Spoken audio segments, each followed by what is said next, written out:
Urs can swim. I can swim, Urs announced one evening as he stuck his head into Rumo's room with a towel draped over his head and shoulders. Rumo was sitting on his bed, tying up a bundle. I'm leaving Wolperton, he said. What? You heard. You're taking a little trip? Waiting for this Rala hysteria to die down and then coming back? Letting the dust settle? Good idea. No, I won't be coming back. But where will you go? No idea. Time will tell. You came here because of Rala, and now you're leaving because of her. Very logical. What else can I do? I'm the laughingstock of the entire city thanks to her. She saved your life. I wanted to save hers. It doesn't matter what you wanted. You'd be dead now, but for her. That might be preferable.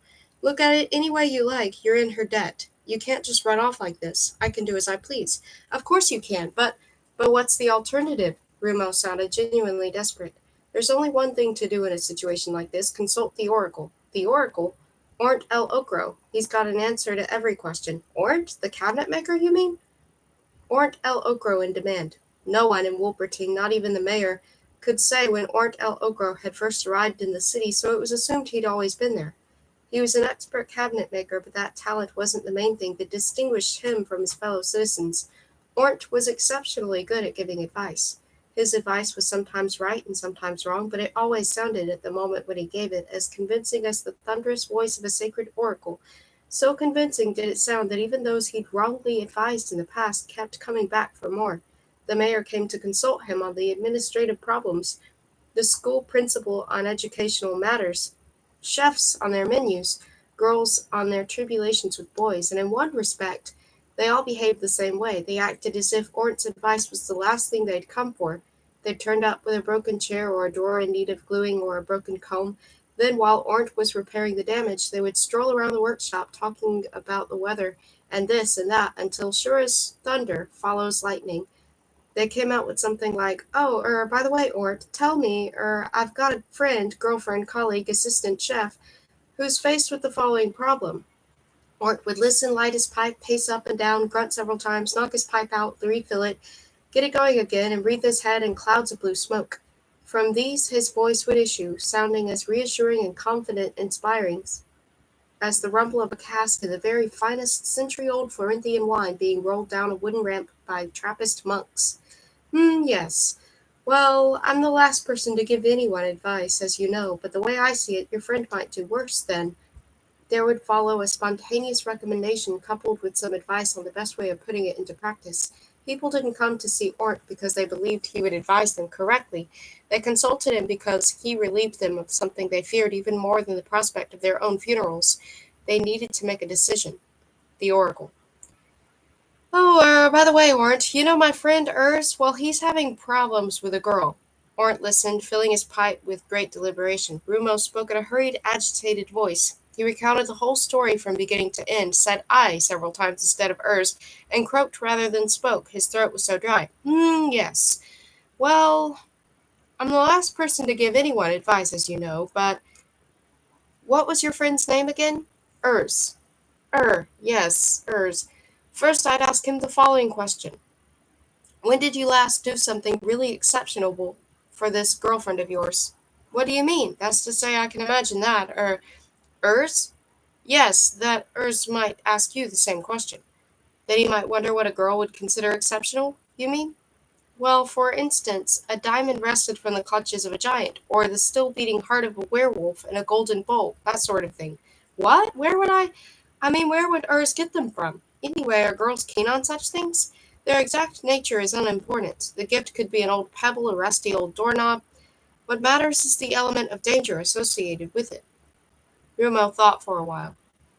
I don't understand, as Urs would probably say.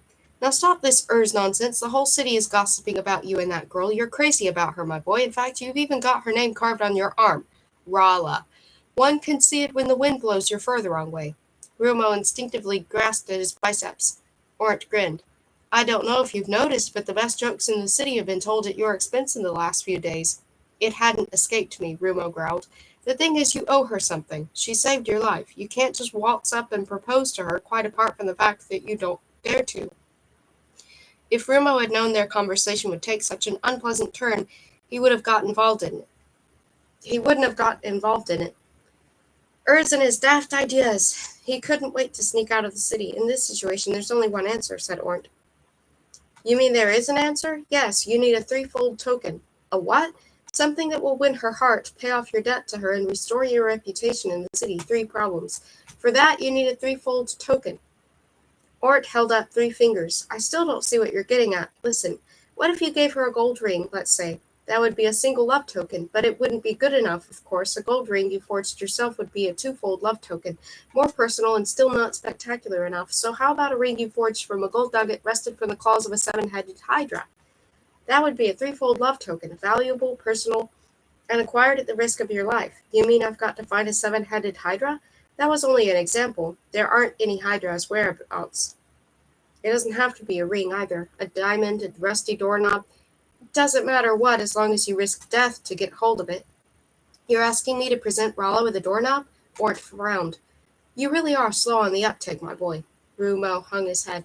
What I mean is, it's got to be associated with something you're particularly good at. Fighting? No, wood carving. Rumo deliberated. What should I carve? I can think of something. What? Tell me. Ort cleared his throat. A casket made of Nern forest oak, with the leaf of a Nern inside it. Rumo knew that Nern Forest was somewhere near Wolverting. It had been the scene of the legendary battle of which Smike had told him, but he knew little more about it than that. Cabinet makers considered Nern Forest oak to be the finest wood in Zamonia. It's also the rarest, because only a few daring souls have ever managed to make off with some. It's guarded by the fearsome Nerns, so they say. What are Nerns? No idea. Leaf creatures, timber ghosts, no one knows for sure. Nern leaves are reputed to be blood red. Some say the Nerns are insects made of wood. Others claim they're carnivorous plants that can walk. Ornt gave a wry smile. They're said to have rosin in their veins instead of blood. At all events, Nern Forest is supposed to be swarming with the creatures. That's why so few people enter it, and why a piece of Nern Forest oak is worth more than any diamond. I see. If you brought some back, and being as skillful as you are, carved a casket out of it, it would be a gift of a very special kind. But if you also managed to steal a Nern leaf and put it inside, everyone would know you'd acquired that gift at the risk of your life. It would be at least as valuable as a golden casket filled with the diamonds and captured from an army of werewolves. Rumo was delighted. Ort really was an inspired advisor. How long would it take me to go to Nern Forest? A day or 2. One thing, though, if you meet anyone on the way, I would let them know that you have in mind. The word will soon get back to Rala. If you really mean something to her, she'll be worried sick about you. Then you'll return in triumph and, ta-da, present her with the casket. She'll be knocked sideways. Rumo jumped out. Then that's what I'll do, he cried. He hugged Ornt, gave him a dramatic farewell, and waved from the doorway and hurried out. For a while, Ornt sat there in the kind of daze that always overcame him when someone had used him as an oracle. He spouted ideas like a fountain, together with detailed instructions on how to put them into effect. This phase was usually followed by a brief spell of relaxation, during which Ornt sobered up and tried to recall what advice he'd given. He had advised Rumo to go to Nern Forest. He had advised Rumo to cut a piece of Nern Forest oak. He had advised Rumo to carve a casket out of it and put a Nern leaf inside. Ornt El Ogro leapt to his feet. Had he lost his wits?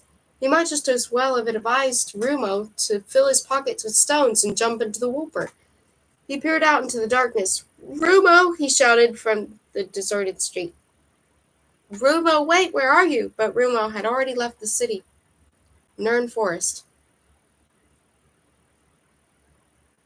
Nern Forest was situated on a hill, an almost perfectly circular eminence about a mile in diameter. It was densely wooded, and at its highest point visible from afar stood the Nern Forest oak. The latter's dark leafless branches jutted into the sky taller than any other tree. Rumo had walked for 3 days and 3 nights, almost without rest or sleep.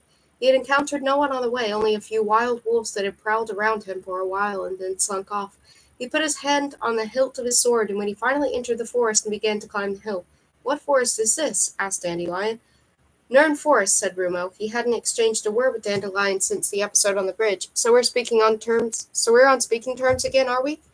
Man, that's a weight off my mind. Humph, said Rumo. Humph, said Dandelion. He actually said, to me. What joy, Nern Forest, eh? What are we doing here? We're going to get ourselves a piece of Nern Forest oak so I can carve a casket out of it for Rolla. Ah, wood carving. Sounds great. A nice peaceful occupation. I'm good at wood carving. The place is swarming with Nerns, so they say. Nerns? What are Nerns? No idea. I'm told you'll know one when you see one.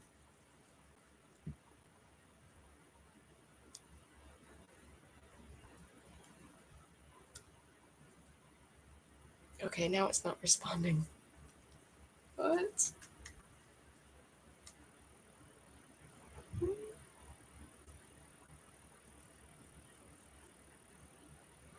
Okay, well, it just suddenly stopped working. I don't know why. Okay, should I just. Okay, now it's not even responding to that. This is weird. Okay, well, at least I can just probably write down that I'm on page 276.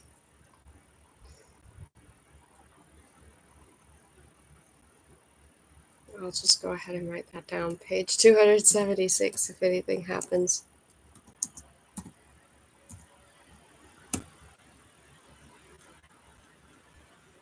It's suddenly stopped responding. Like the page is stuck.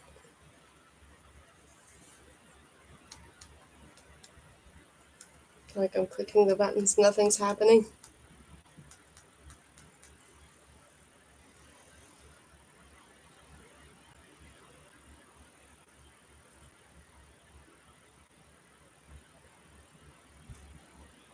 Okay. That that turned off the backlight.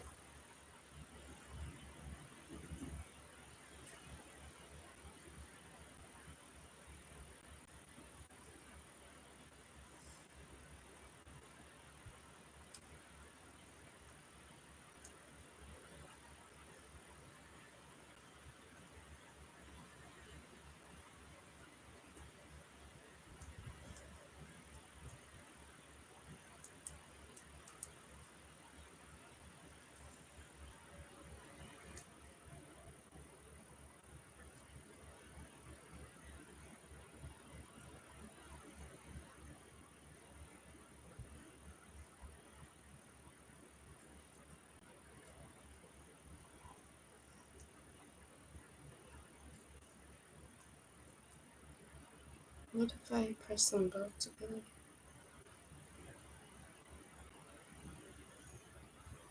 No? Okay, what if I press.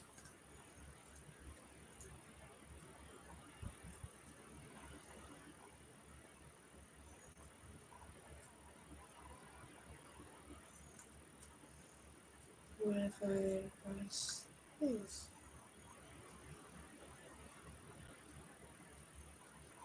No?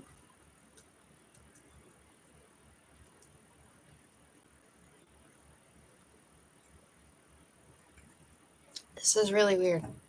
I've never seen it do this before.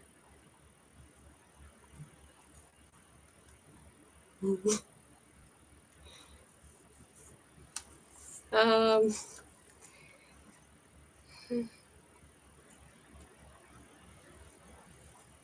maybe I just hold the Nook button.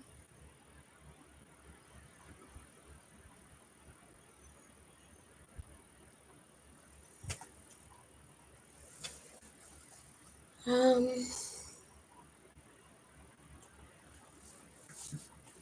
I'll go look for the.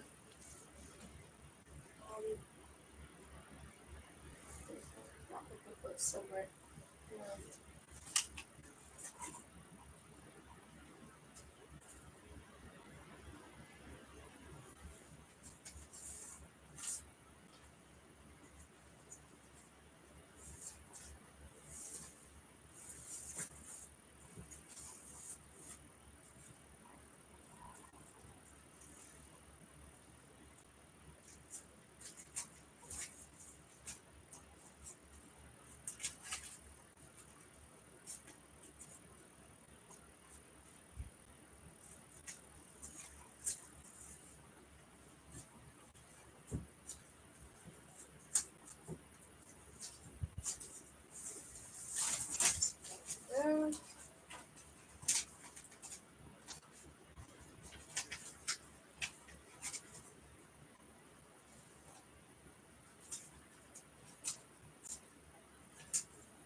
This is really weird. I've never seen it do this before.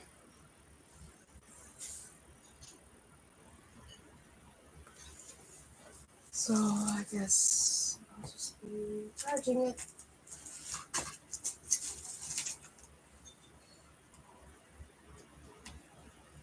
I'm confused about this too. This was the one that this came with this.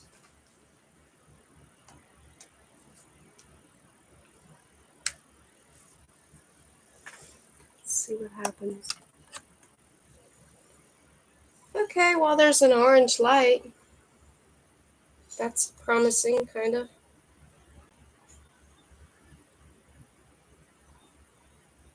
Okay, and then it turned green. Alright, and now the page is blank. Okay, maybe that's just all I needed to do.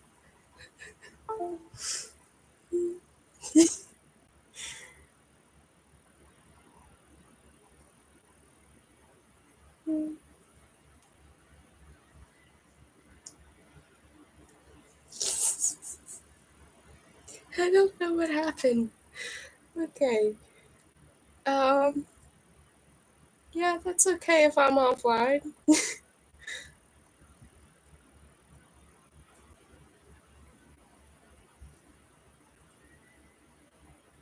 Just want to get back to Rumo.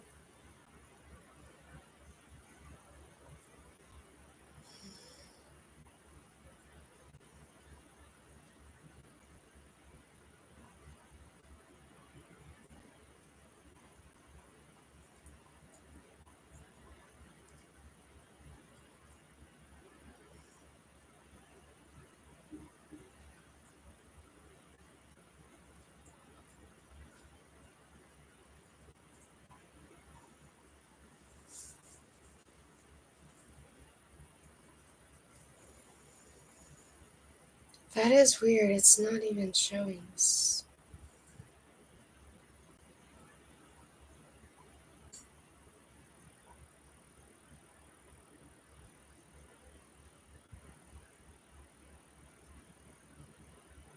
I just had a scary thought.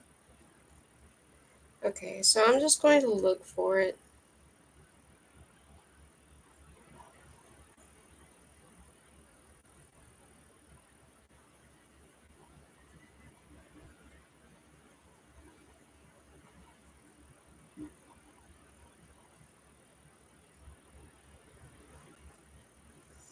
Okay, I found it.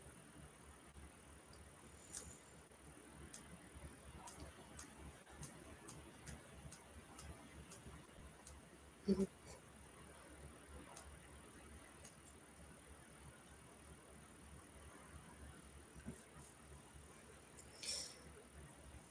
Yeah, okay. Nerns? What are nerns? No idea. I'm told you'll know one when you see one. Pretty quiet here. Too quiet, that's what Prince Sangfroid would probably have said in the same situation, thought Rumo. The whole forest seemed to be holding its breath. He shut his eyes for a moment while slowly ascending the hill. His nose could detect a lot of small forest creatures, probably asleep. That apart, nothing but the harmless scents of the forest. Rosin, pine needles, rotting wood. Opening his eyes again, he tried to visualize what designs he would carve on the casket. One of them must definitely be a heart, Dandelion suggested. Thought Rumo. And animals, cute, cuddly little animals. They'd look great on a casket. I was really thinking of dragons, Rumo retorted. Dragons and serpents and so on. Oh, sure, said Dandelion. Why not a few spiders and bats while you're at it? Rats, too, big fat ones. There's nothing girls like better than big fat. Tssst. Rumo had halted and raised his head. Above them, borne by 8 withered branches, was a canopy of red leaves. Red leaves? He thought. Red leaves? Echoed Dandelion. Is it autumn already? The branches were stirring, almost imperceptibly, flexing a little like legs of an insect. A Nern? Dandelion whispered. Yes, thought Rumo. He was puzzled because he hadn't smelt the creature. Its scent mingled unobtrusively with that of the mouldering leaves. It obviously hadn't noticed him. All its attention was focused on a little white owl roosting on a branch nearby. The drowsy bird was having a hard time keeping its eyes open. The Nern was in hunting mode. It rocked gently to and fro on its 8 stilt-like legs as it neared the unsuspecting owl, which must simply have thought it a tree swaying in the wind. The Nern emitted a sudden snarl. The owl gave a start and spread its wings, but a tree tentacle had already darted from the red foliage, a thin green tendril that wrapped itself around its prey like a whiplash and dragged it off the branch. Before the owl could utter a sound, it had vanished into the leaves. The Nern's swaying became a little more pronounced, and crunching, lip-smacking noises issued from its interior. With a hollow plop, the owl's gnarled skeleton fell from the foliage. "Good heavens!" whispered Dandelion. "A carnivorous plant!" Rumo decided to avoid a confrontation with the Nern. It was an utterly unfamiliar, unpredictable creature, and he hadn't the faintest idea how to deal with it. Its leafy body was well out of reach overhead, and he didn't know what the monster was capable of. The gurgling noises he could hear suggested that it was busy digesting the owl, probably a good moment to make himself scarce. He scanned the ground. What? That fast? All I did was unplug it, and now it's gone. It says that I'm offline. Ah!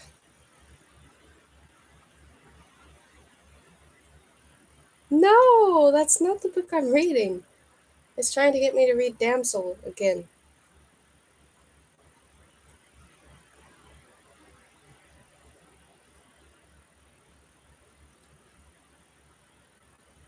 I'm reading Rumo.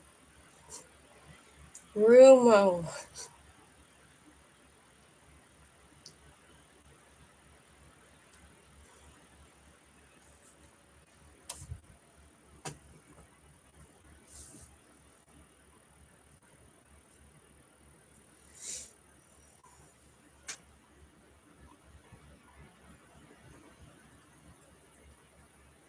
He didn't know what the monster was capable of. The gurgling noises he could hear suggested that it was busy digesting the owl, probably a good moment to make himself scarce. He scanned the ground for rotten branches in case he inadvertently trod on one. Very cautiously, step by step, he stole along until he was between two of the swaying legs. Then he trod on a leafkin. A leafkin was simply a little Nern, an infant Nern, so to speak. Superficially, it resembled a rust-red leaf. It was only when you turned it over that its 8 spindly little legs came to light. What proved Rumo's undoing was that leafkins could cry out. The tiny creature's shrill, piping squeak was loud enough to alert the adult Nern. The latter howled like a gale blowing down a chimney. Its timber joints creaked, its legs bent at the knee. The canopy of red leaves moved lower. Rumo was suddenly enveloped in by a mass of yellow tendrils. Before he could draw Dandelion, dozens of these tentacles had wound themselves round his arms and legs and hoisted him into the air. He found himself suspended between the Nern's legs. Then his bonds began to tighten as if the monster meant to slice him up like cheese. Another tentacle darted down and wrapped itself around his neck. It tightened until he couldn't breathe and his eyes were bulging from their sockets. "Use your teeth," thought Rumo. His jaws closed with a snap. He jerked his head back, and blood spurted from the lacerated tentacle. With a snarl, the Nern relaxed its grip, and Rumo fell to the ground. The monster groaned horribly and retracted its tentacles. Blood dripped from the red foliage. Rumo jumped up in a flash and drew Dandelion from his belt, but he didn't have the sword in his hand for long. Almost at the same moment, he sustained a violent blow on the back of the head. The Nern had kicked him from behind with one of its stilt-like legs. Everything went black. His limbs refused to obey him, and Dandelion fell into the leaves. Rumo reeled around like a blind man. Nern drew back another one of its legs and kicked him in the back. Rumo fell headlong. The monster reared up and uttered a howl of triumph over its prostrate form. "I'm here!" cried Dandelion, "just behind you." Rumo reached behind him and seized the sword with both hands. "Watch out, it's going to kick you again." Rumo rolled aside and kick went astray. The tip of the leg buried itself deep in the forest floor and lodged there. The Nern snarled and strove to tug it out, staggered to and fro, back and forth. Rumo seized the opportunity to regain his feet. "Run for it!" cried Dandelion, but Rumo made no attempt to do so. The Nern had freed its leg at last. It rotated on the spot, taking aim at its adversary. Rumo stood beneath it with his sword at the ready. The monster took a few lurching steps to the rear, and they watched each other closely for several seconds. "What do you plan to do?" inquired Dandelion. "Now I want a nern leaf," said Rumo. The nern emitted a menacing snarl like one that had preceded its attack on the owl. Long skeins of blood were oozing from its body and staining the forest floor red. It made a few indecisive movements, lifted various legs in turn, flexed its 6 hind legs, and leveled the tips of the front two at Rumo. Then it struck with all its might. Rumo had never moved so fast before. Even he was surprised by the speed at which he leapt aside. He saw the tips of the monster's legs bury themselves in the ground just where he'd been standing. They sank deep into the earth and stuck there. The forest rang with the nern's furious howls. Rumo went over to one of the captive legs, raised Dandelion above his head, and muttered, "Two-handed slice," and brought the blade down as hard as he could. It severed the leg at a stroke. Blood spurted from the stump. The nern gave a roar and buckled at the knees. Its leafy red body sagged until it was just above the ground. Rumo stationed himself beside it and raised the sword again. "Must you?" Dandelion said plaintively. Rumo slashed at the curtain of red leaves and stood back. The foliage parted to reveal a rent from which the nern's intestines were spilling out onto the forest floor. "Ugh!" said Dandelion. Rumo lowered his sword. He went up to the lifeless monster, plucked a red leaf from its robe of foliage, and put it in his pocket. "Hey!" Dandelion protested. "I'm all smeared with blood. It's disgusting. Kindly clean me." Rumo knelt down, picked a handful of grass, and proceeded to wipe the blade. "Blood," said a voice in his head. It was deep and muffled like the tolling of a leaden bell. "I taste blood." "What?" Rumo stopped short. That wasn't Dandelion's voice. "Where am I? It's dark. Is that blood? Blood everywhere." Rumo finished wiping his blade clean. Was this a practical joke on Dandelion's part? Was he disguising his voice? "Hey, what's that weird voice?" Dandelion demanded. "Can you hear it too?" "Where am I?" asked the voice. "The last thing I can remember is the battle, the enemy's drums, the screams of the dying, the song of the swords in the night." "Oh dear," said Dandelion. "A demonic warrior. His brain. He's woken up." "Who has?" "I thought I was alone in here, but they must have forged a demon's brain into the other half of the blade. The first blood we've shed was woken it up." "Blood," groaned the voice. "Who are you?" asked Rumo. "I'm Crindle the Cleaver, demonic warrior and certified swordsman, grade 1. The voice barked in military tones. Rumo gave the blade of his sword a lingering stare. "Not another voice," he groaned. "I don't think I can stand it." "Neither can I," groaned Dandelion. "This is awful." "What is?" asked Rumo. "Crindle is. His thoughts are getting mixed up with mine." "Oh, you can read his thoughts?" "They aren't thoughts. They're a horror story in themselves."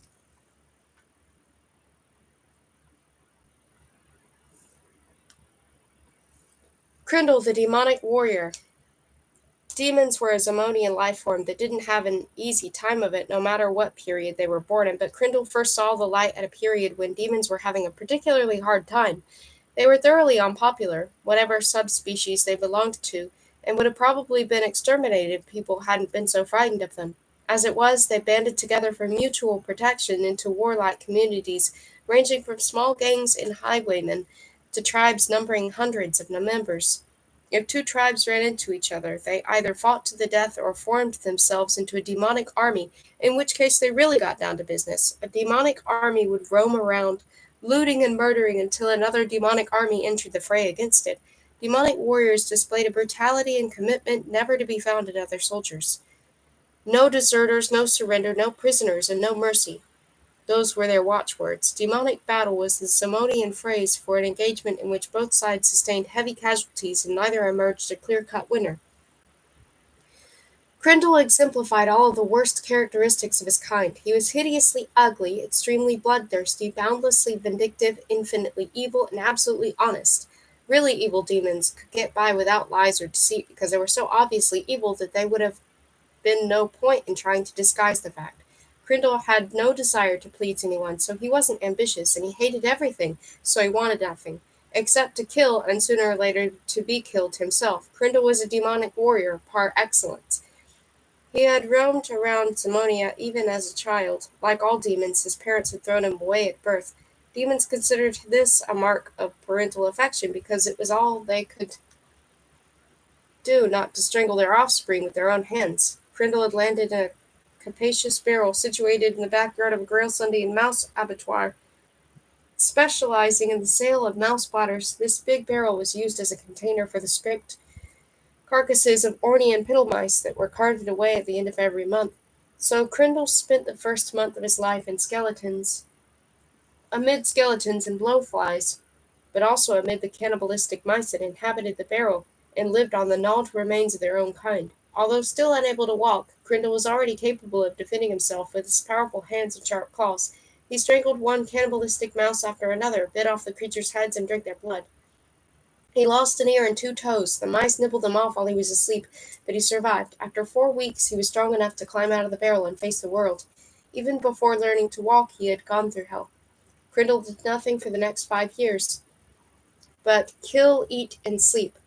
He killed mice and rats, but also cats and dogs, drinking their blood and eating their flesh. He divided his time between the sewers and the forests. Then he settled down for 3 years. He made his home in a cave in Devil's Gulch and preyed upon anything or anyone that came his way, be it wayfarer or mountain goat.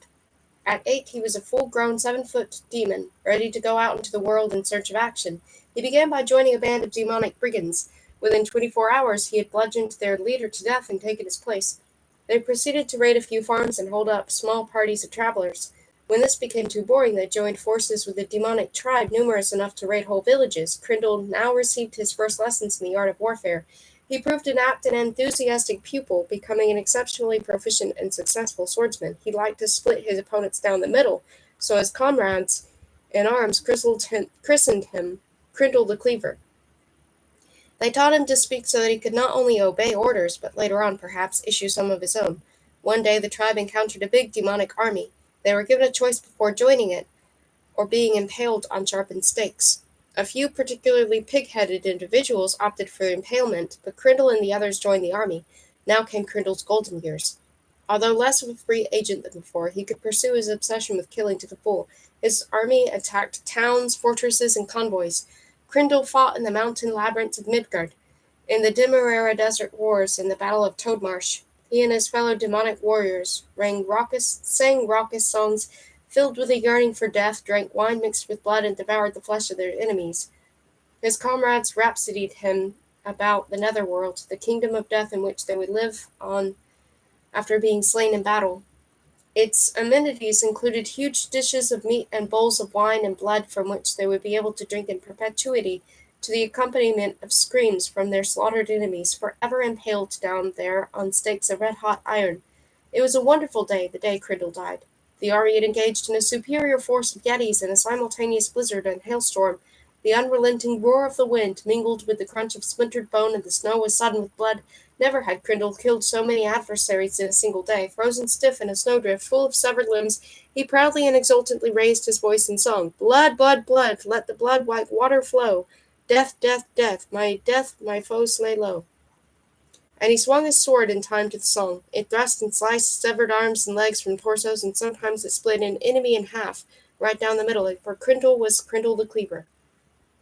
Then the storm subsided, the snow stopped falling, and out of the steam that was rising from the acres of spilt blood stepped a gigantic warrior, swathed from head to foot, in a black cloak, and armed with a huge scythe.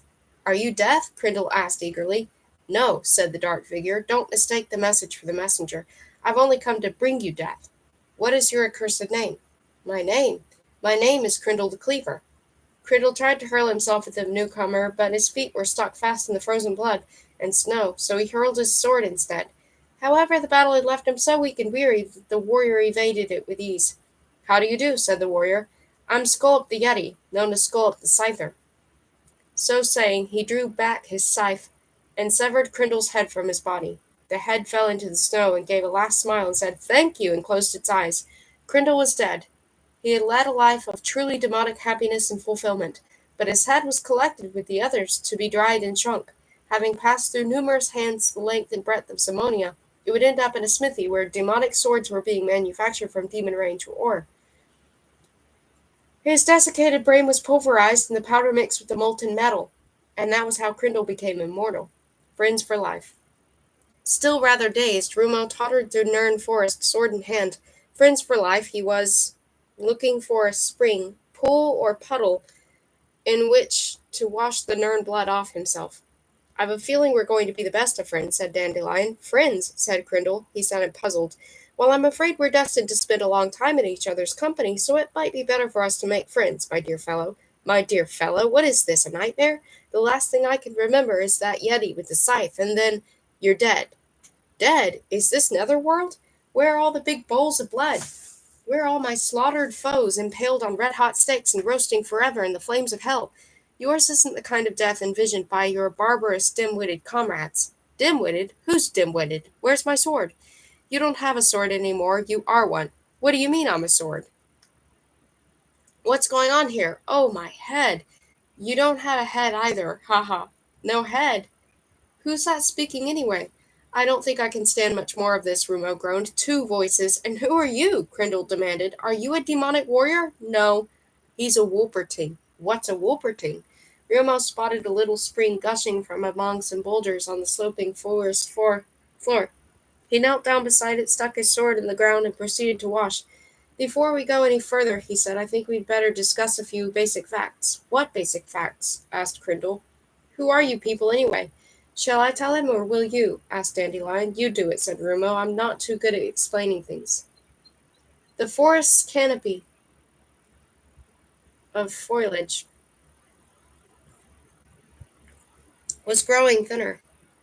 The slope was less steep, and protruding from the ground in places where some thick black roots could only belong to the Nern Forest oak. Rumo felt confident that he would soon reach the summit of the hill. Taking care not to tread on any more leafkins, he trudged steadily upwards. So in short, Crindle recapitulated, I'm a sword, I'm a dried brain, and I'm dead, but I'm also alive. You're a friend with horns who can speak, and this unpleasant voice beside me belongs to a dead troglotroll who's also a sword. Rumo nodded. That's it, more or less. What was that about an unpleasant voice? Asked Dandelion. This must be a nightmare, Crindle groaned. There's no pleasing you, is there? Dandelion said reproachfully. You're dead, my friend, but you can still live on in another form. Very few people get that chance. Show a bit of gratitude. Very well, let's assume this isn't a dream and I really am a sword. Half a sword. All right, half a sword. What will I do as a sword? Will I be used for killing, for shedding blood? No, for carving. Carving? Yes, Dandelion whispered, for carving a casket for a sweetheart. But first we must cut off some wood, Rumo decreed. I'm Crindle the demonic warrior. I wasn't reborn to chop wood. I'm a killer. Oh dear, Dandelion sighed. The Nern Forest oak. Could the two of you shut up a moment? I think we're getting close. The roots growing through the forest floor were steadily multiplying in number. Their dark shapes proliferated everywhere. On the summit of the hill stood the biggest tree Rumo had ever seen, far wider than it was high. It was a wooden monster only 50 feet tall, but at least 300 feet in diameter. The Nern Forest oak, said Rumo, enough wood for 1,000 caskets. Rollicking around in the branches of the ancient oak tree, and on the grass in front of it, were some forest creatures, among them a unicornlet, a twin-headed lamb-chick, a cyclopean owl, and a raven. A Zamodian cuddle bunny sat just in front of the tree nibbling grass. Rumo drew his sword. That's the spirit, growled Crindle. Let's kill that rabbit. Rumo went up to the tree and took some measurements. A short, thick branch growing at shoulder height was just the right size. He raised his sword. I wouldn't if I were you, said a soft voice. I'd strongly advise you not to go hacking away at Nern Forest oak without permission. Rumo spun round. There was no one in the clearing apart from the animals. Who is that? Crindle demanded. Down here, said the voice. Rumo looked down. It was the Cuddle Bunny speaking.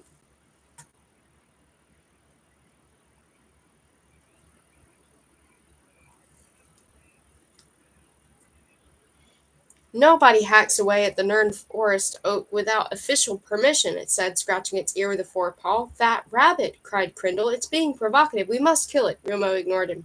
Are you the guardian of the Nern Forest oak or something? He asked. No, I'm not the guardian of the Nern Forest oak. I am the Nern Forest oak, the Cuddle Bunny said with a touch of pride. I've ended up in a madhouse, groaned Crindle. Rumo looked puzzled. You are the Nern Forest oak? Well, it's a trifle hard to explain. Mind if I go back to the beginning?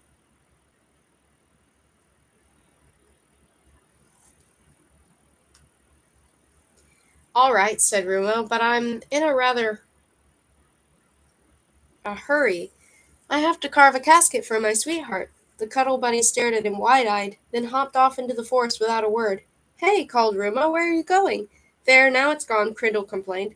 We could have sliced it in half at a single stroke. The thing is, the raven chimed in from its perch on one of the branches overhead, all the creatures here are my spokesmen, so to speak. The spokesmen of the Nuren Forest Oak. I speak through them because, being a tree, I can't speak. My name is Yggdrasil. Rumo clasped his brow. This is all rather confusing. It's quite simple, really. I'm a tree, but I speak via a raven, or a rabbit, or an owl, via any creature with vocal cords that happens to be in my vicinity. It's a kind of telepathic ventriloquism. Understand now? No. Then I'll have to go back to the beginning. I'm sorry, said Rumo, but I really don't have much time, and listen, said the raven, you want my permission to hack off a piece of my precious flesh, so kindly find the time for a chat with a lonely old tree. Rumo sighed. If you insist, we ought to kill that confounded crow, said Crindle. The raven uttered a final croak and flew off. A big, fat, checkered toad hopped over to Rumo and sat down at his feet. It reminded him unpleasantly of his chess lessons. At first, I was just a tree, the toad began in a sepulchral voice. I simply grew, you understand. A branch here, a branch there, one annual ring after another, the sort of things trees do. I didn't think, I merely grew. That was the age of innocence. The toad clambered awkwardly onto a thick, black root. Then came the age of evil, it went on. For many years the air was thick with smoke and the stench of charred flesh. Ah, the demonic wars, Crindle sighed nostalgically.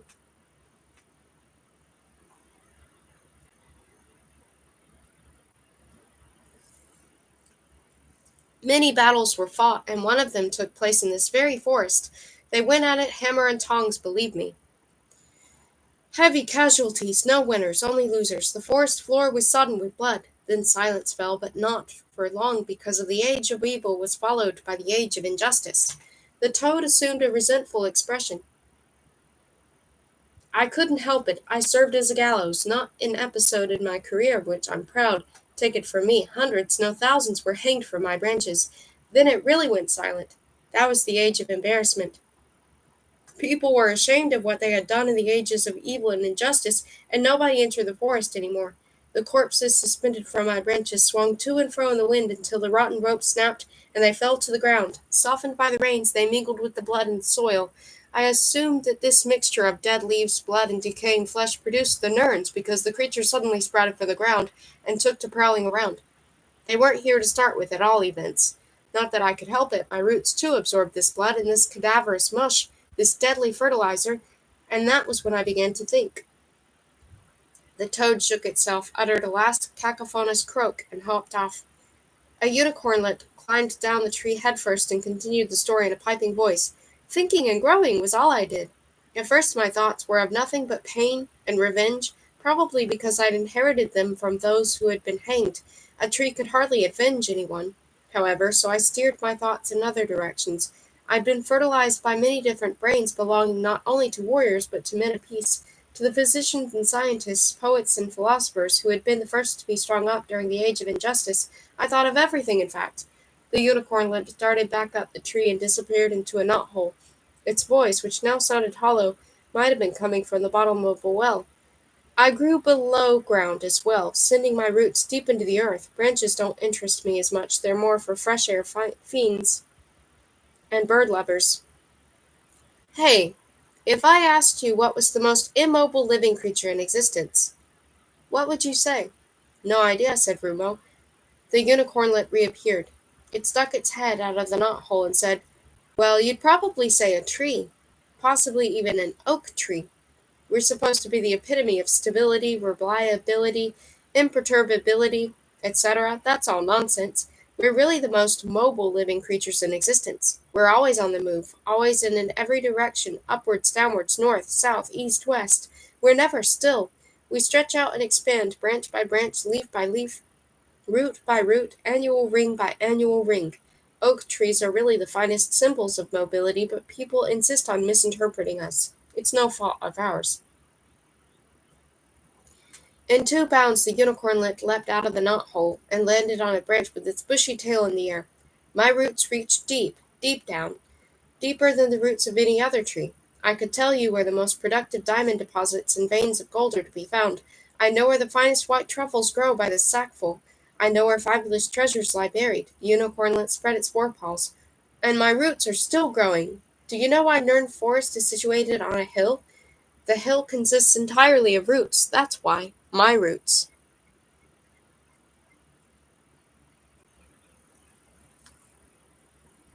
The little creature performed half a dozen swift leaps and disappeared into the upper branches of the oak tree. Rumo gazed about him in dismay.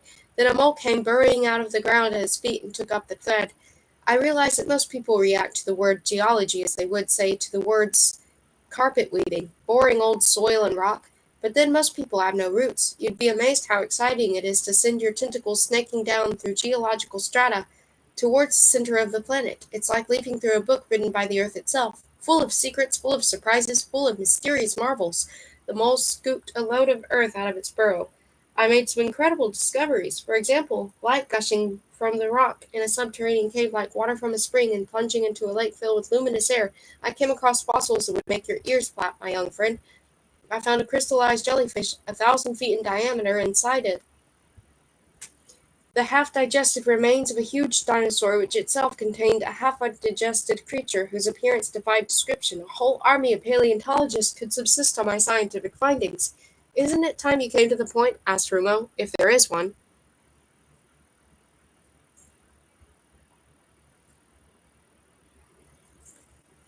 The mole burrowed into the ground head first, scooped another few loads of soil out of its hole, and disappeared. The twin-headed lamb chick fluttered around Rumo's head and perched on his left shoulder.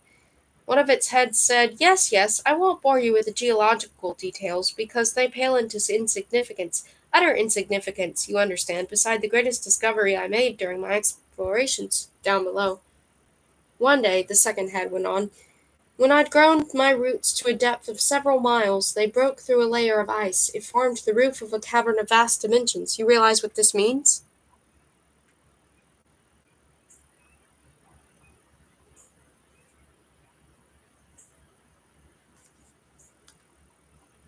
"No," said Rumo. "It means," the two heads said, speaking in unison, "that this entire continent is merely a roof, a canopy concealing another, deeper world."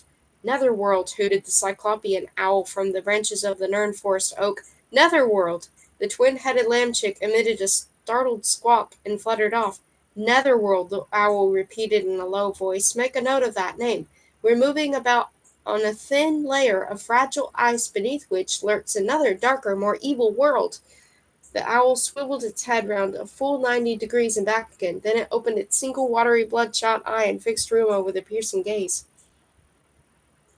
"Believe me, I never cease to regret having sent my inquisitive roots down so far, but for this discovery my life would be more carefree. Ever since then I felt as if the earth may open up beneath my feet and engulf me at any moment." The owl regurgitated a few pellets, spread its wings, and flew off with a whirring sound. A leaf-colored Sylvano snake lowered itself from the branches right in front of Rumo, gazed at him hypnotically, and lisped, "That was my story, and my story is my message. You may cut off a piece of wood now if you wish. I badly need pruning in any case."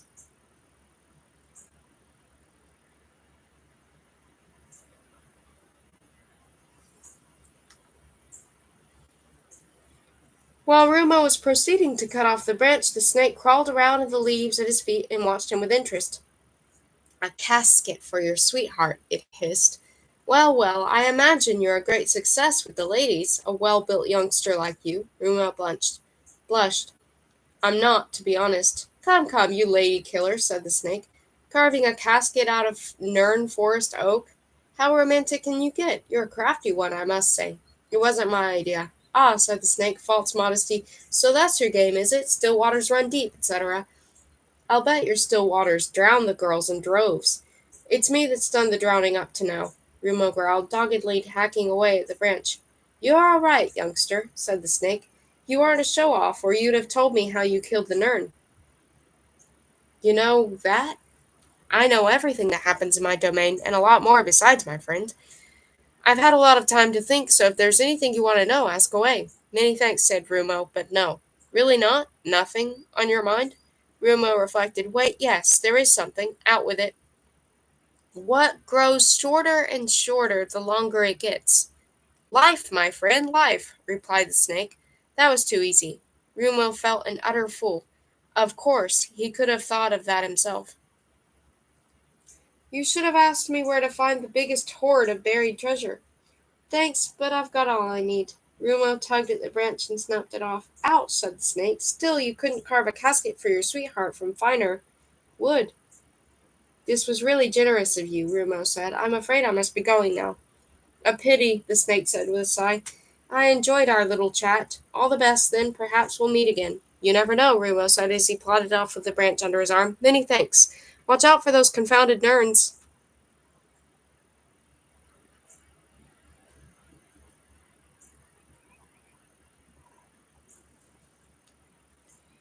The snake called after him. Oh, by the way, what's her name? Rumo turned. Whose name? Your sweetheart's, of course.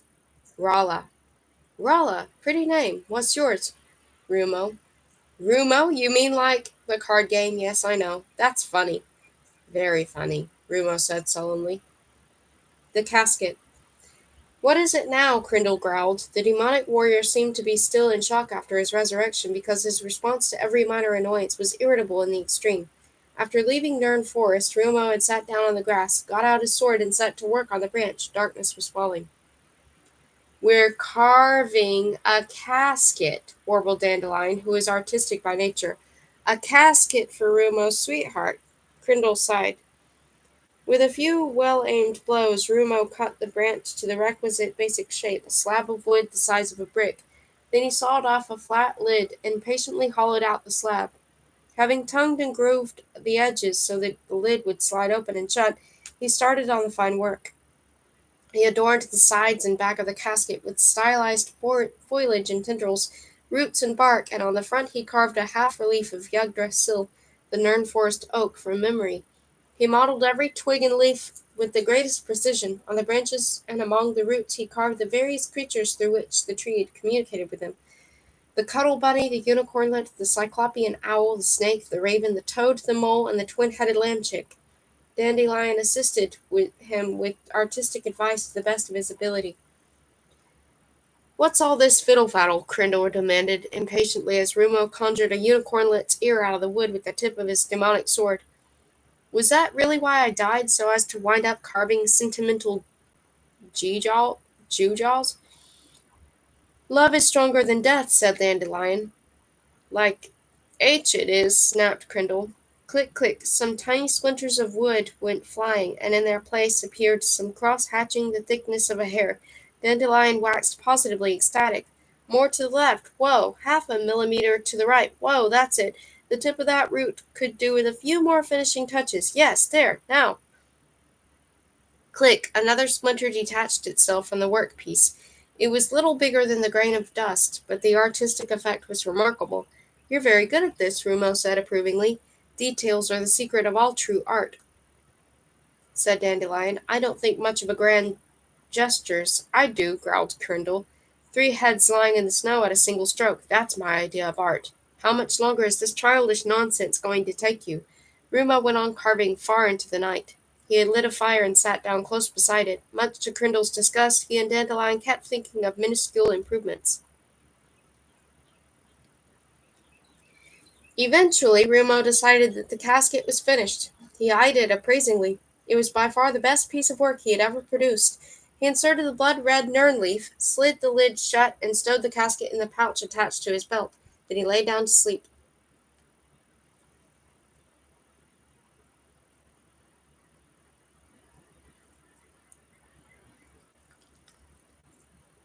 Unpleasant smells. Rumo reached the environs of Wolperting after a 3-day walk. He patted his pouch to reassure himself that the casket was still there. Genuine Nern Forest oak, hand-carved with a nern leaf inside it. A powerful threefold love token calculated to win the heart of any girl. We should do this more often, said Dandelion. Carve pretty things, I mean. I'm fond of creative activities. I'm not, Crindle grunted. We could open a studio of our own, Rumo and Dandelion, artists in the wood, caskets and love tokens of all kinds. It couldn't fail. Shut up a moment, I heard something. Rumo had come to a halt and was straining his ears. The hilly terrain was sparsely wooded. and strewn with boulders the size of houses. A knee-high pall of mist floated between withered pine trees. "Something dangerous?" asked Dandelion. "Ah, danger," Criddle sounded hopeful. "Will we have to defend ourselves? Will we have to do some killing?" "There are 3 of them. I know that scent, but where from?" "They aren't Wolpertines. They smell unpleasant. Not dangerous, just kind of moldy." "Darnation!" Crindle exclaimed. "But we can kill them all the same, for smelling moldy, I mean." "We can surprise them at least," said Rumo. "They're beyond that big boulder in the dip down there." Zigzagging between the rocks, he stole down the hill as silently as the mist itself. The smell of mildew grew stronger as he rounded the great colossus in the hollow. Other unpleasant smells were also detectable. He drew his sword for safety's sake. "Kill!" Crindle whispered softly. "Toad-crap!" cried a shrill voice in the mist. "Where's the toad-crap?" "How should I know?" another voice retorted curtly. "Use the rotting lark's tongues. They smell roughly the same." Rumo came out from behind the boulder. "Hello there," he said. Posco, Crasco, and Bisco, the 3 uglies from the annual fair, spun round and stared at him as if he'd caught them red-handed. They were standing round a black cast-iron cauldron in which some kind of evil-smelling broth was simmering. Behind them stood a large hand-cart piled high with all manner of alchemical equipment. "It's you!" cried Posco, leveling her forefinger at Rumo. "You! What are you doing here?" Crasco croaked, glancing nervously at Rumo's sword. "Is this a raid? We've nothing that could possibly interest anyone who isn't an ugly." Rumo stuck the sword in his belt. "I simply happened to be passing," he said. "I didn't know it was you. Forgive the intrusion." "You!" cried Posco. "I know your future. You'll enter a forest of legs, but you'll defeat the monster they belong to. You'll converse with the trees and animals." "I already did," said Rumo. Crasco cackled with laughter. "What a genius! She can foretell the past." Posco thrust out her chin. "Pah!" she snorted. "Would you really like to know your future, youngster?" asked Bisco. "We're just making some tarotic soup. We were going to bottle it, but it's best when it's fresh, of course. How about it?" No thanks. I'm in a hurry. I won't keep you any longer." Rumo wadded through the mist on his way past the uglies. The smell alone was reason enough to quit the scene as fast as possible. "So you really wouldn't care to learn something about your silver thread?" Bisco said artfully. "You seemed pretty interested in it at the fair." Rumo stopped short. He thought for a moment. "I don't have any money on me." "It's on the house," Grasco tittered. "Because you didn't attack us." "All right," said Rumo. "What about my silver thread?" "Not so fast," said Bisco. "We aren't magicians, you know." Her companions laughed wearily at this old chestnut. "First, we must finish the ceremony," said Posco. "Where's the toad-crap?" "I already told you we don't have any toad-crap. Use those confounded lark's tongues." Posco removed some slimy slivers of meat from a glass jar and tossed them into the seething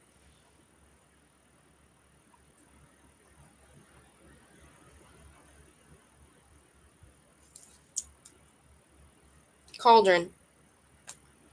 A, sulfur, a, a sulphurous yellow cloud of steam arose.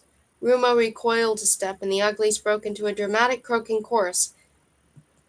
"Failure or prosperity, untold wealth or bankruptcy, perfect wealth or malady, wisdom or insanity, which of them will come your way? Will it dawn your lucky day? Will the future you dismay? Time will tell, but who can say? We uglies can. We look straight through the mists of time, so do not rue our prophecies, they all come true. We see them in our bitter brew." Crasco looked at Rumo and said, "All we mean is, what will be, and there's nothing anyone can do to—" "I understand," Rumo said impatiently. "Now could you—" The uglies bent over the seething mush. Rumo shuffled from paw to paw. Why, he wondered, did he allow their hocus-pocus to unnerve him? Hers had probably been right. It would have been better to give the uglies a wide berth. They were now poring over their cauldron as though mesmerized. "They're deliberately keeping you on tenterhooks," Dandelion whispered. "We ought to kill them," muttered Crindle. "Well?" Rumo asked the hideous trio. "How does it look?" The uglies awoke from their trance. They exchanged meaningful glances and startled exclamations. "Phew! Wow! Well, I never!" They put their heads together and started whispering. "Well?" Rumo demanded brusquely. "What is it?" Posco was nudged to the fore by the other 2. "Listen," she said gravely. "This is something we've never come across before in all the years we've been practicing our profession. We had a vision of your future, a crisp, clear-cut, highly detailed vision which none of the usual mistiness or blurring. It was definitely the clearest vision of my career. Mine too, sister, said Croscoe. Biscoe nodded. I never saw a clearer one, clear as glass it was. Pasco gathered her robe around her. Well, we saw what lies ahead of you, and we're jointly decided, go on, not to tell you about it. What? Believe me, said Pasco, it goes against the grain, professionally speaking. On your way, youngster, cried Biscoe, or we'll have to sew our lips shut. Rumo felt cheated. But I thought it was your job to predict the future. Kill them, Crindle pleaded. Predicting nice things, that's our job, said Croscoe. Let me give you an example. I once told a Grailsundian bricklayer that he'd be crushed to death by a load of bricks the very next day on his own building site. What did he do? He steered clear of it and took the day off. Then he became restless and went for a walk. One thing led to another, and at some stage he found himself outside the building in question. There weren't any bricks around to fall on anyone, and his mates asked him to lend a hand if he wasn't doing anything. All the bricks had already been laid, so what could go wrong? He entered the building site, and at that moment, crash! A load of bricks came hurtling down out of the blue and landed on top of him. No one ever discovered where they came from. Crasco raised her spindly forefinger. What I mean is we can foresee the future but not influence it. That's a curse, not a blessing. And that's why we only predict nice things, because we feel responsible for the bad things once we've said them out loud. It's even worse if people actually hold us responsible for them, Biscoe said darkly. Uglies have been burnt at the stake before now. Rumo drew his sword. That's right, said Crindle. High time you cut off their ugly heads. Listen, Rumo said impatiently. I never asked you to look into the future. You insisted on doing so. Now I want to know what you saw. Don't compel me to use force. He brandished his blade into the air. The uglies hastily retreated. They gathered round again, put their heads together, and did some more whispering. Then Pasco stepped forward.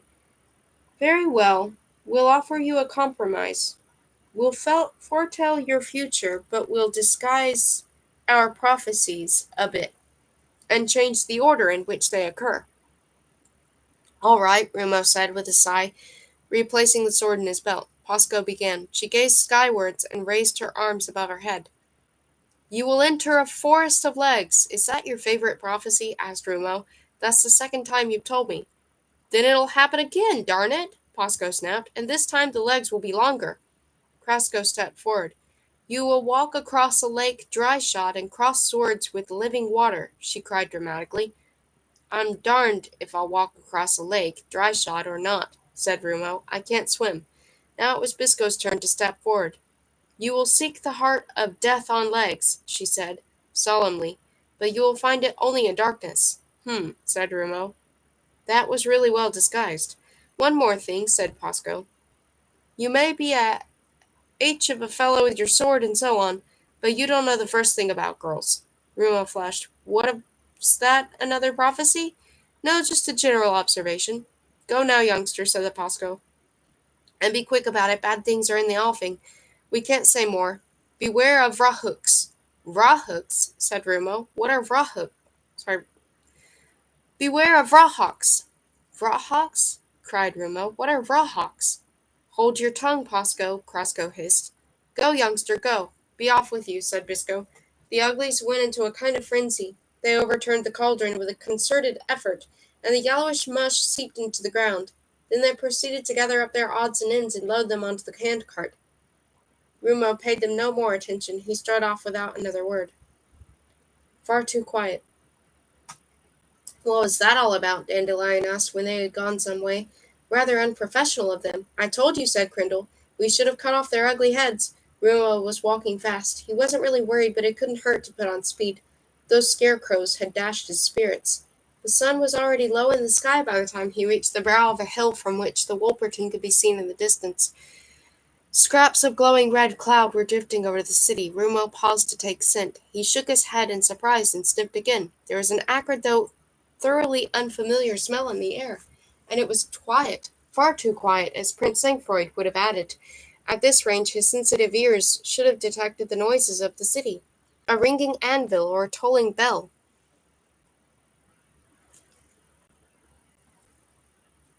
Anything wrong? Asked Dandelion. I don't know, it's so quiet. He could make out the city wall, which was already bathed in shadow, and one of the great gates. No one was going in or out, no one crossing the drawbridge over the moat. That was unusual, too. Rumo paused again and shut his eyes. The silver thread, it wasn't there anymore. He broke into a run. What's the matter? Rala has gone. What do you mean? She isn't in the city. I can't detect her scent. Perhaps she's gone for a walk outside the walls. Perhaps she's dead, remarked Crindle. Crindle? These things happen, that's all I meant. A terrible accident, a brutal murder. Crindle, please. The portcullis was lowered, but there was no sign of a sentry. Rumo's cries went unanswered, so his only recourse was to climb one of the watchtowers. He squeezed through a loophole, descended the stairs, and entered the city. Not a Wolperting to be seen. The street just inside the city wall, usually such a hive of activity, was deserted. Rumo felt sick. The acrid stench was so strong.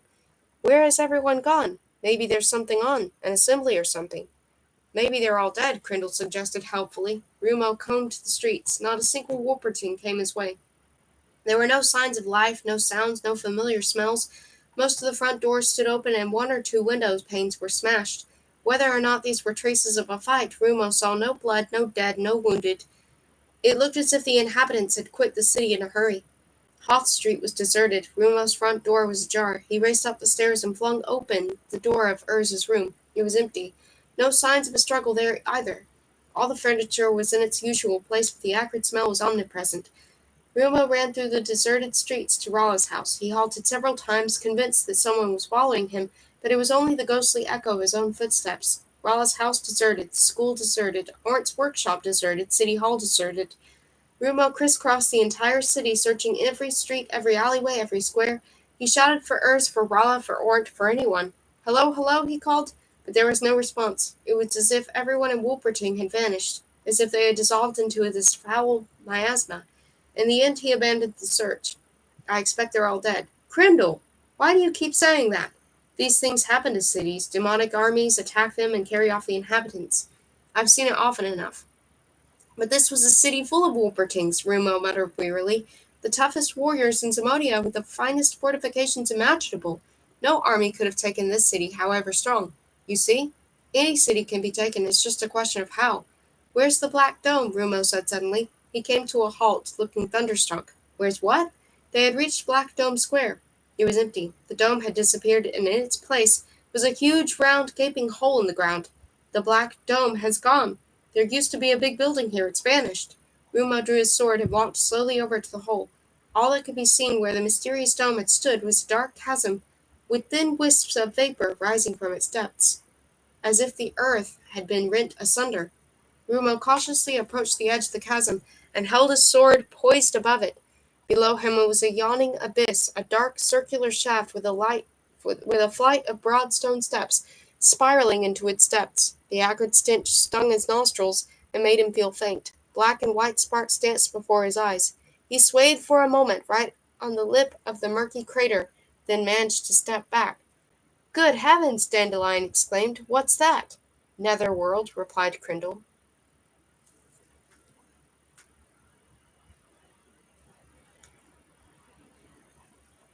Netherworld.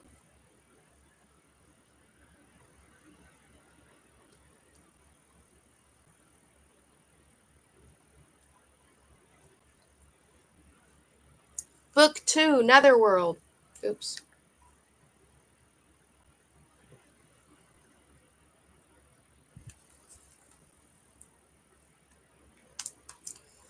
Skull the Scyther.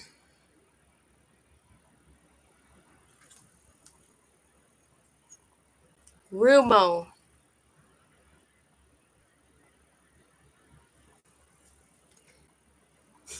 Rumo spent a long time wandering aimlessly through the city. The acrid stench had driven him away from the chasm that had once been spanned by the Black Dome, but there was nowhere he could have found peace of mind. Every house, every street and square reminded him of the city's inhabitants, of his friends, and of his own kind. Above all, everything reminded him of Rala. He was in shock. His mind refused to accept what his senses told him, that the whole of his existence had vanished without trace from one moment to the next. He dared not halt and come to terms with the silence that had taken possession of the city. Even his footsteps on the cobblestones, even his labored breathing and the sounds he made when opening the doors and searching deserted rooms, were preferable to this dismal and depressing silence. It was long after nightfall by the time he recovered his composure. He felt ashamed of having wasted so much time roaming aimlessly around, So he set off for Ornt El Okro's workshop. There he found all he needed, a pitch pine torch and a tinder box, some dried meat and a water bottle. He stowed the meat in his pouch, filled the water bottle and secured it to his belt, picked up the torch and the tinder box, and returned to the Black Dome Square. "What do you have in mind?" asked Dandelion. "Are we going to do some killing?" asked Kindle. "We're going on a journey," said Rumo. The acrid, biting smell had almost disappeared by the time they got to the square. Rumo lit his torch, stationed himself on the rim of the chasm, and held it over the edge. The Black Dome. It hasn't disappeared after all. It's still there. Rumo circled the hole, illuminating the sides with his torch. The Black Dome had divided into 6 equal segments and sunk into the ground like retractable knife blades. The Black Dome isn't a building or a monument, it's a gateway. Now that the acrid smell had evaporated, Rumo could shut his eyes and take scent. The silver thread was there again. Thin and tremulous, but clearly perceptible, it snaked down this huge shaft and disappeared into its gloomy depths. "What do we do now?" asked Dandelion. "Climb down there," said Rumo, drawing his sword. The Blood Song. The spiral staircase was so wide that a whole army could have marched down it. The flat stone slabs of which it was constructed were slimy in places. There must have been thousands of steps leading down into the earth's interior, an impressive architectural achievement. Rumo had underestimated the depth of the shaft. He had gone a considerable way down it when his torch suddenly went out, plunging him in total darkness. "I can't see a thing any more," he said. "That's bad," said Dandelion. Crindle groaned. "One false step and we'll reach the bottom quicker than we'd like." "I can usually see with my eyes shut," Rumo said, "but only if there are sounds. Everything's so silent down here." "Then you'd better make some sounds yourself," Dandelion suggested. "How do you mean? You could sing, for instance." "I can't sing," said Rumo. "Nonsense, some people sing better than others, but anyone can." "I don't know any songs." "I do," said Crindle. "You know a song?" Dandelion said incredulously. "You bet I do. I know any number of songs. We used to sing them in battle." "Oh dear, still anything's better than nothing. What's your favorite?" "The Blood Song." "Sounds delightful. I could sing it first, and Rumo could sing it after me. I suppose there's no alternative," Dandelion sighed. "All right, 1, 2, 3. "Blood," sang Crindle. "Blood?" Rumo queried. "Don't ask questions, just sing." "Blood," Crindle sang again. "Blood," croaked Rumo. "My goodness," Dandelion exclaimed. "You really can't sing." "Well, are we going to sing, or aren't we?" "Yes, of course. Once again, blood." "Blood," Rumo sang loudly and discordantly. He shut his eyes. "Blood, blood, blood, blood, blood," came the echo. Rumo's inner eye saw the shaft become suffused with a ghostly, wavering green glow that faded and eventually went out. "It's working," he said. "I could see the echo. Splendid. Carry on." "Blood, blood," Crindle sang fervently. "Blood must spurt and blood must flow. Blood, blood. Let blood gush from every foe. Blood, blood. Blood as far as I can see. Blood to all eternity. Blood, blood," Rumo repeated half-heartedly. "Blood must spurt and blood must flow. Blood, blood. Let blood gush from every foe. Blood, blood. Blood as far as I can see. Blood to all eternity." Rumo had clamped his eyelids shut. He could make out every detail in the subdued green glow that filled the shaft, every step, every block of stone in the walls. He resumed his descent. "Swing the sword with all your might. Cleave your foe from head to heel. Let your blade his innards bite. Lay them open with cold steel. Swing the sword with all your might. Cleave your foe from head to heel. Let your blade his innards bite. Lay them open with cold steel. Blood, blood. Blood must spurt and blood must flow. Blood, blood. Let blood gush from every foe. Blood, blood. Blood must spurt and blood must flow. Blood, blood. Let blood gush from every foe. Swing your axe, behead the troll. Let him not his fate escape." "What?" Dandelion exclaimed indignantly. "In the dust the wretched shall roll, with his gory neck agape. Swing your axe, behead the troll. Let him not his fate escape. In the dust the wretch shall roll, with his gory neck agape. Here's another song for you. At last. Brains, brains. Cleave the skull and out they seep. Brains, brains. Killing's fun and life is cheap." "Ugh," said Dandelion. Still singing, Rumo descended ever further into the interminable shaft, guided by the faint green light of the echoes. Steps were missing here and there, or separated by gaping cracks, or covered with evil-smelling slime or moss, but the staircase itself had been carefully constructed. It spiraled down into the ground for miles. Rumo was growing hoarse, and Crindle's monotonous demonic songs were getting him down as well as Dandelion. He was about to suggest calling a halt when the staircase leveled out. It led to through a huge stone gateway and into a tunnel. Opening his eyes, Rumo saw a faint blue glow that seemed to be coming from the far end. "We've reached the bottom," he said. "I can see a light." "A light?" said Dandelion. "Where would a light be coming from, so far below ground?" "We'd better take a look," said Rumo. The floor of the tunnel, too, was covered with puddles of stinking slime. Water dripped from the roof, which was invisible in the darkness overhead. Occasional squeaks could be heard in the gloom, possibly made by rats or bats. The blue glow at the end of the tunnel became brighter with every step. "This is a curious place," said Rumo. "I wonder who was responsible for it all." "Positively creepy, I call it," said Dandelion. On emerging from the tunnel, Rumo lost his sense of balance for a moment.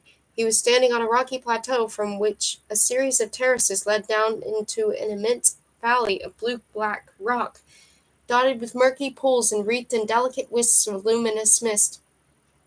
Hundreds of feet overhead loomed a stone sky from whose monstrous great stalactites water dripped incessantly. The whole landscape was bathed in shimmering bluish light. Rumo marveled at this unusual sight. Even the drips that fell from the stalactites and collected in the pools were glowing, so that it seemed to be raining blue light. Black winged creatures, possibly birds, possibly bats or worse, were wheeling above the subterranean valley. Rumo drew his sword and held it up to give Crindle and Dandelion a better view of this weird panorama. "Well, I'll be," whispered Dandelion. "Where's the blue light coming from?" asked Rumo. "Probably from a phosphorescent fungus of some kind," said Dandelion.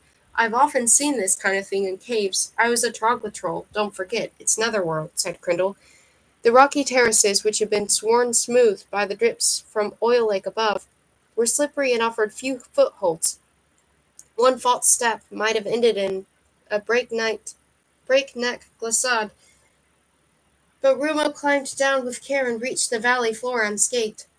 The mist seemed denser and more luminous down below. The blue water fell in a fine drizzle, and Rumo could see and smell that the murky pools were filled with viscous oil. The smell of this subterranean landscape was unlike any he had met before.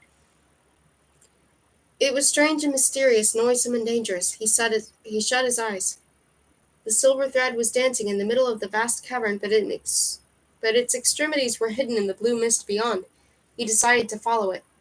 The pools of oil became more numerous, and their smell more intense, and Rumo had to steer clear of them more and more often. Seated beside many of the pools were furry little creatures with hooked beaks. They cast inquisitive, suspicious glances at the intruder and sped him on his way with nasal squawks of indignation. The noxious smell eventually became so overpowering that it almost took Rumo's breath away. He climbed a slope, reached the summit, and halted abruptly. "What is it?" asked Dandelion. Rumo was gazing out across a huge expanse of oil. It stretched from one side of the cavern to the other and disappeared into the distance. This was no pool, it was a lake. Rumo's route was barred. When he shut his eyes, he was shocked to discover that the silver thread had vanished. Either the powerful stench of the oily lake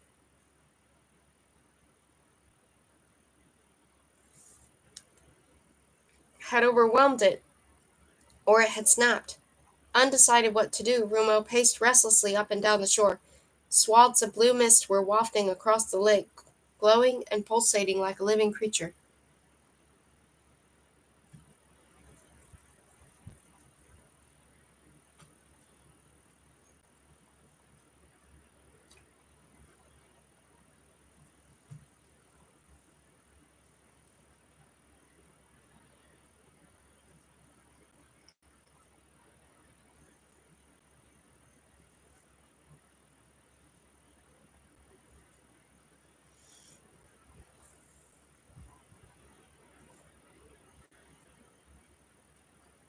Rala wakes up. The first thing Rala noticed when she opened her eyes was an acrid smell. It was pitch dark, but something must have woken her in the middle of the night. All she could remember was falling into bed with limbs like lead. She could hardly move her arms. She'd spent so long giving swimming lessons in one of the small lakes outside the city.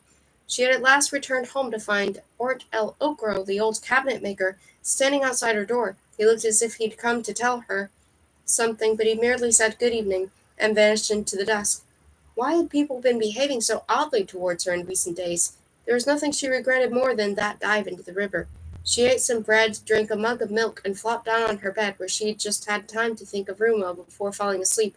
And now she was awake. Her aching limbs still felt heavy. so heavy she could scarcely move a muscle, let alone stand up, so heavy she couldn't move at all. Overcome with panic, she tried to kick and cry out, but all she produced was a terrified growl. Instinctively, she sniffed the air. There was this vile, acrid stench that seemed to cling to her, but there was another smell, too. Metal. Yes, her nose told her that her body was encased in metal, in a leaden sheath that enclosed her completely. That was when panic really gripped her. She was in a coffin. She'd been buried, alive. The dead Yeti. Rala! Rumo called desperately across the lake. Rala! Rala! Rala! Rala! The echoes replied from overhead. They seemed to bounce off the stalactites like bagatelle balls. There was an ominous crack, and fragments of rock came showering down from above. The furry little creatures with hooked beaks darted behind boulders and into the nooks and crannies. Then, with an almighty crash, the stalactite the size of a tree trunk broke off the roof of the cavern and plummeted into the pall of mist that floated above the lake. It sang with a mighty gurgle, then silence returned. Nice place, this, Dandelion remarked. Hey, said a low voice from somewhere in the mist. Are you crazy? Rumo drew his sword.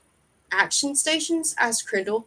I don't know, said Rumo. There's someone out on the lake. An unfamiliar, unpredictable life form? Taking mist? Living oil? Nothing would have surprised him. A shadow detached itself from the mist, and a small craft glided into view. A gigantic figure in a black hooded cloak was propelling it along with a pole. Are you out of your mind, youngster? The figure whispered. Fancy shouting like that. That confounded stalactite only just missed me. I'm sorry, said Rumo. Shh, hissed the huge muffled figure. We only talk in whispers around here, understand? Rumo nodded. What are you doing here? The giant had gently grounded his punt.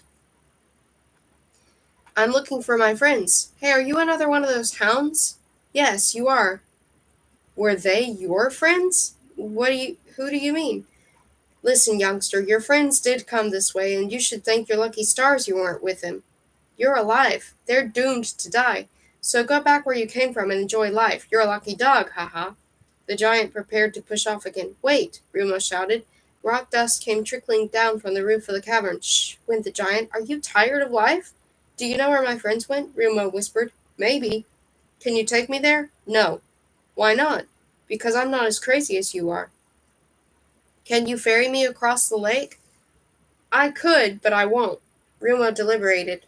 What if I yell and bring the house down? You wouldn't dare. Rala! Rumo shouted at the top of his voice. Rala! Crack! Another stalactite broke off and came hurtling down. It landed in the lake with a muffled splash, sending ripples across its oily surface. The giant winced. Climb aboard, he hissed, and for heaven's sake, pipe down. You really are suicidal. Rumo leapt aboard. Sit down and keep quiet, the giant whispered. Rumo complied. The giant pushed off. Silently they glided into the luminous mist. Did you see them? Rumo whispered. I may have seen a pack of hounds being transported across the lake by Vrahawks. Maybe they were unconscious, suspended in nets. Then again, maybe not. Vrahawks? Did I say Vrahawks? Maybe I did, maybe not. Can you take me where my friends are taken? Maybe, no, that's impossible. Did you know I can sing? Not very well, but nice and loud. The giant grunted. Blood! Rumo belted out. Blood! Blood must spurt and blood must flow. The stalactites creaked like icicles thawing in the sun. Shh, stop that, you idiot. I can't take you there. It's too far. I'll ferry you across to the other side, but that's all. After that, you'll have to manage by yourself. All right. They glided along in silence for quite a while. Then the giant said, Tell me, how come you know that demonic song? Where have I heard it before? Hey, Crindle exclaimed inside Rumo's head. I know that voice. May I ask who or what you are? Rumo hazarded. The figure turned to face him. A wisp of glowing blue mist floated past its cowl and lit up a death's head with huge close-set eye sockets and a massive prognathous lower jaw. Weirdest of all, the skull was composed of black bone, not white. I'm dead, replied the skeletal ferryman. Rumo gave a start and recoiled a little. Hey, no need to be scared. I said I was dead. Not that I was death in person. Don't mistake the message for the messenger. Just a minute, said Crindle. I've heard that somewhere before, that voice. I know that voice. And take care how you shuffle around on that seat. You could cut yourself on my scythe. Rumo looked under the seat. Sure enough, a gigantic scythe was lying there. Scythe, of course, Crindle growled. It's him, by all the demons. It's the one who killed me. A scythe? Rumo looked puzzled. I don't see any grass down here. I use it to cut off heads. You bet he does. Mine, for instance, Crindle said eagerly. That's him. That's my murderer. Let's kill him, please. Shut up, Rumo muttered. What did you say? The skeleton asked suspiciously.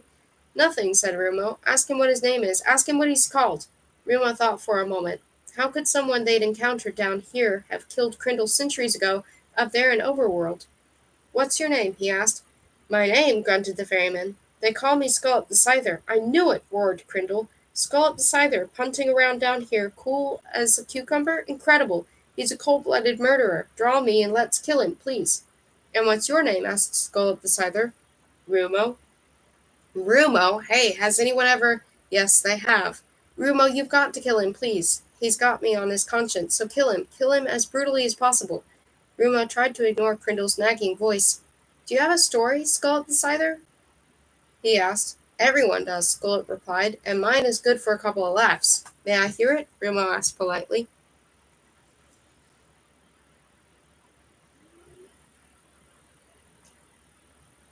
Like a ghost ship, the punt glided through the luminous mist and across the dark surface of the lake. Scullop pushed his cowl back and fixed Rumo with his empty eye sockets. Actually, he began, I was bragging a bit. I'm not really dead, or I wouldn't be pushing around so happily, would I? He gave a hoarse laugh. I'm pretty lively compared to a real corpse, but compared to you, let's say, I'm a semi-corpse at best. My story sounds far-fetched, and I don't expect anyone to believe it. On the other hand, if anyone claims it's a pack of lies, I take my scythe and slice his head off. Clean as whistle, understand?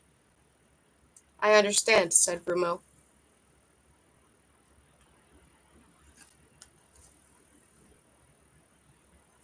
The story of Scullop the Scyther.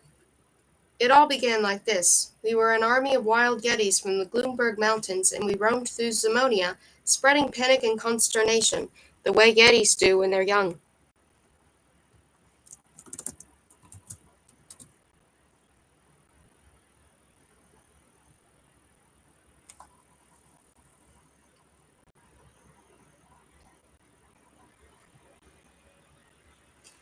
We thought we owned the world, which we did when you came down to it. Rumo stared out across the lake. All the colors of the rainbow were represented on its oily, iridescent surface. Hi, old times, those were. I burnt the candle at both ends. No matter what tavern we walked into, the band stopped playing and we were plied with free beer. We could have stopped. Who could have stopped us? We were on our way to Lindworm Castle because in those days, besieging Lindworm Castle was the thing for warriors to do. I know, said Rumo. You've heard the story, eh? Yes, you weren't a proper warrior unless you besieged Lindworm Castle. The place was said to be rich in loot of all kinds. The Lindworm diamond as big as a house. Gold mines in which nuggets could be dug out of the walls with your bare hands. Caves full of gems. Hey, you dozy Lindworms, we shouted when we reached the castle. We're now going to come up and kick your fat saurian backsides. Scullop chuckled. And then they tipped boiling pitch over you, Rumo said softly. You heard that too, eh? Scullop looked taken aback. Yes, those GD lizards showered us with pitch. Some mess. But we were yetis. We weren't going to be driven back into the mountains by a few bucketfuls of boiling tar. Hey, you marmot eaters, you lily-livered pin-pushers, we shouted. Is that the best you can do? And then they tipped molten lead over you, said Rumo. H's bells, you really are well informed. Who's telling the story, you or me? Rumo made an apologetic gesture. Sorry, he said. Scullop threw his weight against the pole and punted on. Now I've lost my thread. They poured lead over you, Rumo prompted him. Yes, precisely, molten lead. That was another kettle of fish altogether, believe me. We lost half our number. And that was when our luck started to run out. Rumo tried to look sympathetic. So we beat a retreat, and now the really heartbreaking part of my story begins. Take it from me. Scullop grunted with exertion as he pulled the punt around a rock protruding from the lake. We marched on through Zemonia, zigzagging a bit. Why zigzagging? Because our Kurds deserted us whenever we came across anything remotely resembling a castle or a fortress. In fact, many of my men used to burst into tears. While an army of sobbing yetis isn't a very edifying sight, especially when you happen to be in command of it. We badly needed a victory, you see, just one successful conquest. Anything would have done, or the army of the wild Yetis would soon be a thing of the past. And then we suddenly found ourselves on the borders of Nairland. Do you know Nairland? Nairland consists of cogitating quicksand, so I've read, said Rumo. You mean you're one of those eggheads who can read? No wonder you're a bit cracked, said Scullop. But you're right about the cogitating quicksand, although I didn't know it at the time. So he came to the borders of Nairland, no opposing army, no fortifications, nothing. Just sand. I was about to give the signal to advance when I heard a voice in my hand. Don't, it said. I'm quicksand, cogitating quicksand. I'll swallow you up. Scullop uttered a scornful laugh. I thought it was a trick, of course. We'd heard reports of great treasures buried in the volcano in the middle of Nairland with no wild young yetis was going to be bamboozled by a voice inside his head. So I marshaled my army in line abreast and gave the order to advance. Scullop leant on his pole for a moment. Well, we sank into the quicksand, every last one of us, one step and we were done for. Not a pleasant experience, believe me, suffocating in quicksand. He punted on. But that wasn't all. Oh no, quicksand doesn't just kill you. It does a really thorough job on you. It scours the flesh from your bones. We sank deeper and deeper in the grains of sand, wore away our faces, forced its way up our noses and into our skulls, and then it started all over again. Although we were well and truly dead, we regained the power of thought. My skull is still full of cogitating quicksand. The Yeti shook his head gently, and Rumo could hear the sand rattling around inside. I've no idea how far we sank, or through what subterranean channels or tunnels, or for how long, but to me it seemed like an eternity. Being buried alive is nothing in comparison, and then, at long last, we came out in this cavern. We fell through a hole in the roof and landed in this confounded lake, all of us, or as many as were left. The oil had soaked our bones and made them black and supple. I don't know what's in the stuff, but it certainly contains plenty of energy, liquid energy. It's full of life from ancient times, so now we're dead but still alive in a way. We're undead, you could say, neither one thing nor the other, with our skulls full of thinking sand. Rumo was dumbfounded. Even Crindle had fallen silent. The Yeti's fate seemed to have impressed him too. To keep ourselves occupied, we carved some boats out of big seams of coal, and we've been punting around here ever since. Not that many passengers come our way. Well, that's my story, up to date at least. It's a really good one. I told you so, didn't I? And the laughs are on me. The mist, which had thinned a little, was now floating above the oil in a thin, blue, shimmering layer. Not far away, Rumo saw some other punts gliding around, manning by cloaked figures of similar size. My men, Scullop said proudly. My undead men. Where exactly are we bound for? Asked Rumo. The far shore. You want to get to Hell, don't you? Hell, what's that? A city, the capital of Gornab's crazy kingdom. The place I took your friends to. You mean there's a city down here? And what a city! Who is Gornab, the ruler of Hell? He's insane. Scullop tapped his bony forehead. If that's where my friends are, that's where I want to go. They. Okay. Just to show you how that's spelled.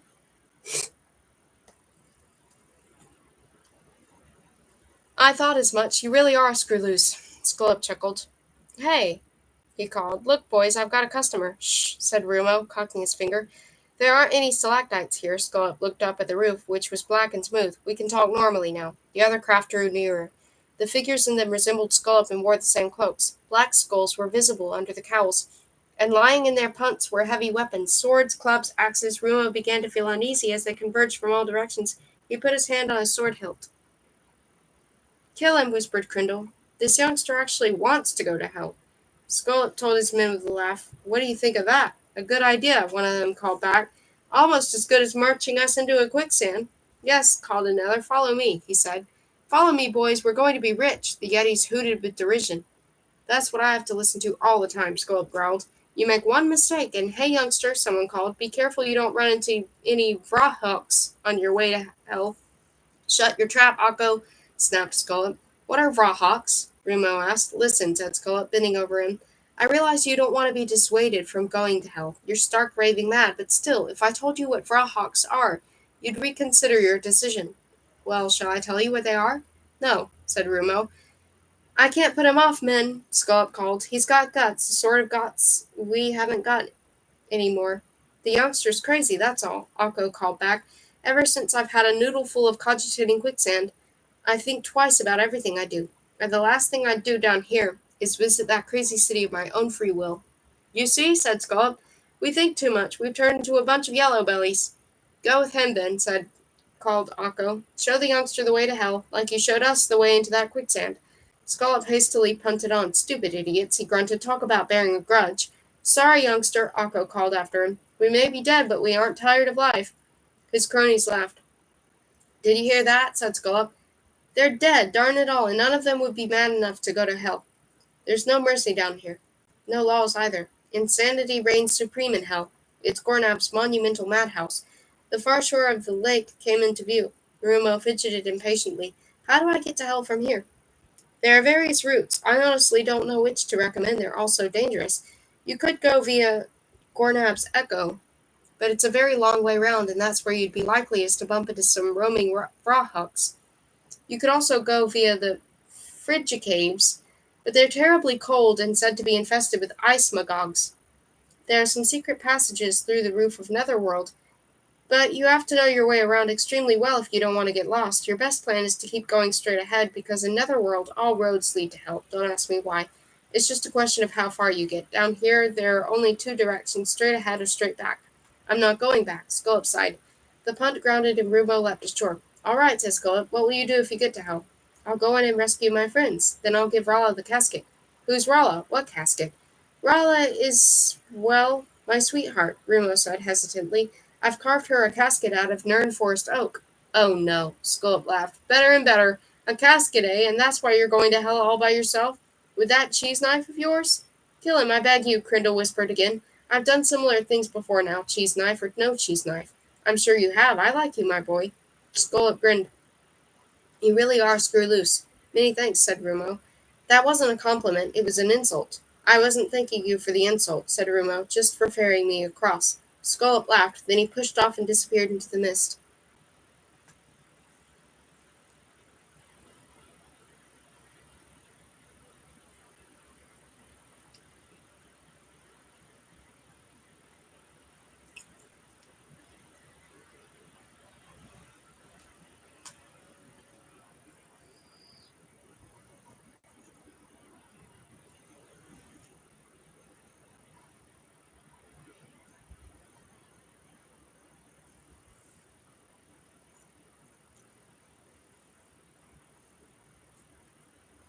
Hope it's okay if I do something really quick before we resume. Also, I should check to see. Oh, it's actually good on battery right now. Okay, so there are some things we want to do briefly. I don't think it'll take too much time, don't worry.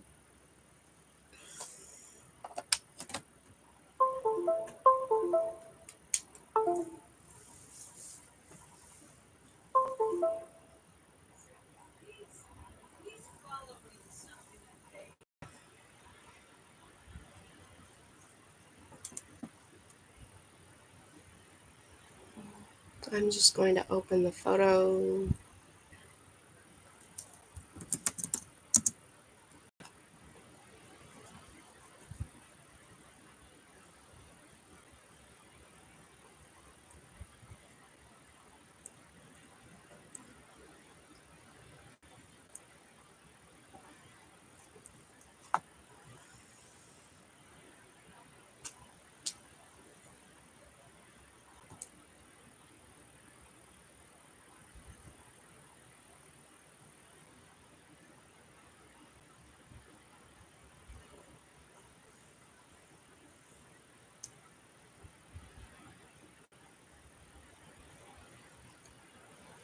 Yay. Okay. Now I'm just going to wait for the photo app to start.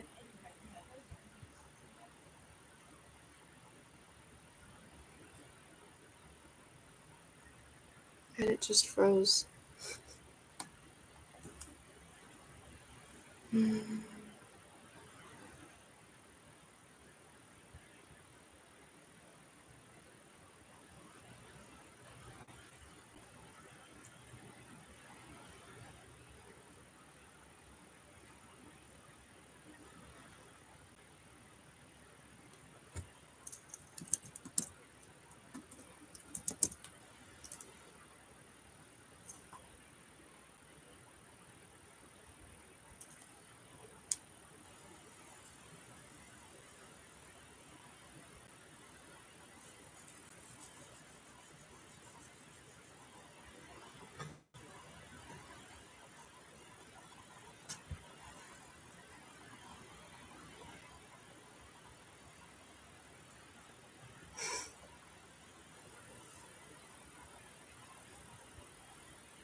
Okay, that scared me. It said my connection was unstable.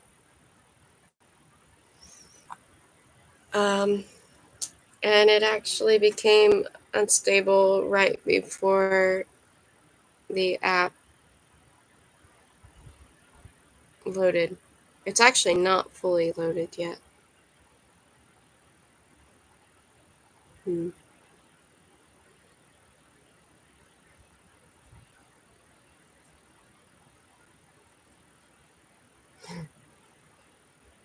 Let me just go ahead and save this and close it.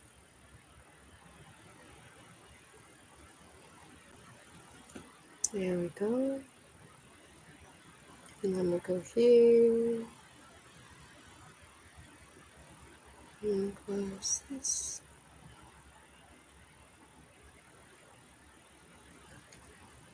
Let me make sure. Okay, so there's only one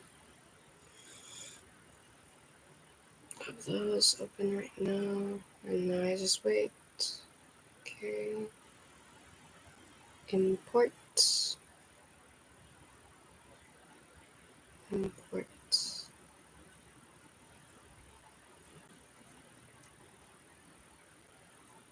Yay! And now it's going to show things that I'm going to select. I'm going to import. Yay. It won't be crazy long. It won't be long. I don't think anyway. I don't think it'll be long before it loads.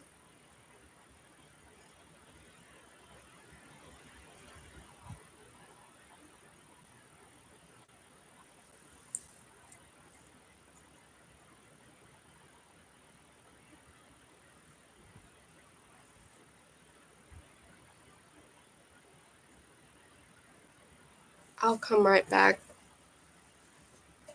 I'm going to get maybe some lemon tea.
Okay, good.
Okay, now I'm just going to be importing those, and I'll go ahead and go back to reading.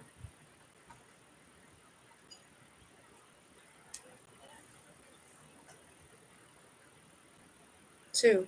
Hell. Urs hadn't been surprised when Rumo failed to appear for supper. It was a common occurrence lately. Rumo avoided other people's company and preferred to spend his evenings roaming the deserted side streets of Wolpertine. He usually returned home late and flopped into bed right away. Urs hoped that his advice to consult Hornt El Okro would bear fruit. His life had become devilishly complicated since he'd got to know Rumo. What with their strenuous fencing lessons in the woods, their interminable conversations at night, their fracas of a wolf, and his duties as municipal friend, everything had been much more eventful before Rumo appeared on the scene. More tedious as well, granted. But Urs was fond of tedium, he even cultivated it. That was why he took advantage of this Rumo-free evening to indulge in a little civilized tedium. One essential was a supper requiring protracted preparations in case a pot-roasted joint of beef which had patiently studded with dozens of cloves of garlic and braised for several hours until tender. Should he read a Prince Aykroyd thriller while eating? No, far too exciting. He thought a while. What did his meager library have to offer in the way of suitable, or in other words, tedious reading matter? 55 Ways of Caramelizing Sugar? No, he knew it by heart. Wait, how about Culinary Delights from My Garden, an unspeakably boring treatise on the cultivation of vegetables by Denzelat Wardspinner, one of Lindworm Castle's hopelessly outmoded authors? Yes, that was ideal. He decided to reread the chapter on blue cauliflowers. Urs removed the beef from the saucepan, opened a bottle of long-hoarded Florentine Burgundy, and sat down at the kitchen table with his meat, wine, and book, and bored himself rigid. In the end he fell asleep face down on the tabletop. The first thing he noticed when he awoke was an unpleasant smell. Had he been sick? Nonsense. He hadn't drunk that much. How had he got to bed? Why was the bed so hard? Oh, he was lying on the floor. He tried to stand up. There was a jingling noise in the darkness, and he felt something cold round his wrists. He was handcuffed. What was this, one of the triplets' practical jokes? Or was he still dreaming?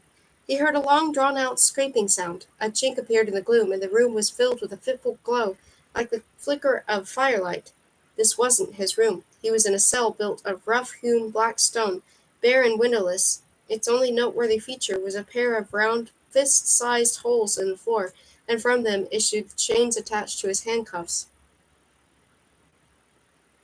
What was that noise drifting in from outside? Confused voices and laughter? A commotion of some kind? Urs got to his feet. He gave an involuntary belch, and the sour taste nauseated him. Then he tottered over to the door. The chains did little to restrict his movements. The further he went, the more links emerged from the floor. Urs's nightmare. Once outside the cell, he saw that flames really were the source of light. It came from two large torches secured to the wall on either side of the door. He was dazzled for a moment, but then his eyes became accustomed to their new surroundings. He had emerged into a passageway. Stretching away to the left and right of him was a wall interspersed with more doors flanked by torches. It was dark overhead, and on either side of the passageway was another stone wall. This was where the babbles of voices and laughter seemed to be coming from. Urs was familiar with dreams of this kind, animated, colorful nightmares full of sensory impressions and realistic architectural scenery. They usually culminated in some terrible catastrophe that woke him up: earthquakes, floods, conflagrations, meteor showers. They were the price to be paid for his midnight feasts, nightmares induced by his overtaxed digestive organs. The sensory impressions were exceptionally strong this time. Urs could detect an overwhelming and abundant smells that he had at the last fair. Smells of cooking, perspiration, burning oil. Another Wolperting emerged from the door on his left. Urs knew him, but only vaguely, so I couldn't remember his name. He was also wearing handcuffs and looked equally bewildered. Urs, is that you? He said. Urs shuffled towards the opposite wall with his chains scraping along the ground behind him. At every step the babble of voices became louder, the smell stronger, his uneasiness more intense. What lay beyond the wall, and anyway, was it wise of him to try to find out? Wouldn't it be better to slink back into his cell and stick it out until he woke up? The theater. Urs peered over the wall. He found himself looking down into a big circular, no octagonal area, lit by hundreds of torches and braziers, a deserted expanse of pale, neatly raked sand. He was clearly in a gallery of some vast theater, a sort of balcony running right round the 8 segments of the auditorium. Above and behind him was another tier that seemed to be unoccupied, and a symbol below him, in the largest tier of this nightmare theater, were the spectators. Urs recoiled at the sight of them. It confirmed that he really was dreaming, for no place on earth would have harbored such a weird assortment of creatures. He leaned over the wall for a closer look. Roughly half the audience consisted of two-legged creatures notable for their grayish, sometimes almost deathly pallor. Their heads, which were cloven above the eyes, stuck out their either side like bulbous horns. They wore sumptuous robes of velvet and shimmering silk, and their jewelry, gold rings, diamond brooches, silver bangles, glittered in the torchlight. The front few rows of seats were reserved for the pale-skinned creatures, whereas sitting behind them were other spectators, whose most salient characteristic was their diversity.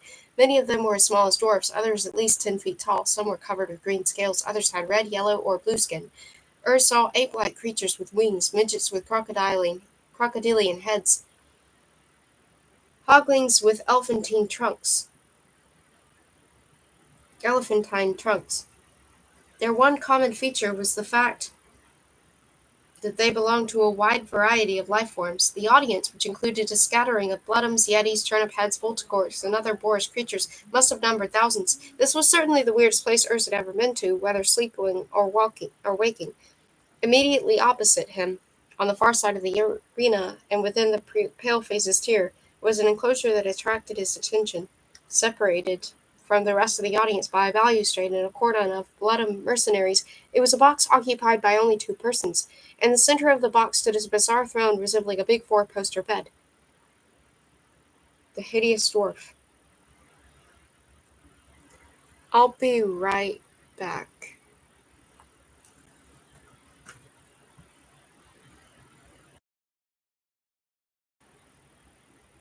That didn't work.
The hideous dwarf. When Urs focused his gaze on the figure seated on the throne to recoil, sitting seated on the throne, he recoiled a second time.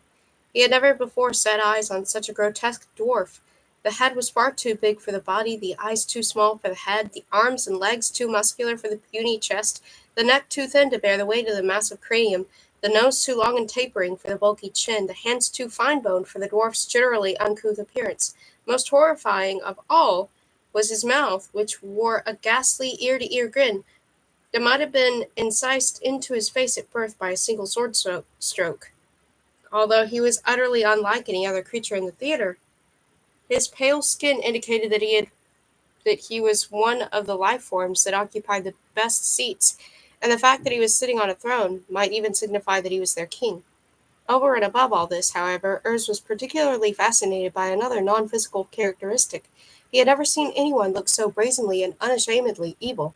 The dwarf rolled his eyes theatrically until only the whites were visible, narrowed them to menacing slits, opened them wide once more, swept the audience with his piercing, hostile gaze. He was forever pulling faces, forever licking his gritty lips with long, thin, darting tongue, forever cackling so spitefully that those around him flinched as though he lashed with a whip. Urs couldn't understand how such an utterly repulsive creature had managed to insinuate itself into his dreams.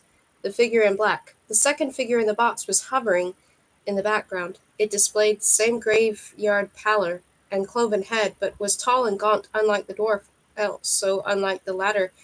It did not appear to relish its prominent position. In fact, it almost seemed to be skulking behind the throne. The dwarf sat up on his throne. The gaunt figure gestured imperiously with its right hand, and the hum of voices in the stadium died away. Having licked its grinning lips once more, the dwarf proceeded to speak in a high-pitched, strangled voice. Ingreets, new tithe caps of the Theatra of Thread. You have been through here to tithe. You have been through here to repish. O you Torfunat ones, O you Sochin ones, you are destined to tiff and repish for the internment of this stinctuitished idiots. And tiff you will, and repish you will. That is your iscanable destiny.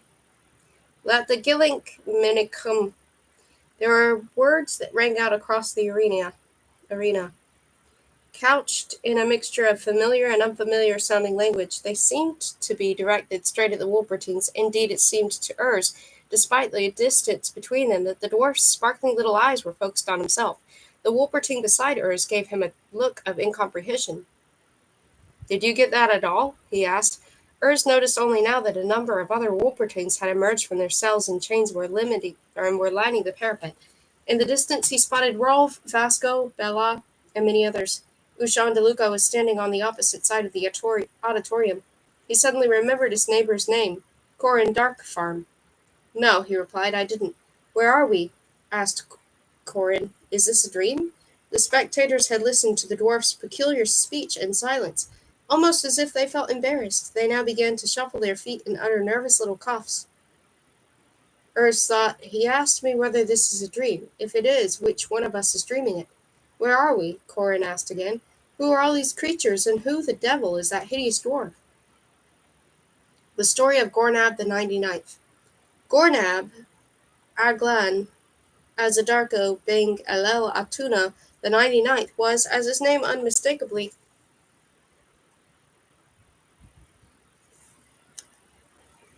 implied, the 99th ruler of hell. In addition to granting him certain prerogatives and imposing certain obligations, this meant that he was the scion of a long family line, that his immediate successor, if any, would become the 100th sovereign of Netherworld, charged with fulfilling the Red Prophecy. The Red Prophecy was an ancient inscription on a weather-worn pumice stone wall in the center of hell. It was inscribed in the blood of the great alchemist and prophet Yoda Bang Tagd, who had lanced an artery with the tip of a goose quill and written until he was quite literally bled dry.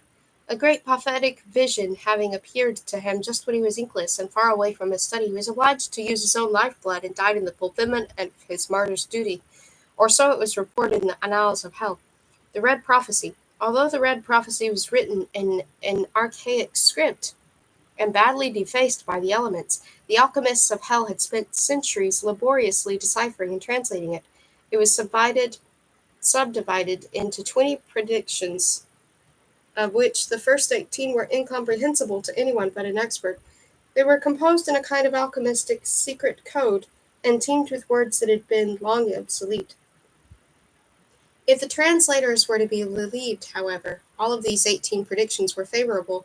They foretold that the inhabitants of hell would be blessed with wealth, health, and good fortune, but only if they held the art of alchemy in high esteem.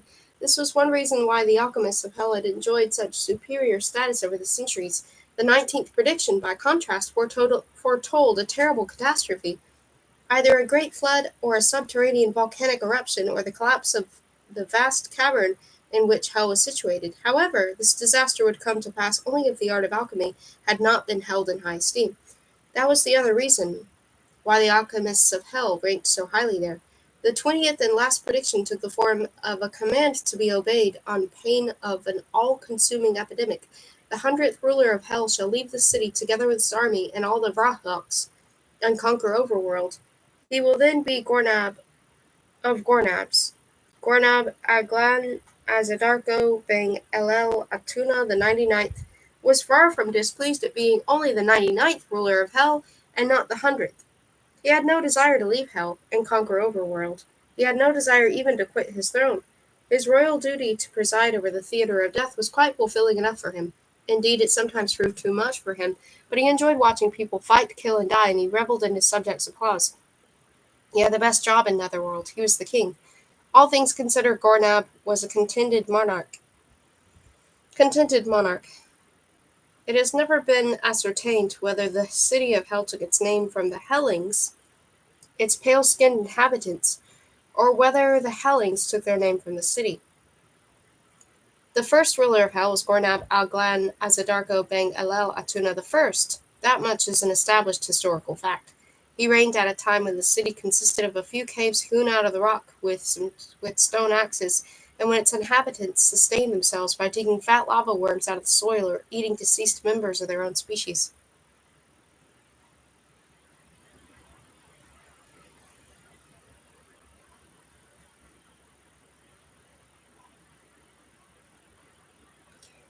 Another unanswered question is where the Hellings originated, but it can be inferred from their pale skin that they had always lived in a sunless subterranean environment. Historians surmise that the Hellings' ancestors could perceive neither light nor color, and that they had antennae instead of eyes. This would account for the horn-like excrescences on their heads, which are simply atrophied antennae. These, however, are no more than conjectures.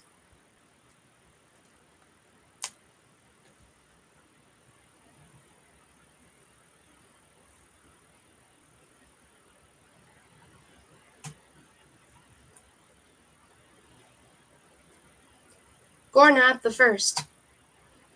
What is certain is that the attested history of the Hellian nation begins with Gornab I, although to call it a nation in the strict sense would be mistaken.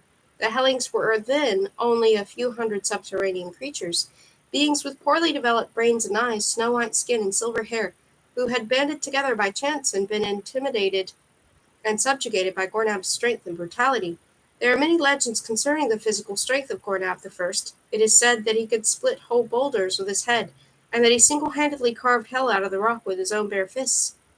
Anyone aware of the immense strength latent in his stunted descendant Gornab the 99th or last was inclined to believe these legends about him. The Gornabian dynasty can be divided into 10 periods, each of them embracing 10 generations. Thus, the first epoch extended from Gornab the First to Gornab the 10th, the second epoch from Gornab the 11th to Gornab the 20th, third from Gornab the 21st to Gornab the 30th, and the 10th, the only one to span just 9 reigns, from Gornab the 91st to Gornab the last. The despotic dynasty. According to the Red Prophecy, the accession of Gornab the 100th would mark the beginning of a new era, so the 100th Gornab could also be referred to as Gornab the First and Gornab the 99th as Gornab the last. One Gornab succeeded another without a single break in the line of succession, and each bequeathed to his heirs the burden of spiritual, moral, and physical decline. It may justifiably be wondered whether the history of hell and its inhabitants would have taken the same course had its very first ruler been a less malign individual. The Hellings were not incorrigibly evil or vicious, they simply knew no better. They did include some thoroughly pacific and good-natured souls, but there were relatively few of them. Gornab the First combined all the qualities that go make up the ideal tyrant. He was power-hungry, bloodthirsty, quick-tempered, cunning, unscrupulous megalomaniac. His character and political views colored the ruling dynasty's style of leadership, the culture, and the mores of an entire civilization for nearly 100 generations. Gornam, the first 12 sons, took after their father to such an extent that when he was frail and defenseless enough, they joined forces and stoned him to death. They then engaged in years-long feud until, after 9 perfidious murders, only one of them was left to ascend the throne, Gornab II, a parricide and fratricide of whom we all know is that he had 11 fingers. And so it went on for 20 generations. One tyrant followed another, and hell gradually developed from a system of caves into a city. The conduct of the royal family, however brutal and barbarous, was considered exemplary. Oppression, corruption, lies, torture, murder were not only commonplace, but taken for granted even by peace-loving members of the community. It was to their credit that the city never subsided into chaos. Most alchemists and architects who constituted the intellectual elite of hell belonged to their number, but did so some of their other citizens from various sections of the city's population. Alchemy and architecture were only arts recognized and practiced by the early inhabitants of Hell. The city was growing continuously, so architects and construction workers were always in demand. Alchemy was a strange mixture of arts and sciences, embracing literature and medicine, physics and philosophy, chemistry and biology. Music and painting were virtually unknown in Hell, and sculpture played only a subsidiary role in its capacity as an offshoot of architecture. The Helling's diet included worms and insects, many varieties of which lived in the volcanic soil, as well as fish, crabs, snails, water spiders, and the non-light-dependent plants that grew in the netherworld's subterranean sewers. Regarded as special delicacies were tacker bats, which were hard to catch, wool spiders, large numbers of which inhabited the tunnel systems of Netherworld, and various kinds of mushrooms, which proliferated in the city's sewers. There was such a wide variety of subterranean species that food never ran short, one reason for the city's steady expansion. The discovery of Overworld. It was only after more than 25 generations in the reign of Gornab the 27th the Hellian alchemists and soldiers ventured on their first expeditions to the surface of the planet. Shafts of volcanic origin had been discovered at an early stage, but it was a long time before anyone dared to explore them. The wildest theories prevailed concerning the perils of Overworld, that its atmosphere was poisonous, for example, and that every kind of monster lurked there. The explorers were all the more surprised to find breathable air in Overworld. However, the pale-skinned Hellings found sunlight hard to endure, so they made their excursion by night. They covertly observed Overworld's inhabitants and their habits, and when they returned, wrote sensational accounts of them for Hell's Alchemistic Academy. Because living in sunlight was unthinkable, and the Hellings had a deep-rooted fear of the unknown, they refrained from making direct contact with the Overworlders and confined themselves to scientific observation. Their visits to the surface had not gone unnoticed. They themselves were watched by disreputable denizens of the night who dogged their footsteps and tried to follow them when they returned to their subterranean city. These adventurers, mainly bandits and mercenaries, were the first overworlders to explore the secret routes to Netherworld. Many of them died in the process. They fell into chasms, were devoured by subterranean beasts, or froze to death in the frigid caves. But some of them found their way to the hell and entered the underground city. The treatment they received was understandable. They were taken prisoner, tortured, and finally, since no one understood their language, put to death. But the legend of Netherworld inexorably spread among the lawless members of Overworld's population. The thin trickle of fearless individuals, mostly escaped prisoners or others who had little or nothing to lose, never ceased. As time went by, the Hellings grasped that they could obtain valuable information about Overworld from these fugitives and adventurers without having to expose themselves to sunlight. They learned each other's language and began to communicate. In the end, even the most pig-headed Hellings realized that the cooperation with the Overworlders could be mutually advantageous.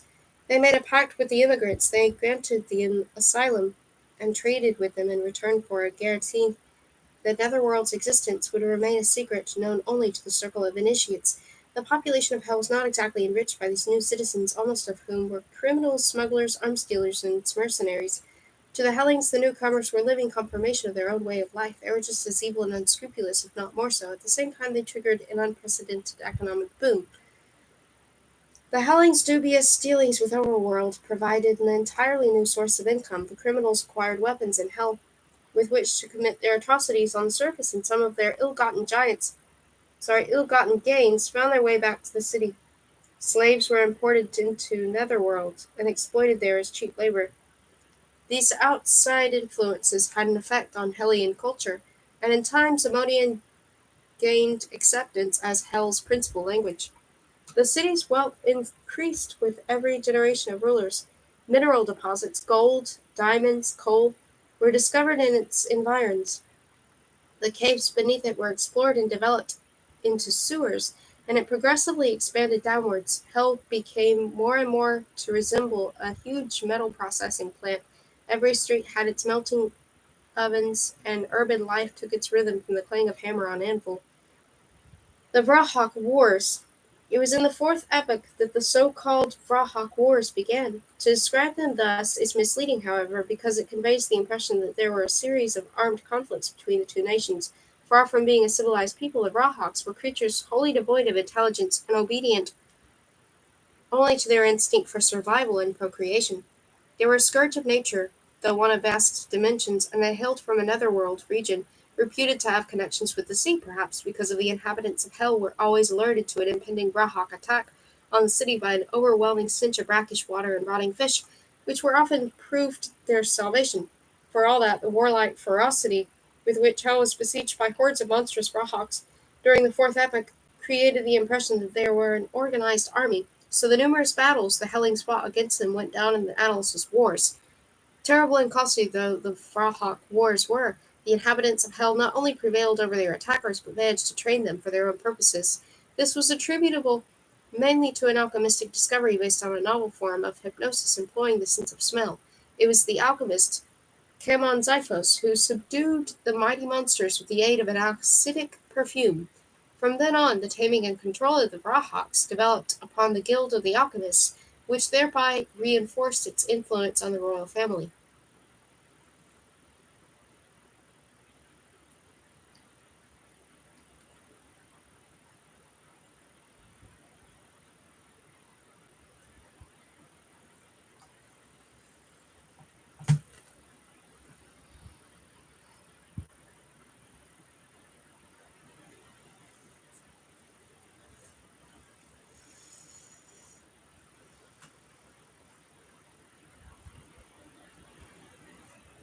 The birth of the homunculi.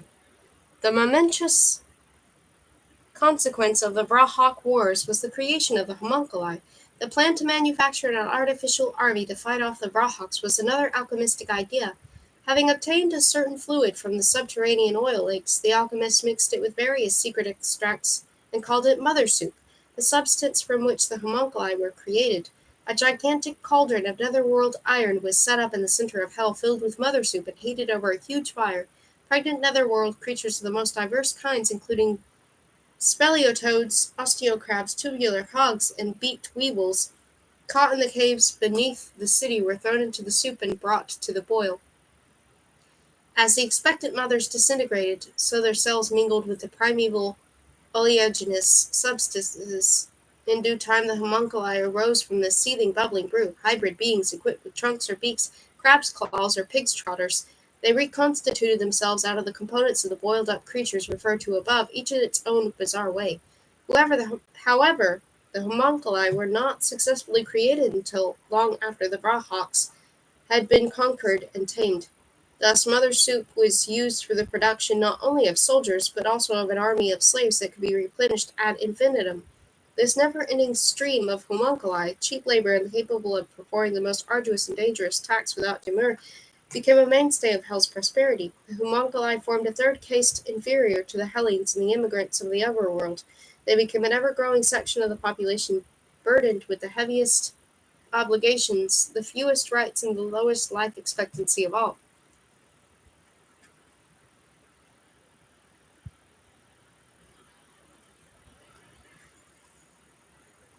The Theater of Death.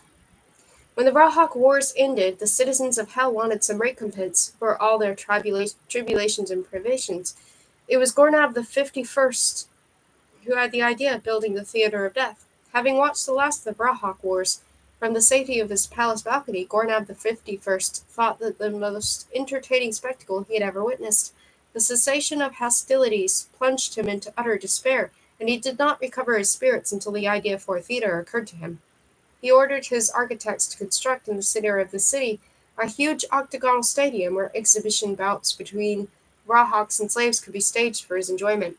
They were originally intended for his personal delectation, but shrewd advisers persuaded him to admit the general public as well. Experience showed, however, that this was not a good idea to stage fights with the rawhawks. They were far too wild, became too enraged, broke the hypnotic spell of the alchemical perfume, and often turned dangerous. Although only the smallest specimens were sent into the arena, they were forever running amok.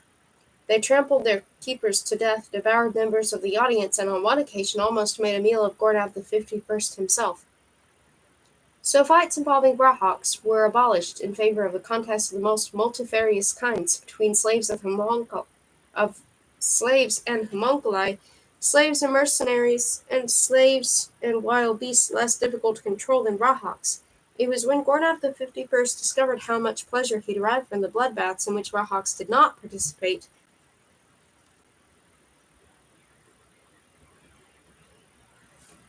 that the theater of death really came of age. From now on, it was destined to be the cultural center of hell.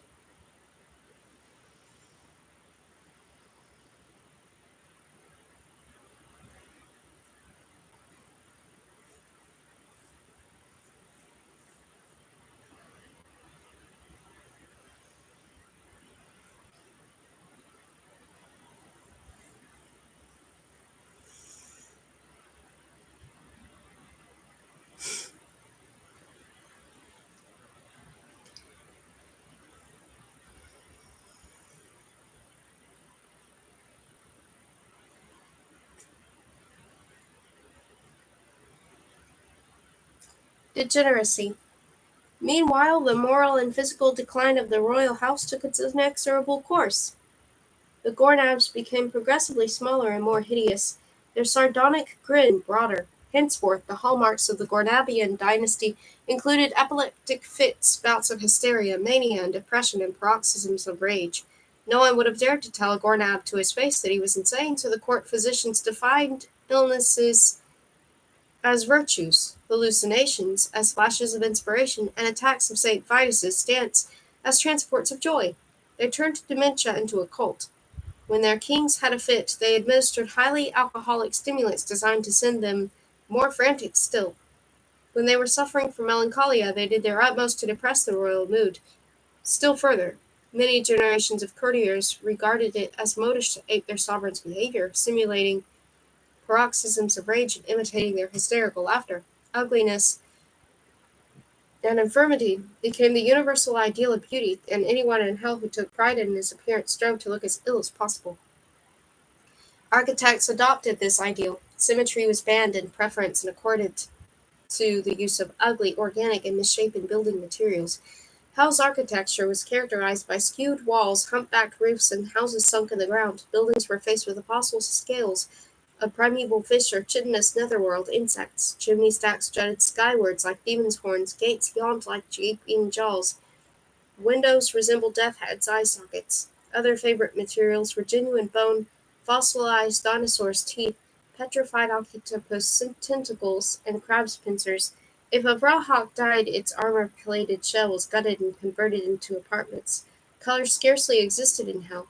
Anyone who walked along its leaden gray streets and encountered nothing but pale-faced, dark-robed hellions could be forgiven for believing that he was in a monochrome world. There was some light, of course, but subdued, flickering and never brighter than necessary. Sunken pools filled with phosphorescent, pulsating jellyfish served as streetlights. Smoldering torches and candles of black wax stood in the window embrasures, and brosiers burned in public places. Hell's murky, unhealthy atmosphere was aggravated by the everlasting smoke and soot. Although they were so sickly and shamefully abused by their physicians, nearly all the Gornabs were immensely long-lived. Even Gornab the First made it to 164, and he would undoubtedly have survived for a good while longer had he not met a violent end at the hands of his offspring. On average, the Gornabs lived for between 180 and 200 years and spent the entire time in a state of flourishing ill health. Although it was customary at court to believe that the king was at death's door, most of Hell's rulers died of old age. Discounting a few cases of arson and some bizarre legislation, the Gornab's illnesses and peculiar whims had little effect on public affairs in general. The disease was confined to the palace. Their doctors used to say in jest because the king's demented ideas were largely self-imposed.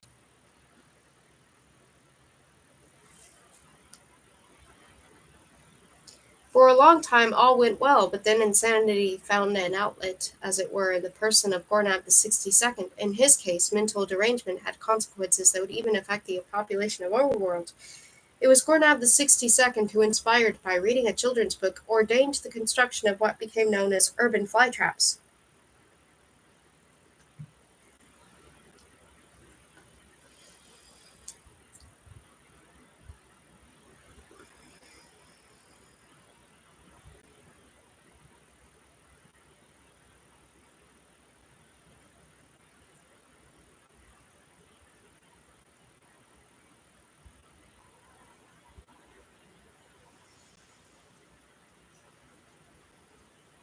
Nongo Tolk's picture book. The alchemist Nongo Tolk, employed at the court of Gornab the 58th as a veterinary surgeon and tutor, had written a children's book intended solely for the scions of the royal house, which described the basic workings of the political system in a simple but graphic manner. Having lavishly illustrated this volume, he presented it to the king's son, the future Gornab the 59th, on his 10th birthday. Nongo's picture book gave a simplified view of the world that would not overtax a childish brain. He drew the king as big, black, immensely powerful cave bears, and their subjects as docile, loyal, obsequious albino rats. Some of the king's advisers and diplomats he portrayed as faithful glowworms, others as bloodsuckers and leeches. The city of Hell itself he represented as a cunning spider equipped with 100 legs and 100 eyes that lurked below the ground and bided in time in hiding until one day it made its way to the surface. Graphic illustrations showed the spider spinning webs there in the shape of houses. Overworlders of all kinds made themselves at home in them until the spider reappeared and devoured every last one. This episode was meant to symbolize, for the Crown's Prince's benefit, the fulfillment of the Red Prophecy. The book had no effect on Gornab the 59th. He merely glanced through it, burst into tears at the sight of the spider, and tossed it into his overflowing toy cupboard. The following two Gornabs were unimpressed, for the precious hand-illustrated volume was passed down from one generation to the next until it fell into the hands of Gornab the 62nd, when he was already middle-aged.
Gornab the 62nd. The latter king's insanity assumed largely manic forms. He was bubbling over with crack-brained schemes. On one occasion he forbade the inhabitants of Hell to speak for a year. They were only allowed to whisper. Another time it was all his courtiers could do to prevent him from marrying a fossilized fish. He painted, composed music, and wrote poetry, with equally terrible results in all three disciplines, and was always in search of ideas for further atrocities. One day, while rummaging through the royal library, he came across Nongo Tolk's picture book. Its impact on his deranged mind was total. Gornab the 62nd would be the first king of Hell to translate the pictures in the children's book into reality. The art-loving monarch's greatest passion was architecture and the construction of monumental buildings. Hell was strewn with empty palaces commissioned by Gornab and built to his own designs, but the city's subterranean location naturally cramped his style. Gornab the 62nd yearned to extend his architectural activities to Overworld, but his advisors had always managed to dissuade him.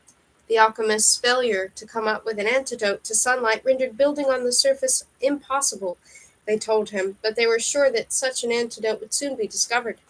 While Gornab the 62nd was leafing through Nongo's picture book, his overwrought brain had a flash of inspiration that set off a chain of reaction of megalomaniac visions and ideas. His architectural ambitions, the theater of death, the homunculi, the Vrahawks, the alchemistic arts, Nongo's illustrations, overworld and netherworld, all became fused into a plan which, although malign, had its attractions.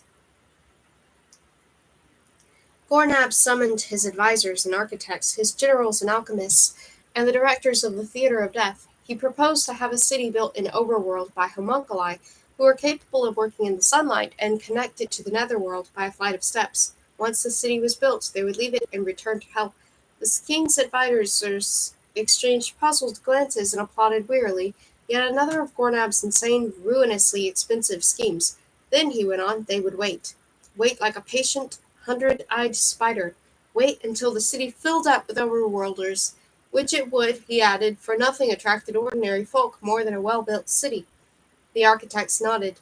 That made sense to them. At length, one night when the densely populated city was wrapped in slumber, the Hellion army would ride to the surface on Vrahawks, anesthetize the inhabitants with alchemical gases, and bear them off to hell.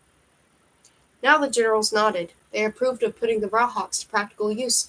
The alchemists who controlled the Vrahawks nodded likewise. The captured slaves, Gornab went on, would be found employment as laborers in the lead mines and sewers, smelting works and armories, etc. As for those prisoners who were particularly strong and good at fighting, they would be put on show in the theatre of death for the entertainment of the masses. At this the directors of the theatre of death broke into rapturous applause. They had always dreamt of butchering slaves on a grand scale.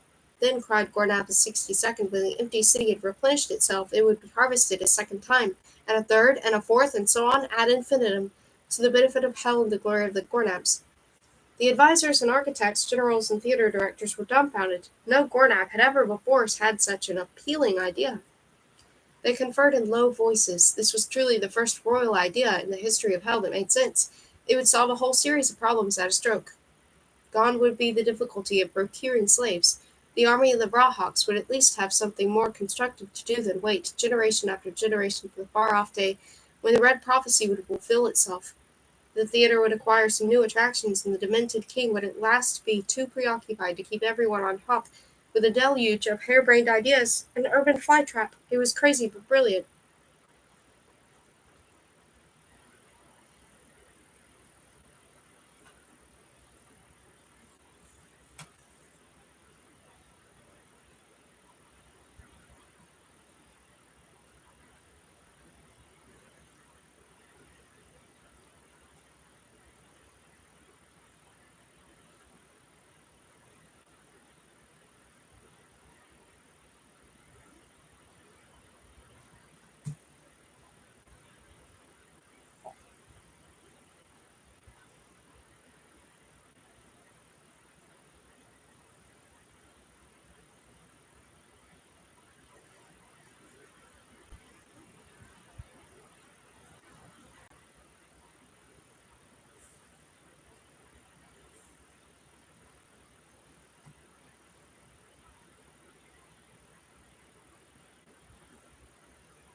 Okay.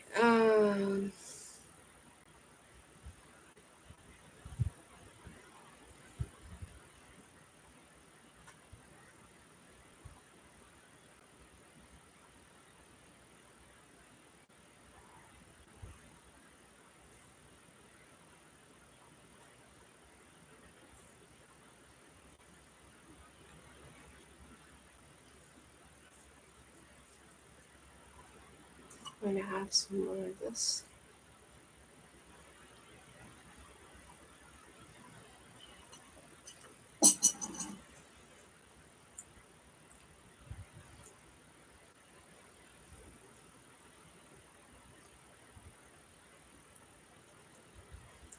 The urban fly traps.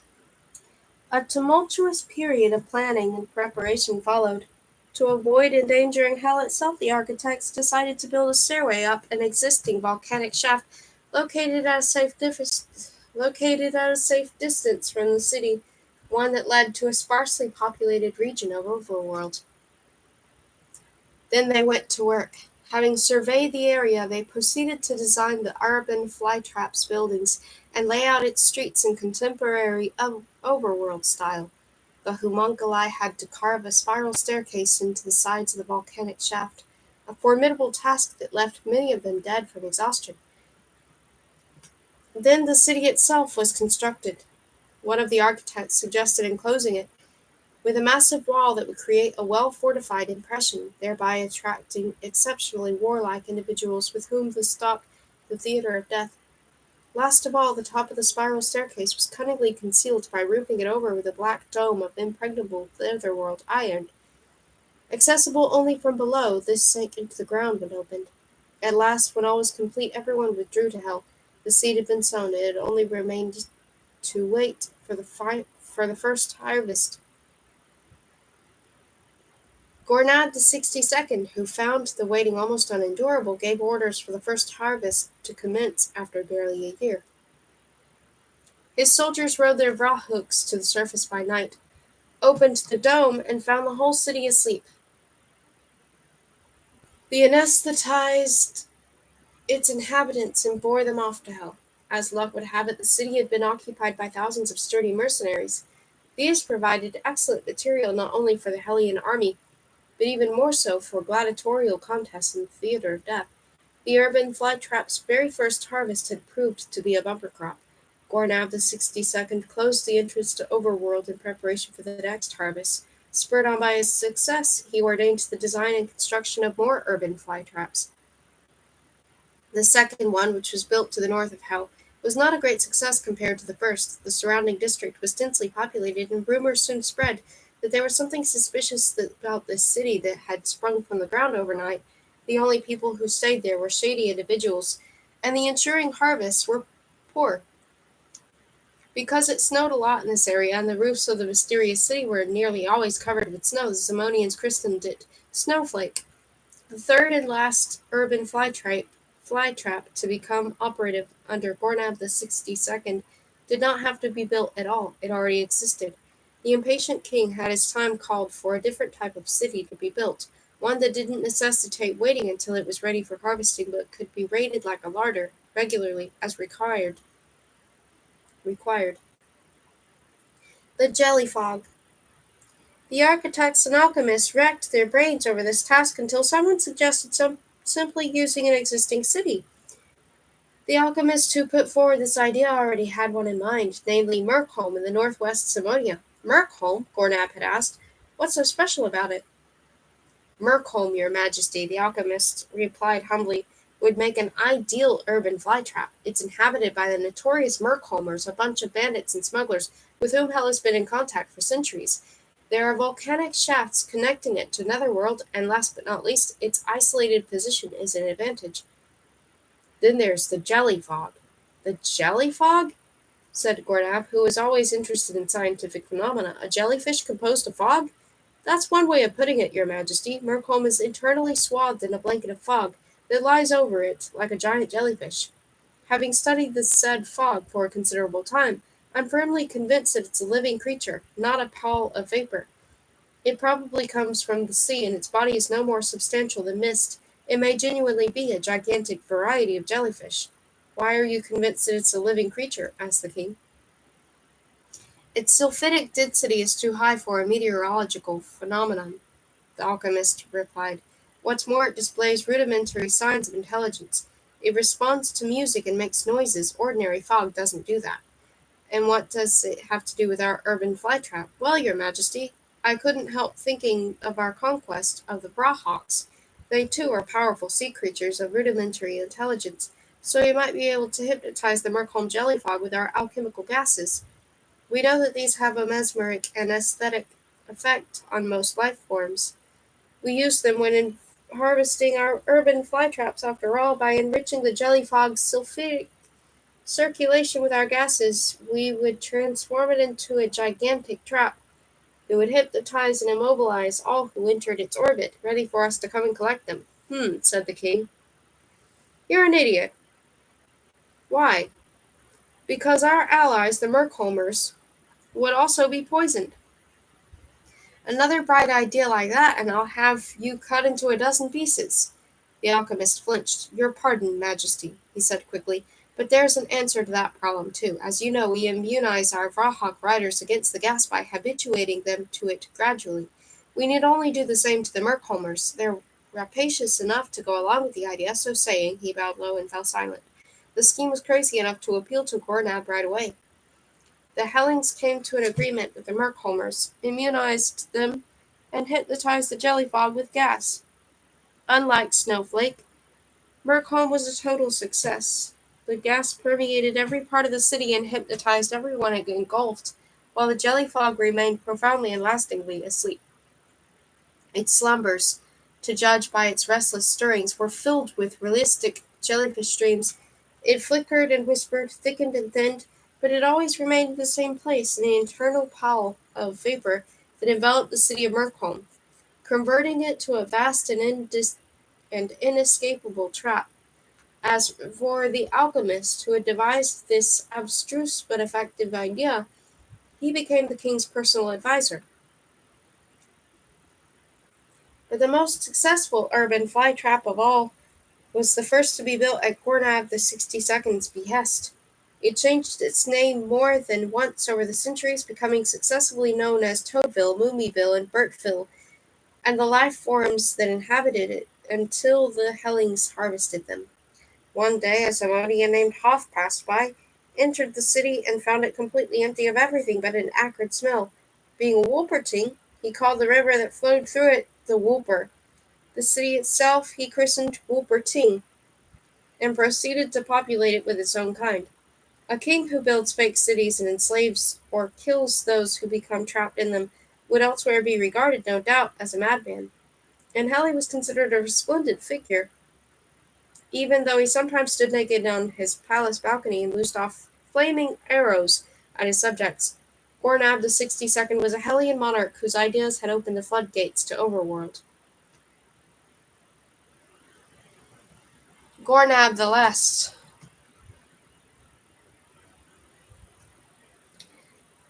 Although the history of Hell had hitherto been one of continuous growth and prosperity, Gornabian victories and conquests, the seventh epoch dealt the city some hard knocks. Disastrous epidemics, a subterranean earthquake, a plague of insects.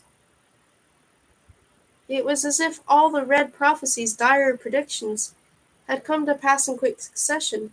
The city had long been too big for such tribulations to destroy it entirely, and life went on regardless. The alchemists devised ways of combating the epidemics. The buildings devastated by the earthquake were replaced with even stouter ones, and the insects were exterminated, but the city's uninterrupted growth had been halted. A process so gradual that even its rulers failed to notice it. Gornab succeeded Gornab. The theater of death had its ups and downs, and the urban flytraps were regularly harvested, but little else happened. During the 8th and 9th epochs, stagnation gave way to decline, and the Gornabs lapsed into apathy. All that still interested them was cultivating their bizarre ailments and presiding over shows at the theater. Increasingly riddled with corruption, the city eventually subsided like its kings to a state of torpid lethargy. Gornab the 99th personified all the blunders and atrocities the city hell and its rulers had ever committed. The most extravagant and self-indulgent being in Netherworld, he was as crooked, warped, dishonest, stupid, and malevolent as any living creature could be. Just as he mistook ugliness for beauty, so he mistook cruelty for art, hatred for love, and pain for pleasure. He also mistook just about everything else: right for left, up for down, good for bad, backwards for forwards. He even misplaced the syllables in the words he uttered. If there was anyone in whom evil and insanity had managed to join forces and come to life, it was Gornab Aglan Azadarko Bang Alel Atuna, the 99th ruler of Hell, king of Netherworld, an arbiter of life and death in the theater of death. Urs awakens. Urs rubbed his eyes. He was sure of it now. This was no dream. The sensory impressions were too convincing, too realistic, and he was feeling too wide awake. His stupor and the acrid smell had worn off. By whatever means, the Wolpertings had been abducted and carted off to this awful place. Are we in hell? Asked Corin. How did we get here? No idea, said Urs. What do you think they intend to do with us? Questions, questions, Urs sighed. How the devil should I know? I'm only trying to get things straight in my mind, said Corin. Until just now I thought this was all a dream. So did I, said Urs, but it's too unpleasant to be a dream. He redirected his attention to the royal box. The spectators were also gazing expectantly at the hideous dwarf on the throne. The tall figure behind the king slunk restlessly to and fro, trying to make him as comfortable as possible. He handed him bowls of fruit and golden goblets of wine, plumped up his cushions, and fanned him. Now and then he bent down and whispered something in his ear, whereupon the dwarf would utter a discordant bleat of laughter. Despite the dark-robed figure's obsequious manner, Urs sensed that he was the second most important person present. Friftar's story. Friftar, chief political and strategic advisor to Gornat the 99th, belonged to a family of diplomats with a long tradition of service at the royal court. He made a more elegant impression than hideous, thick-set Gornab. Tall, pale, and slim, he kept his gestures and facial expressions to a minimum, but he cut a good figure only when compared with his grotesque king. In any other surrounding, his demonic features, hooked nose and projecting teeth would have made him look like a veritable scarecrow. Anyone who believed that Frithvar was a grey eminence who operated a crazy puppet from behind the throne was grossly underestimating the demented monarch. Gornab the 99th was the living manifestation of many evil minds, and heir to the most unscrupulous tyrants. Nearly 100 generations of pathologically bloated egocentricity had rendered the Gornabs hypersensitive to any form of conspiracy. Those who opposed one of them opposed them all, and no matter how carefully and shrewdly they disguised their intentions, they could not conceal them altogether. Gornab the 99th was mad, ignorant, brutal, and morally depraved, but the ghosts of his ancestors stood solidly behind him. They helped him to sniff out any plot, however cunning, and anyone who incurred the collective wrath of the Gornabs was doomed to die. Friftar knew this only too well.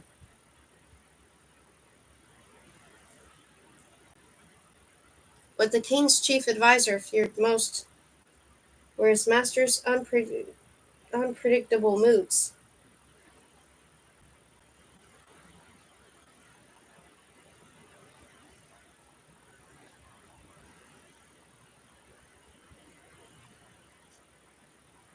Despite his small stature, Gornab possessed immense physical strength, especially in his arms and jaw muscles. When he lapsed into one of his black moods, as he could from one minute to the next, he was capable of attacking people and literally tearing them to shreds. The only advance warning of such an outburst was a sudden introspective silence on the king's part, as if he were listening to some inner melody. His gaze became fixed and abstracted, his smile still more grotesque.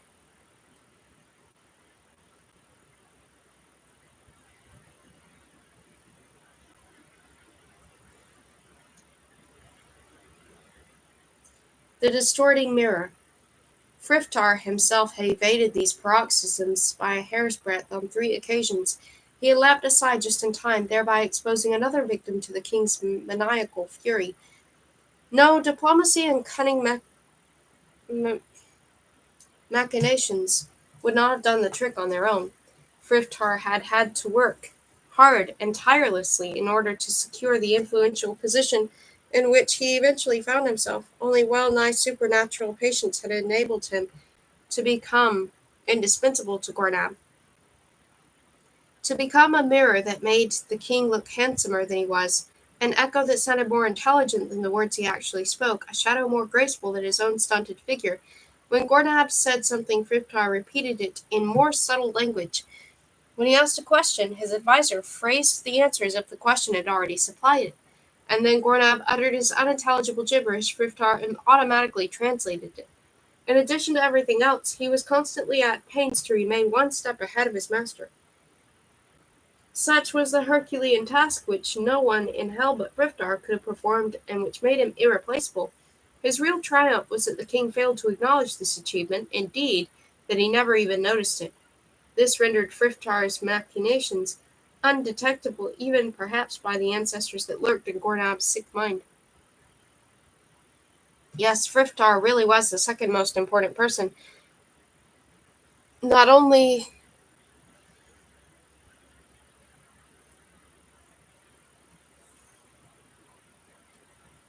in the theatre of death, but in hell and the whole of Netherworld. He had been assigned to the king as a playmate in his boyhood, and from this he had developed a relationship that verged on the symbiotic. One could not exist without the other. To Frithtar, power was essential as the air he breathed. Gornab, by contrast, needed Frithtar as a crutch because without him he could not even have communicated his subjects. The court authorities had soon noticed that Frithtar's presence exerted a soothing effect on the unpredictable tyrant, that he was capable of translating His Majesty's curious gibberish, so they appointed him his constant companion and personal attendant. As such, Frithtar realized from the very first that he would have to develop his power base very slowly and patiently. For decades he was content to be buffer between the king, his insane moods, and the world at large. He put up with the most abject humiliations, the most irrational mood swings and tantrums. Indeed, he treated them as gifts and never tired of giving thanks for them. Frithtar waited until all the king's courtiers had become convinced that he was a boundlessly loyal flunky, devoid of personal ambition. Then he made his move. Medical diplomacy.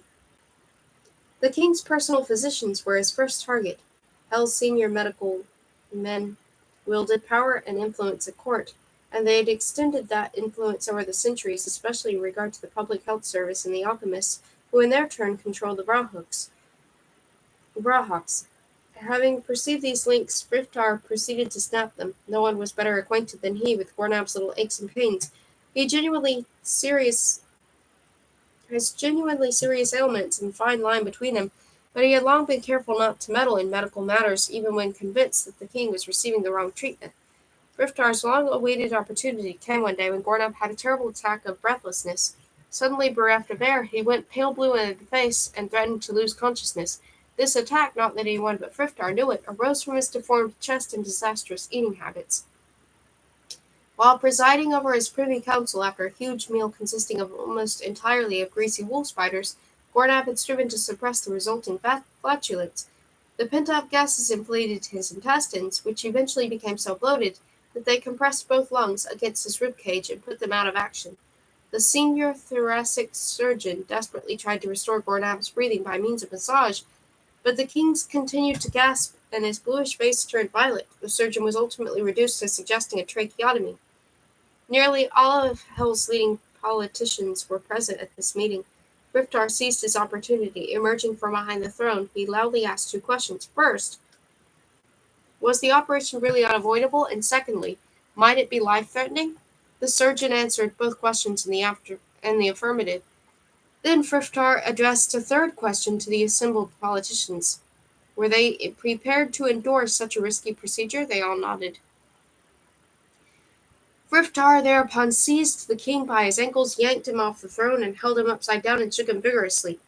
This caused an uproar. Someone shouted that the royal adviser had lost his mind and was trying to kill the king. But Gornab emitted a mighty fart and began to take greedy gulps of air. Frithtar gently replaced him on his throne, where he soon recovered. Gornab's faith in Frithtar increased by leaps and bounds. His chief adviser proceeded to strip the physicians of power the very next day. The senior thoracic surgeon was thrown into prison, where he died of pneumonia, and all the other court physicians were placed under Frithtar's strict supervision. From now on, he alone decided what medicines the king should take and determined their dosage. He even prescribed a palatable diet and a certain amount of exercise, and within 6 months, Gornab's state of health had dramatically improved. Henceforth, Frithtar could regulate it to suit himself. He also found it child's play to take control of the public health service and the alchemist's guild. Before long, his invisible tentacles extended throughout the city. Never before in hell had so much power and influence been concentrated in the hands of a single person, unrelated to the royal family. Frithtar's next move was to assume control of the nobility and the masses. When studying the history of hell, he had been struck by the fact that its general decline during the recent generations had gone hand in hand with the decline of the theater of death. Being preoccupied with their own insane concerns, the rulers of hell had completely failed to notice this. Unlike them, Frithtar grasped that the entertainment of the masses was an important instrument of power, and nowhere did better opportunities for entertainment present themselves than at the theater of death. In its heyday, the theater had been the throbbing heart of hell, with daily gladiatorial contests and an ensemble numbering over 1,000, including fighters, trainers, guards, and keepers. An intricate underground labyrinth housed a whole menagerie of dangerous wild beasts and the complex theater machinery that raised and lowered them in their cages. It was hard to tell exactly when the theater of death had started to go downhill, but it must have been during the 8th epoch. The directors became more and more corrupt and their shows more boring because they made false economies and were more concerned to feather their own nests than stage exciting shows. They neglected to obtain replacements for the wild beasts slaughtered in combat, so their menagerie dwindled to a few dozen. The underground machinery grew rusty and eventually ceased to function altogether. Fights were still held in a dilapidated stadium, but usually to half-empty houses. One direct consequence of the theater's decline was growing disorder in the city at large. Criminality increased, alternative fights were staged in the streets, and illegal betting offices sprang up everywhere. It was only a question of time before these nefarious activities got completely out of hand. Frithtar persuaded Gornab to put him in charge of the theater. He assembled the city's finest architects and craftsmen and instructed them to restore the stadium to the splendor it had displayed in its prime. He had the machinery repaired, constructed additional tiers of seats, and renovated the royal box. More wild beasts were trapped and transported to the theater, and the gladiators were now trained by ambitious, well-paid professional soldiers. Many royal functionaries lost their posts, others lost their heads, and some found themselves back in the arena in short order, face to face with ravenous cave bears. However, Frithtar realized that this was not enough. Success and popularity could not be restored by royal decree alone. His way of redirecting the public attention to the theater was simple but brilliant. Once the renovations were complete, he organized an elaborate inaugural ceremony at which he proclaimed in the king's presence that killing was an art. Like architecture and alchemy, killing, though only in the arena in front of an audience, was now an acknowledged art form under the royal patronage and would be brought to a pitch of perfection. This little rhetorical trick proved more effective than all the costly restoration work. It turned murder into a creative act, and mercenaries, criminals, and other professional killers into artists. Whether in the arena or merely watching, those present in the theater of death had acquired a touch of glamour overnight. No longer a crude form of public entertainment, the shows had become highbrow art connoisseurs' delights. The masses flocked to the theater, and the nobility, too, were compelled to reoccupy their tiers of seats, because none of them wanted to be thought a Philistine. The theater of death had been deceased heart of hell, and Frithtar had succeeded in getting it to beat once more. He could now reap the benefits of his self-sacrificial labors. Because the theater was a meeting place for the three elements he aspired to control: the king, aristocracy, and the lower orders. Griftar's theatrical successes had made him a popular politician and an artist of repute, but he had not yet attained his ultimate objective, which was to liquidate Gornab the 99th, neutralize the aristocracy, and assume power himself. The Wolpertings. For this purpose he had concocted a daring plan. He proposed to launch a coup d'etat in the course of a unique performance at the Theatre of Death. Preparations had been in hand for a considerable time. According to Friftar's overworld spies, the new inhabitants of the first urban flytrap, who were known as Wolpertings, would make exceptionally good theater personnel. They were fighters of a caliber such as Hal had never seen before. Griftar's plan was simple as it was bloodthirsty.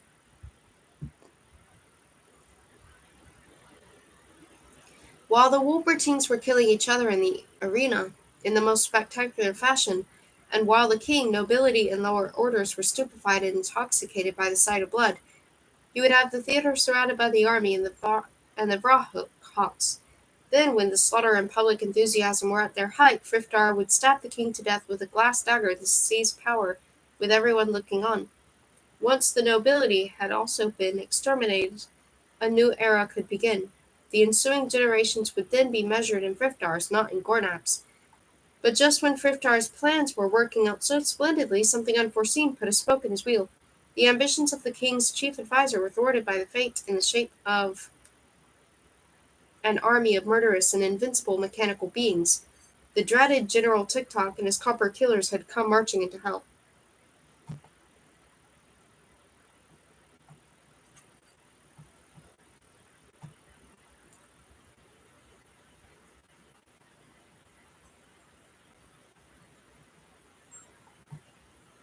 The Repak Srelic. All eyes were on the throne as Gornab's garbled address rang out across the arena.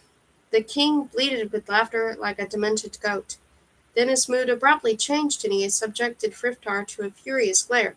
"Why aren't they adlopping?" he hissed. "Are they fed? Didn't I express myself intellibly? Why no evocation?" Friftar bowed low. "As so often, your majesty, the acoustics are to blame for the lack of applause. Of course you expressed yourself intelligibly.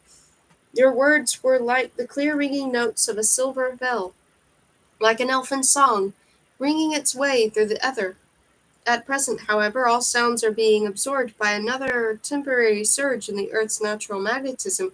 Permit me, therefore, to repeat your speech in the vulgar tone, loudly enough for it to reach even the most unwashed ears in this low-born audience." "Merpitian granted. Sidpro," Gornab growled, gesturing impatiently. "Spooted rabble. It's way sal the same limprop." "Greetings, new captives of the theatre of death," Riptard acclaimed, repeating the king's speech in the correct syllabic order. "You have been brought here to fight. You have been brought here to perish. Oh, you fortunate ones! Oh, you chosen ones! You are destined to fight and perish for the entertainment of this distinguished audience, and fight you will, and perish you will. That is your inescapable destiny. Let the killing commence." The audience treated the king to a standing ovation. "Humph," grunted Gornab. "Why couldn't they have all applauded in the stirfpipe?" Friftar raised his arms and the applause died away. He turned to the Wolpertings. "Just so you understand the rules once and for all, we shall now give you a demonstration. It will feature one of your own kind." "Show them the Rapak Skrellik," hissed Gornab. "The Rapak Skrellik." Friftar smote his brow. "Ah, yes," he cried. "How could I have forgotten?" He pointed dramatically to the topmost gallery, which still seemed unoccupied. "Kindly observe the copper killers above you." The changed Wolpertings heard noises issuing from the gallery above them. Clicking, clanking, whirring, jingling noises. And out of the darkness behind the parapet stepped some mail-clad warriors. Only a few at first, then more and more until there were hundreds of them. Their burnished armor glittered in the torchlight. The Wolpertines broke into a murmur. The spectators rose and stamped their feet in delight until the auditorium shook. Gornab clapped his hands. "The Rapak Skrellick! The Rapak Skrellick!" he croaked. "The Copper Killers!" yelled the spectators. "The Copper Killers!" Riftar lowered his arms, and they all resumed their seats. In the absolute hush that followed, he made his way to the front of the royal box. "This will not be a very spectacular fight," he cried. "Not a fight destined to entertain the audience, just a brief demonstration of the rules for the new fighters. The rules are simple, and they are only two. The first is fight." "Fight!" the audience chorused. Riftar raised two fingers. "And the second rule is there's no second rule." "There's no second rule," yelled the audience. Riftar smiled. "That shouldn't be too hard to remember. There's no on sec lure." Gornab laughed. "No on sec lure." Riftar raised his arms again and called loudly, "Proceed with the demonstration. Yes, tag on with the funcounded stromundation." Gornab cried impatiently. "A tube emit too." "Did you sectile an ice cold one?" Riftar nodded. Yes, I selected an ice Yes, I selected a nice old one. Ort el Okro in the arena. The northern gate opened and an elderly Wolpertine tottered in. Hesitantly, he made his way to the center of the arena. It was Ornt el Okro, the cabinet maker. He looked bemused, as if the anesthetized gas had only just worn off, and he was holding a sword in his hand. The southern gate opened.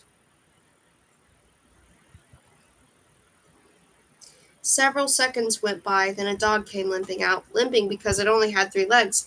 It was a mongrel puppy whose pale brown fur was flecked with black. If it had a pair of horns, it would have resembled a very small Wolpertine. One or two of the spectators laughed. "That's your opponent?" Friftar called to Ornt. "Kill him." "Yes, kill him," Gornab repeated. Ornt looked up in bewilderment. He made no move to attack the little creature. He wasn't going to kill any dog. He wasn't going to kill anyone. What was going on here? He had been worried sick about Rumo. The last thing he remembered was getting drunk and falling into bed. Now he was suffering from the world's worst hangover, and everyone around him had gone mad. Shielding his eyes with the sword blade, he scanned the spectators for some clue to the mystery. Gornab stood up on his short legs. "You Farouz to kill him?" he demanded, sounding strangely, joyfully expectant. Orange stared at the royal box in bewilderment. He had no idea what the hideous dwarf expected of him, or what language he was speaking, so he replied in a universally intelligible manner. He threw away his sword and spat. The puppy limped over, wagging its tail, and sniffed the blade. "You refuse to kill him," Friftar translated, propping his chin on his hand like someone studying a picture lost in thought. At this secret signal there was a stirring in the Copper Killer's gallery. Metallic noises filled the theater, but the spectators preserved an expectant silence. One or two of them rose for a better look. Dozens of Copper Killers had cocked their crossbows and aimed them at Ornt el Okro. "Ornt!" cried someone from the Wolpertine's gallery. "Pick it up! Pick up the sword!" Ornt looked up. Someone had called his name. He knew that voice. Did it belong to Urs of the Snows? "The first rule is fight. The second rule is there is no second rule," Friftar repeated solemnly. Ornt turned and retraced his steps towards the northern gate. He'd had enough of this tomfoolery. Friftar gave another, almost imperceptible signal. He raised his little finger. "Ornt!" Ursa's voice rang round the auditorium. "Pick up that GD sword." From the Copper Killer's gallery came a series of clicks, followed by a hum that sounded as if a swarm of bees were flying across the arena. When it ceased, Ornt resembled a pincushion. Dozens of crossbow bolts of assorted lengths were protruding from his body. He collapsed, his life snuffed out in an instant, and several of the shafts snapped under the weight of his bulky old frame. A collective groan went up from the ranks of the Wolpertines. The puppy sniffed Ornt's face inquisitively. Another hum filled the air, and a long copper arrow transfixed its neck, pinning it to the floor of the arena. "The killing has commenced," Riftar announced solemnly, handing the king a goblet of wine. "Yes," whispered Gornab. "Et sal. The Gildink has Dominicum. Frigid caves."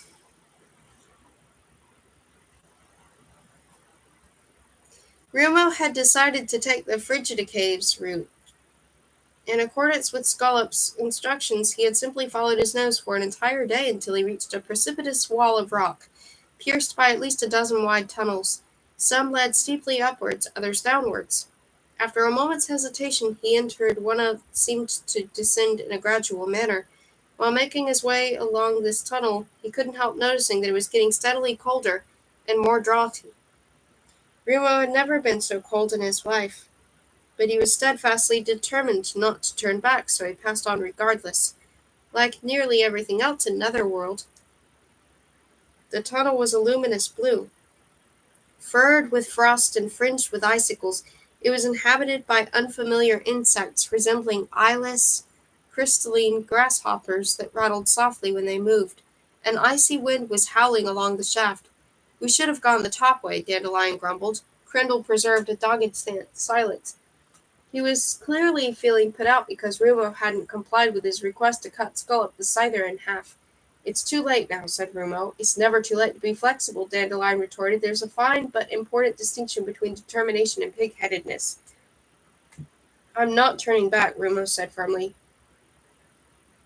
After they had been going for some hours, the tunnel opened out into a gigantic cavern whose floor consisted of a pale blue expanse of ice. The walls, which were covered with stalactic formations thousands of years old, looked like cascades of water that had frozen solid in an instant.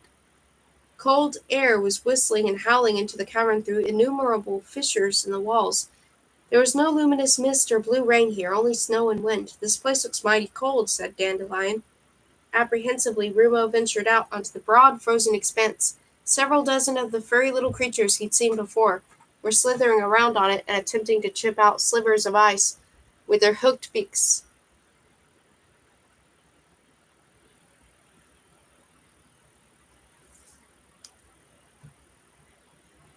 Dandelion goes too far.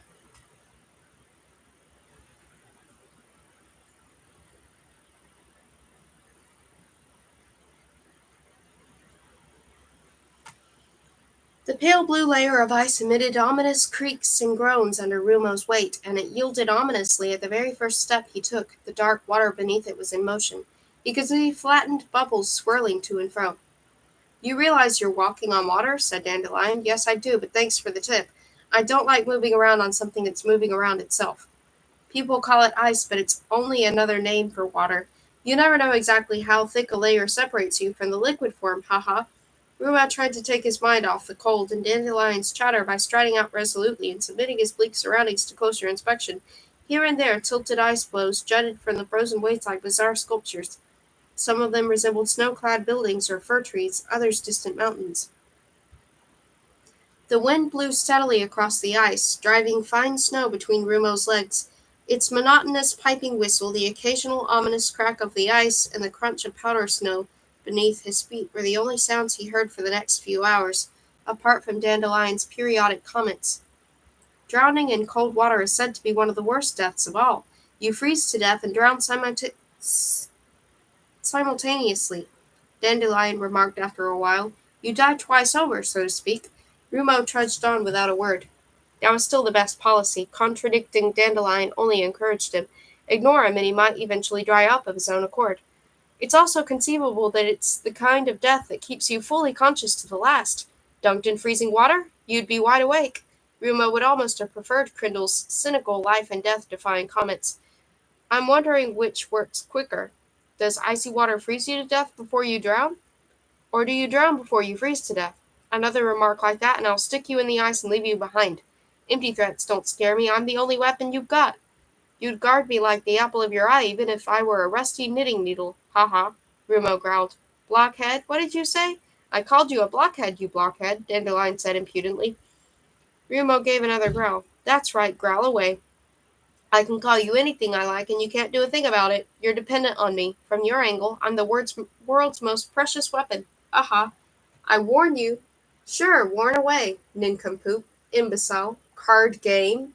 Don't push me too far." But Dandelion's exuberance ran away with him. He broke into a childish sing-song. "Rumo is a card game, Rumo is a card game, Rumo is a—" Rumo drew Dandelion from his belt, stuck him in the ice, and plodded on. "Hey, Rumo," Dandelion called. "What are you playing at?" Rumo's figure rapidly receded.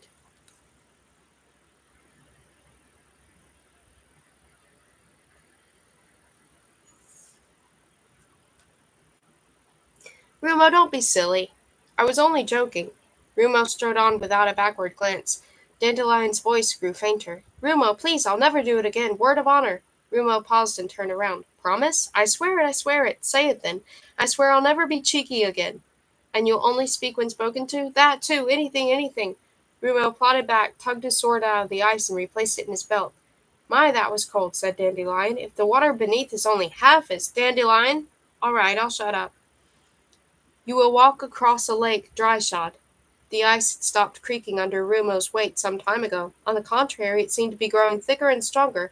He had left the furry little creatures behind, but he was perturbed to see other creatures deeply embedded in the ice beneath him. Cackerbrats, plump fish, and animals resembling seals with long claws and beaks. A polar bear, which lay stretched out on its back, seemed to be waving its right forepaw at him. Rumo suddenly recalled Posco's prophecy. You will walk across a lake dry-shod. There was some more, but he couldn't remember it. How did all these animals get into the ice? He wondered aloud. They fell in. How else? Said Dandelion. But the ice here is much thicker than it was. Even thick ice can break. Shut up, snapped Rumo. He came to a halt. Not far ahead of him, two huge ice formations jutted from the lake. They were bigger than the ones he'd passed earlier. What is it? I don't know. I can't smell anything, but I thought I saw something move. If the ice started moving, we'd be in trouble. I know.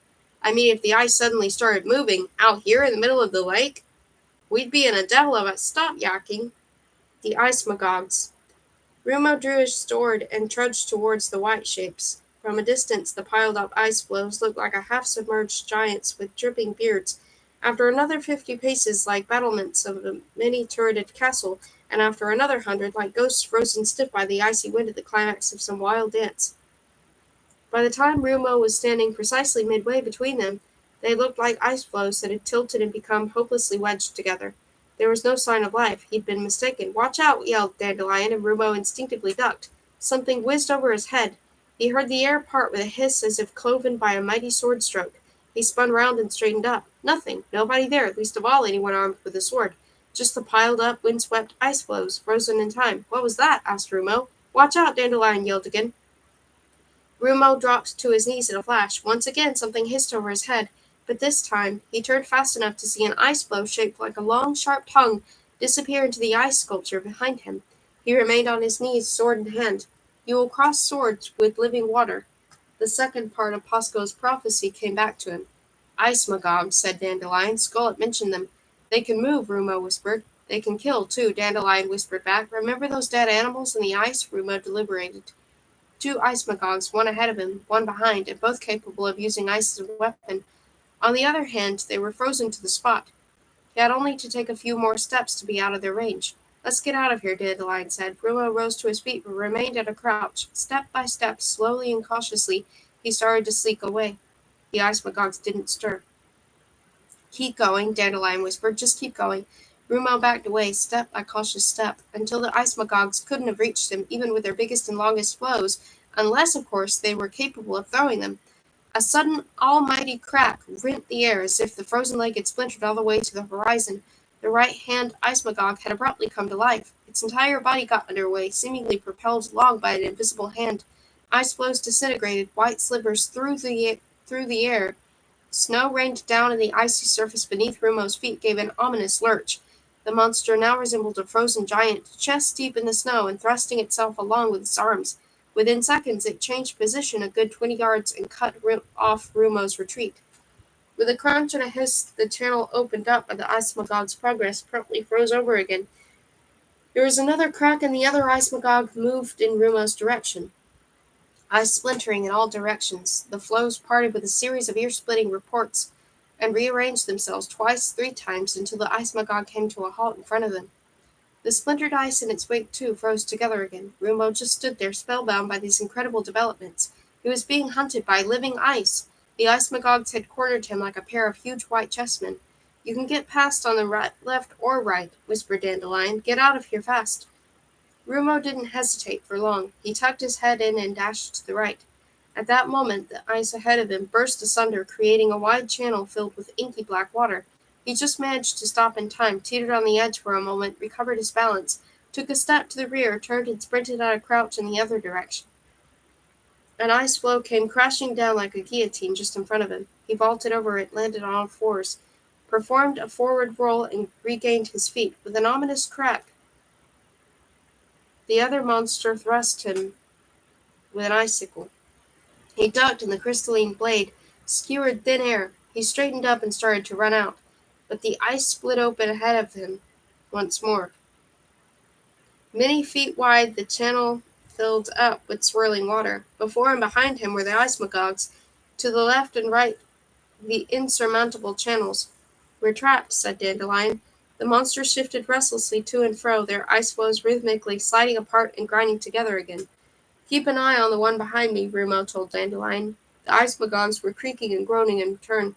Could this be a form of communication? For a while they merely shuffled to and fro, emitting noises that might have been a heated argument. Suddenly there was a sound like breaking glass, possibly an ice magog's exclamation. From the monster facing Rumo sprouted two enormous blades of ice, longer and broader than the biggest broadsword imaginable. The other ice magog gave an answering cry and sprouted two blades of its own. "4 swords against 1, said Rumo, swapping Dandelion from hand to hand. "Yes," Dandelion whispered. "We could use some help from an experienced warrior. It's time you made your presence felt, Crindle. We know you're there." But Crindle didn't answer. The ice magog in front of Rumo split open along its breadth. Its ice floes parted like the lips of a giant fish, and Rumo found himself looking into the maw full of murky water. With a horrid gurgle, it vomited copiously. The stream of water landed right at Rumo's feet, swirled round his boots, and instantly transformed itself into a glassy sheet of ice. 3 plump, shiny golden fish flapped around on it, desperately gasping for breath. "I wouldn't put anything past them," Dandelion exclaimed. Rumo positioned himself, legs apart, so that one of the monsters was on his right and the other on his left. He raised his sword and prepared to resist their onslaught. "The first attack will come from the right," Dandelion said. "You mean you can hear what they're thinking?" "Yes, but I don't understand their language. It's too icy. Somehow, though, the thoughts are coming from the right sound angrier, so..." There was another clatter, and the first attack, a fierce horizontal thrust, really did come from the right. Rumo decided to duck instead of parrying it. The blow whistled overhead, missing him, but a second one was already on its way, this time from the left. Rumo evaded it with a backward somersault. Under prevailing circumstances, acrobatic feats of this kind were inadvisable.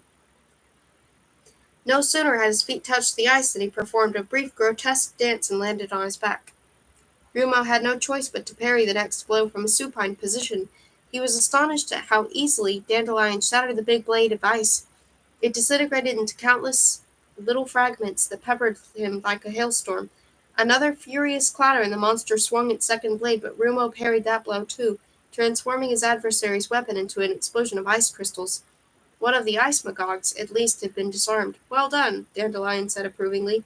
"But you better get up now." Rumo rose and turned to face the other ice magog. It recoiled, emitted a long drawn-out clatter, and retracted its blades. "The boot's on the other foot," cried Dandelion. "You've scared them." The ice magog seemed to be conferring their noisy language. "They don't know what to do," Dandelion whispered. "Frozen water is their only..." His words were interrupted by a sudden crack, and the ice yawned beneath Rumo's feet. The monsters had abruptly reared up, shattering the lake's frozen surface into a number of small ice floes. Rumo flailed his arms wildly in an attempt to keep his footing on one of them. "Stick me in your belt," Dandelion screamed. "Don't let go of me, or we'll both be done for." Rumo thrust the sword into his belt, but in so doing he finally overbalanced. The ice floe capsized, pitching him into the inky water. He came to the surface, took a deep breath, and saw the ice magogs bending over him curiously. Then the swirling water dragged him under again. To his horror, he heard the ice floes grind together as they closed over his head. "You'll have to swim for it," Dandelion cried. "Swim away and cut a hole in the ice. It's the only hope." "I can't swim," thought Rumo. "I don't know how." "That makes 2 of us," said Dandelion. "I can't swim either."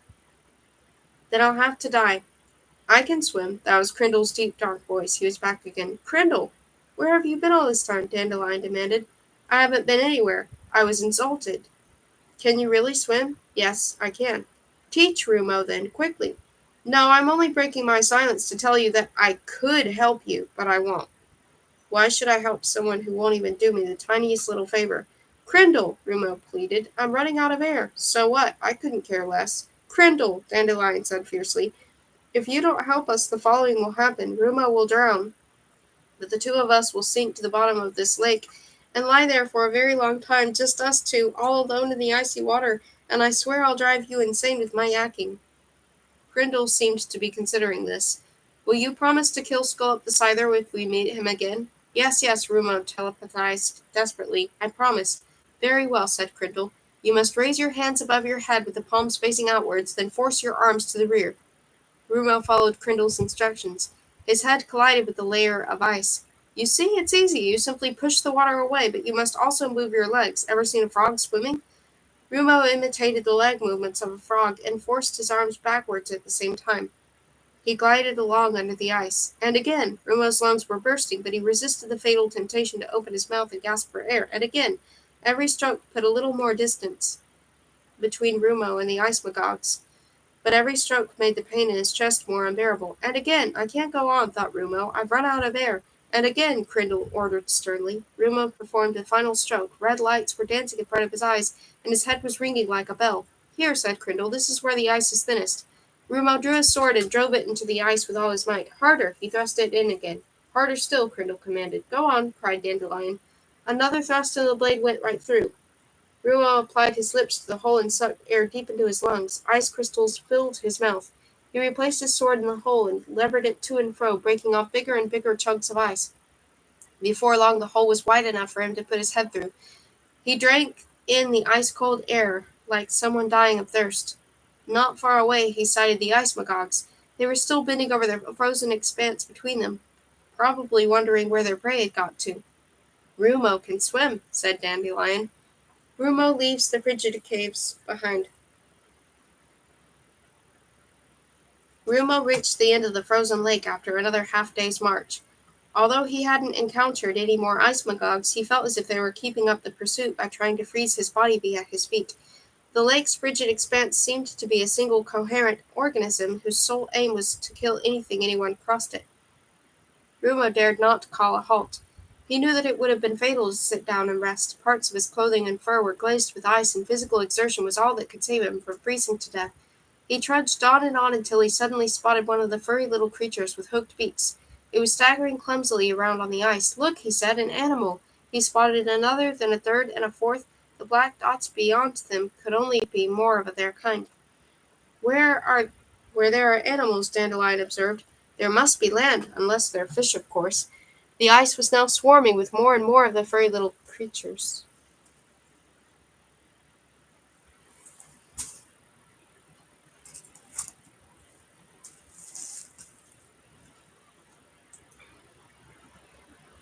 which were chipping away at it with their beaks, breaking off fragments and munching them.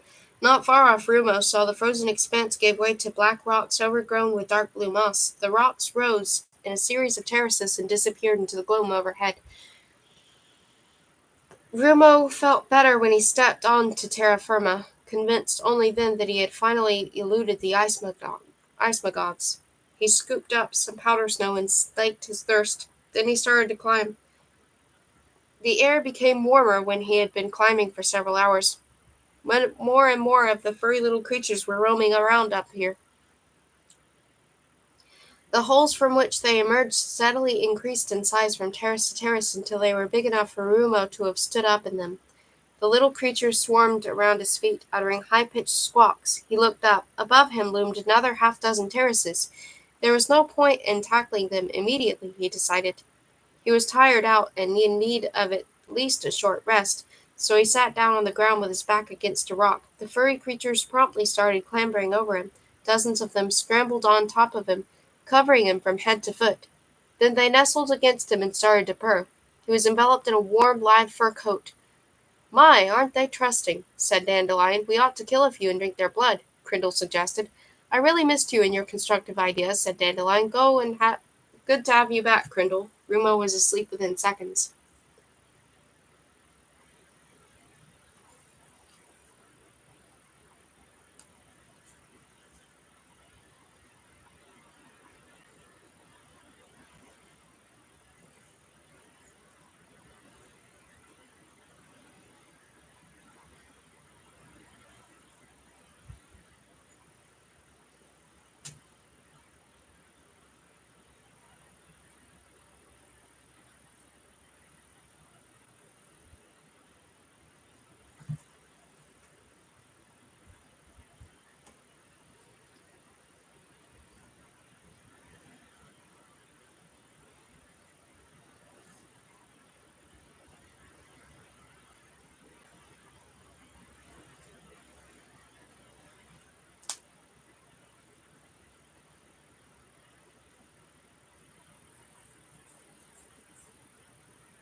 Oops.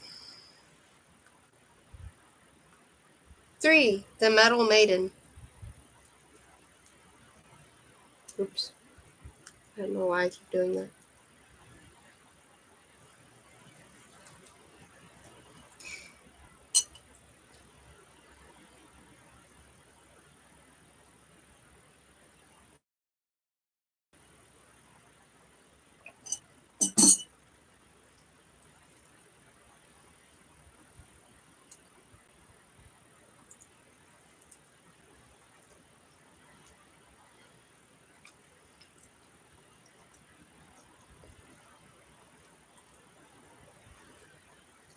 Lying down or standing up, Rolla couldn't have said what she was doing. She tried to speak, but she couldn't move her lips. She tried to open her eyes, but her eyelids refused to obey. Was she frightened? No, she was awake, alive, and undaunted. That was strange. She ought to have been at least a little bit frightened, but although she couldn't see, she couldn't move, and was imprisoned in something. Her composure steadily increased. It was strange, yes, but true. Had she gone mad? Mad people sometimes felt irrationally calm in hopeless situations, so she'd heard. Rolla consulted the instincts of her species. Sniffing the air, she detected the smell of metal, the smoky aroma of lead. She'd been buried alive. Or was she dead? No, she felt so alive, so wide awake. If only she could receive some sign from outside that would prove she was alive, but there was nothing to be heard. She lay in the dark for a long time, just lay there and waited. There, at last, a click followed by the unpleasant sound of metal grating against metal. A long drawn-out, excruciating sound that set her teeth on edge, but it was music to her ears. Someone was scratching on the outside of her coffin. Then she heard a voice that seemed to come from everywhere at once, a low, unfamiliar whisper. It sounded cold and dead, and mingled with that soulless whisper was an irregular mechanical noise like the ticking of a defective clock. "Rolla," said the voice, "are you awake at last? Yes? Talk. My instruments tell me you are. Talk. Then we can begin. Are you ready to die? To die more slowly? Talk. Anyone has ever died before?" General Tick-Tock's story. When General Tick-Tock and his copper killers vanished from the face of Zamonia, a legend arose that they had fled straight to hell. Like all legends, this one contained a grain of truth, and the truth is always stranger and more exciting than fiction. Yes, General Tick-Tock had fled straight to hell, but that was the beginning of his story, not the end. Down there he found everything he had always dreamed of. He found a home, he found eternal death and dying. What was more, he surpassed himself in the truest sense, becoming something far, far greater than he had ever been in the overworld.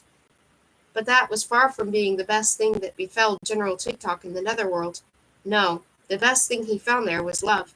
He never looked back after fleeing Lindworm Castle and leaving his soldiers in the lurch. He marched for hours, days, and months without ever calling halt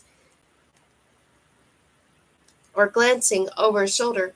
After about a month, General Tick-Tock paused for the first time and turned around. His entire army, or what was left of it, was standing respectfully to attention. Several hundred copper killers had followed him every step of the way and were humbly awaiting his orders. That was when he realized his soldiers would follow him anywhere, no matter what he did. He could have marched them straight into a smelting oven and they would have obeyed without question. That was blind obedience in its most perfect form. With bodyguards like these, he could still achieve all he wanted. "We are yours to command, General Tick-Tock," cried the copper killers, smiting their armor-plated chests. So they marched on through Zamonia, attacking villages and small, unfortified towns. Unlike traditional armies, however, the copper killers pursued no definite objective. They did not aspire to enrich themselves or capture towns in order to occupy them and enslave their inhabitants. They merely did what they had been trained to do: kill, destroy, and then march on with a view to killing and destroy anew. The copper killers enjoyed this merciless routine and would, if it had been up to them, have continued to perform it ad infinitum. In the end, however, General Tick-Tock grew bored. He would have killed to wreak still more destruction and kill with greater refinement, but there seemed to be no prospect of doing so within the confines of Zamonia. One day the copper killers were opposed by the army of demonic warriors. Although the demonic army was numerically superior to them, all that remained of it by nightfall was a handful of captured warriors impaled on stakes at the edge of the battlefield, kicking and struggling as they waited for death and put out of their misery. General Tick-Tock, who was immensely interested in anything to do with death, stationed himself in front of the dying warriors and asked, Where do you think you go to talk when this is over? To Netherworld, they replied in unison. Netherworld? What does Netherworld have to offer that attracts you so? Eternal death and eternal dying, croaked one of the warriors. Wine laced with blood, groaned another. Murder and torture are as universal there as birth and death are up here, gasped a third. I'm intrigued, said General TikTok. How do I get talk to this wonderful place? You? The demonic warriors laughed. You can't. You're only a godforsaken machine. You can't die. The only passport to Netherworld is death. Well, Tick, I mustn't detain you, Talk, said General TikTok, and he personally slit their throats. From now on, he was obsessed with the idea of getting to Netherworld. Telling him that he couldn't do something was just the way to infuse him with a burning desire to accomplish it nonetheless. The dying demonic warriors had finally presented his aimless existence with an objective. He would descend into that terrible realm of pain and death even without dying. Indeed, he would, if necessary, burrow his way down there with his own hands. And once there, he wouldn't leave it at that. Oh no, he would become the ruler of that evil place. The Copper Killers were henceforth under orders to question all the people they met about the route to Netherworld, and questioning usually meant torturing them until the last items of information had been extracted. Because people will say anything under duress, many places were claimed to be the site of the secret entrance to Netherworld, a ravine in the Midgard Mountains, a cave beneath the sea near Bediville, a crater in the Devil's Gulch. The result of this search for the route to Netherworld was that the Copper Killers roamed around even more restlessly than before, and were disappointed every time. One day their quest took them to a small town known as Snowflake. Because of the eternal snow that covered its buildings, General TikTok decided to storm the place as soon as he sighted it in the distance. The Copper Killers cleaned their weapons, loaded their crossbows, and as usual gathered information by torturing a few locals captured in the vicinity of the town. One of them was blind, exceedingly old druid who led a hermit's existence on a hill nearby. He warned the Copper Killers as follows: Do not set foot in that accursed town. People have settled there many a time only to disappear overnight. A few days ago I once more smelt the acrid stench drifting over from the town, and once more its inhabitants have vanished. Avoid the place, it devours its own children. General TikTok, who was intrigued by this story, decided to be merciful to the old druid, so he had him killed on the spot instead of being slowly tortured to death. Then, because his curiosity had really been aroused by now, he ordered the Copper Killers to launch a night attack on Snowflake. Sure enough, they were unopposed. There was no resistance. The place was deserted, a ghost of a town, as the old man had said. Its snow-covered roofs gleamed in moonlight, and General TikTok wondered why so handsome a town had been left unoccupied. Perhaps the blind graybeard had frightened its inhabitants out of their wits and with his scaremongering, and they'd abandoned the town because of an old wives' tale. At all events, General TikTok was piqued by the absence of anyone to kill and regretted having treated the old man so mercifully. When the Copper Killers entered the main square of Snowflake, they were confronted by a strange sight, a gaping hole as big as a village pond. Undeterred by the evil smell that rose from it, General TikTok went to the edge of the abyss and looked down. A seemingly endless spiral staircase led down into the bowels of the earth. He sent for one of the prisoners he had taken outside of the town. What tick is that, Talk? He demanded. I don't know, the trembling prisoner replied. General TikTok seized him by the throat and hurled him down the hole. Then listened to his screams, which took a long, long time to die away. But I do, Tick, he said, when the silence had finally returned. It's the entrance to Netherworld, Talk. An impressive entrance. Hell, Hell suited General TikTok perfectly. It was not only bigger, but wilder and more evil than any city he'd ever seen before. The dark alleyways, the ghostly lighting, the weird architecture, the bizarre inhabitants, the soot and grime. He was hugely delighted by all that met his eye when the Copper Killers marched into Hell. For the first time in his life, he had no wish to destroy a place. He wanted to become a part of it. The most important part, naturally. The general's army encountered no resistance as it clanked unspeaking through the soot-blackened streets. Anyone who saw the metallic warriors coming shrank back and disappeared into the gloom. From time to time they all met small bands of bloodums or other mercenaries who respectfully stood aside to let them pass, but most of the inhabitants seemed to be either pale-skinned creatures with horns or peculiar hybrids whose strange physique was perfectly in keeping with the city's general appearance. General TikTok was delighted. He paused to torture a few of the locals, the quickest and most reliable method of briefing oneself on a strange city. They spouted information like a fountain, The city's name was Hell, and it was the capital of Netherworld. Its king was Gornab the 99th, whose chief advisor was Friftar, and the entire population was currently assembled in the Theater of Death. That was enough to be going on with. The Copper Killers attached a long chain to the neck of one of their prisoners and sent him on ahead to show them the way to the Theater of Death. The entrance to the theater was guarded after a fashion by a smallish squad of bloodhounds. They were so dumbfounded by the sight of their intruders that a volley of crossbow bolts mowed them down before they could draw their swords. The Copper Killers marched over their dead bodies and into the theater.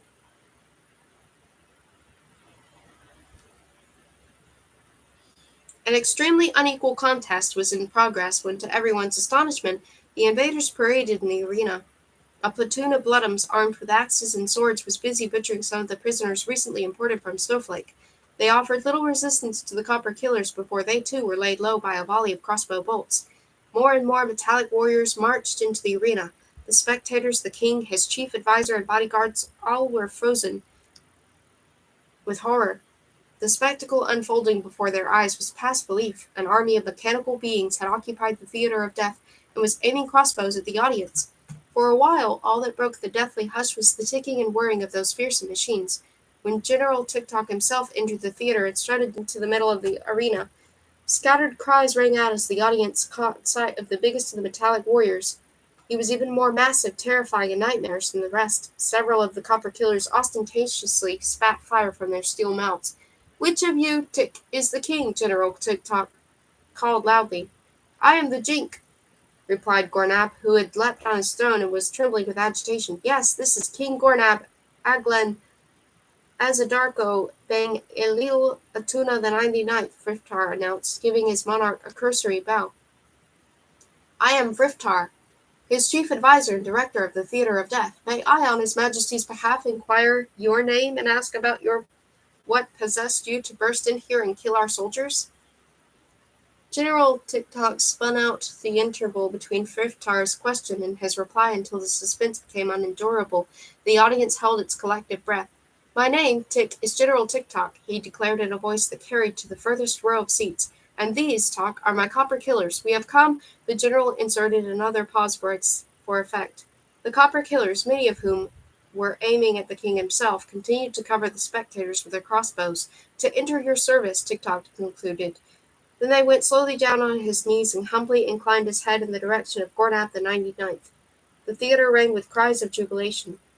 The warrior and the king. Gornab was delighted when General TikTok from that moment on. Having frightened him terribly, the gigantic Copper Killer had generously set his mind at rest. Griptar's diplomatic machinations paled in insignificance beside such a gesture. What a fascinating, glittering, dangerous new toy! A metallic warrior with a machine in place of a heart, and he wanted to be in service to him, Gornab.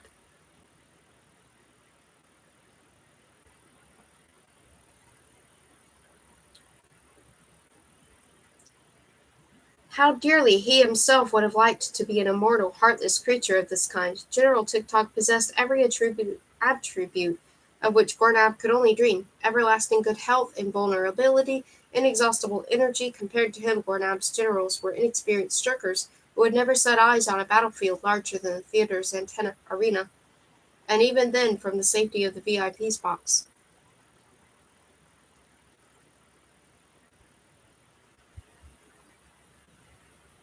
TikTok's dramatic appearance had been followed by lengthy negotiations between him and the king, with Friftar eagerly acting as interpreter. It was eventually agreed that the Copper Killers should be granted Hellian citizenship. In return, they would undertake to abstain from further hostilities and hold themselves in readiness until the king and his advisors had agreed on their sphere of responsibility. After General TikTok had gone off to settle the Copper Killers in their new quarters, Gornab spent some time conferring with Friftar. "I propose to appoint Negerol Toktik, Makander in Fitch of our Rand Forces," he announced. "Really?" said Friftar, concealing his surprise. "You propose to appoint General TikTok Commander-in-Chief of our armed forces? A brilliant idea, your majesty, as usual. Yes, isn't it? So absolutely liberate. Toktik is powerful. He's vulnerable. He's a born warrior. Yes, he's a born warrior. Invulnerable. The ideal person to command our troops. I congratulate your majesty on making such a shrewd appointment. While he was repeating Gornab's words, Riftar's thoughts were darting in 100 different directions simultaneously. The pity of it is, he left the sentence hanging in midair. What's left to be? Gornab demanded. Oh, it's just that, well, General TikTok has so many qualifications. He's such a scintillating figure. What a loss of the theater of death. Naming what? I mean, did you see how the audience reacted to him? That mixture of fascination and fear? He had only to raise a finger and they were all mesmerized. He's so glamorous. Mogulus? I mean, he possesses everything we need in the theater of death. He would be an immense draw. His mere presence would guarantee a full house, the metal man, the heartless warrior, and his copper killers. If General TikTok assumed command of the theater guards, the common folk would love it. The Namak flock? Since when have I need Esterinted and the Namak flocks? Eponyms. Friftar uttered a ringing laugh. That's a good one, your majesty. You mean you jest to imply that the common folk must sometimes be permitted to believe that their opinions account for something. He feigned intense thought. Yes, you're right yet again, by all the fires of hell. It's a most statesman-like decision. Leary? Gornab said, looking bewildered. Hadn't he meant to say the opposite? He shook his head to clear it. Yes, I suppose it is. Suppose it is. It's brilliant, Frithar exclaimed delightedly, refilling the king's goblet with wine. The copper killers on guard duty at the theater of death, not only an attraction but your personal bodyguard. Why didn't I think of that myself? Their presence would lend the contest additional charm. They could occasionally step in and kill some prisoners. Kill some prisoners? Sorry. Kill some proselyters. Gordab became infected with Frithtar's enthusiasm. Yes, of course. Kill some proselyters. Wait, your majesty, I'm just beginning to grasp your intention. We must build them a gallery of their own, is that it? Higher than the prisoners' gallery? So that they can supervise them from above? Of course, how brilliantly original. Original? Yes, original, cried Gornab, clapping his hands. Then they superboost them. Yes, superboost them from above. So you're appointing General TikTok commander of the theater guards, Friftar said casually. Shall I inform the nobility and the common folk? May I publish a decree at once? Gornab scratched his head, looking stupefied and thinking hard. Yes, you yam. I command you to. You command me to? So be it, your majesty. Friftar bowed, and the king flopped back against his cushions in relief. The royal adviser congratulated himself on his presence of mind as he hurried to his quarters. It had been a near thing. If the king had yielded to a foolish whim and installed General TikTok in post he himself had vainly plotted to obtain for years, it would have been a dire setback. He now had the general where he wanted him, in the theater with all the other balls he was juggling there. The only question was, how much longer would he manage to keep them all in the air at once?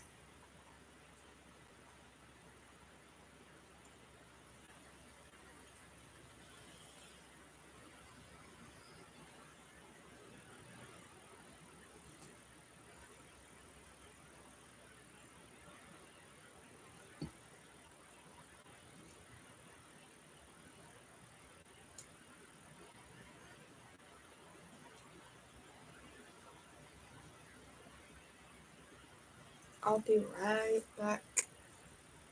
And I'll also get some modern, probably.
I just realized you can see the new lamp behind me.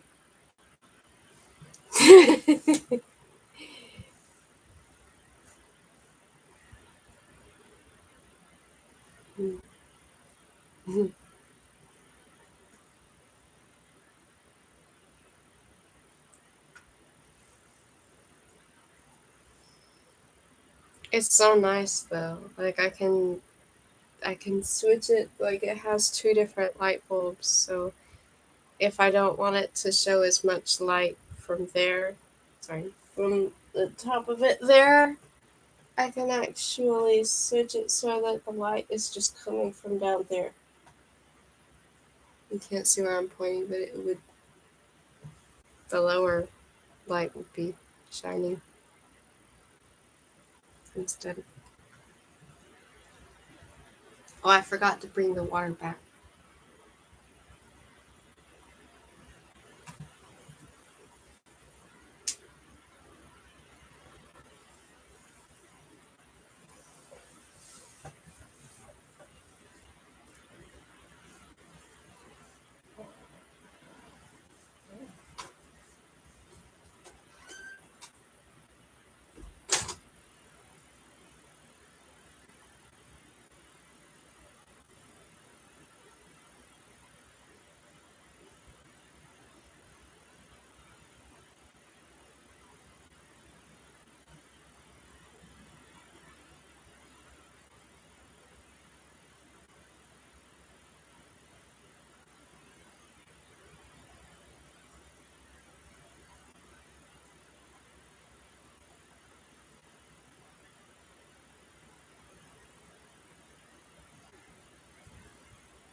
I had to walk off for a little bit.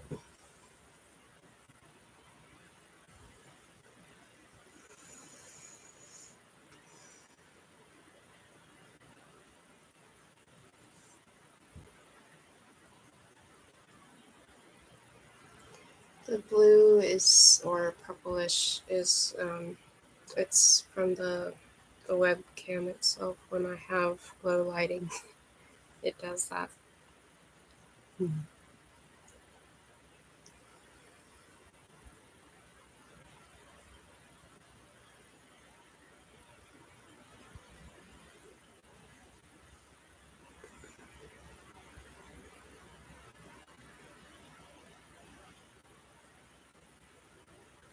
I feel like it's more relaxing to read the book in low lighting right now.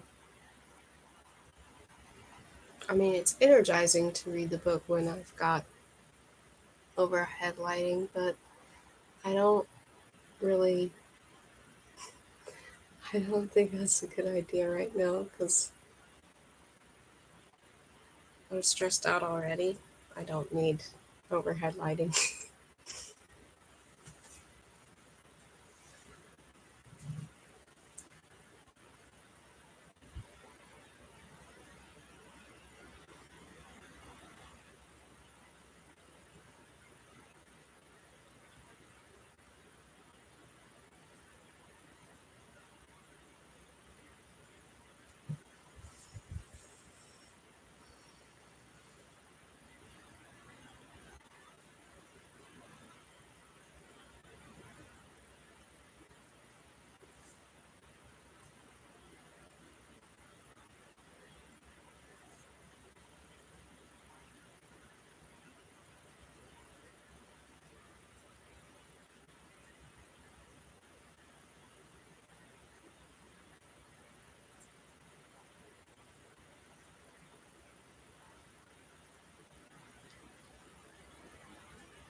TikTok puts on weight. From the moment he gained Gornav's confidence, General TikTok's power increased almost daily.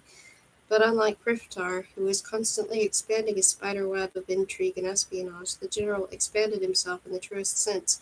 He consulted every armorer in hell, summoned the city's expert military engineers and weapons technicians, and got them to show off their latest inventions. Then he selected whatever appealed to him: a new blade, an assortment of special arrows, a miniature crossbow, sinews of precious metal, polished teeth of laminated steel, a glass dagger filled with poison. All these acquisitions were incorporated in his metallic body.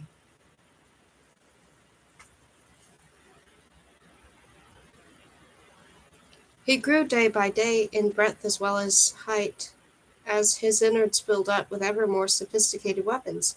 His arms and legs became longer, his chest more voluminous, his back broader, his weight more prodigious. When General TikTok trod on them, flagstones splintered beneath his feet. The arsenal concealed inside him represented the latest state of Hell's weapons technology. His left eye could fire micro arrows impregnated with anesthetic or deadly poison according to choice. His fingertips were fitted with blades that could be fired and then retracted on wires. His chest contained bellows filled with a highly inflammable mixture, which he could spit with great accuracy. Insidious weapons were hidden all over his body. He regarded himself as an ever-growing military work of art, a perpetual motion machine capable of infinite expansion. Time, decay, disease, wear, and tear, those factors played only a subordinate role, if any, in TikTok's scheme of things. To him, 10 years were the same as 100, 100 the same as 1,000. He had to allow for a bit of rust, a worn-out joint or two, a few defective nuts and bolts, an occasional burnt-out alchemical battery, but all his components could easily be replaced with spare parts of ever-improving quality. Time was on General TikTok's side.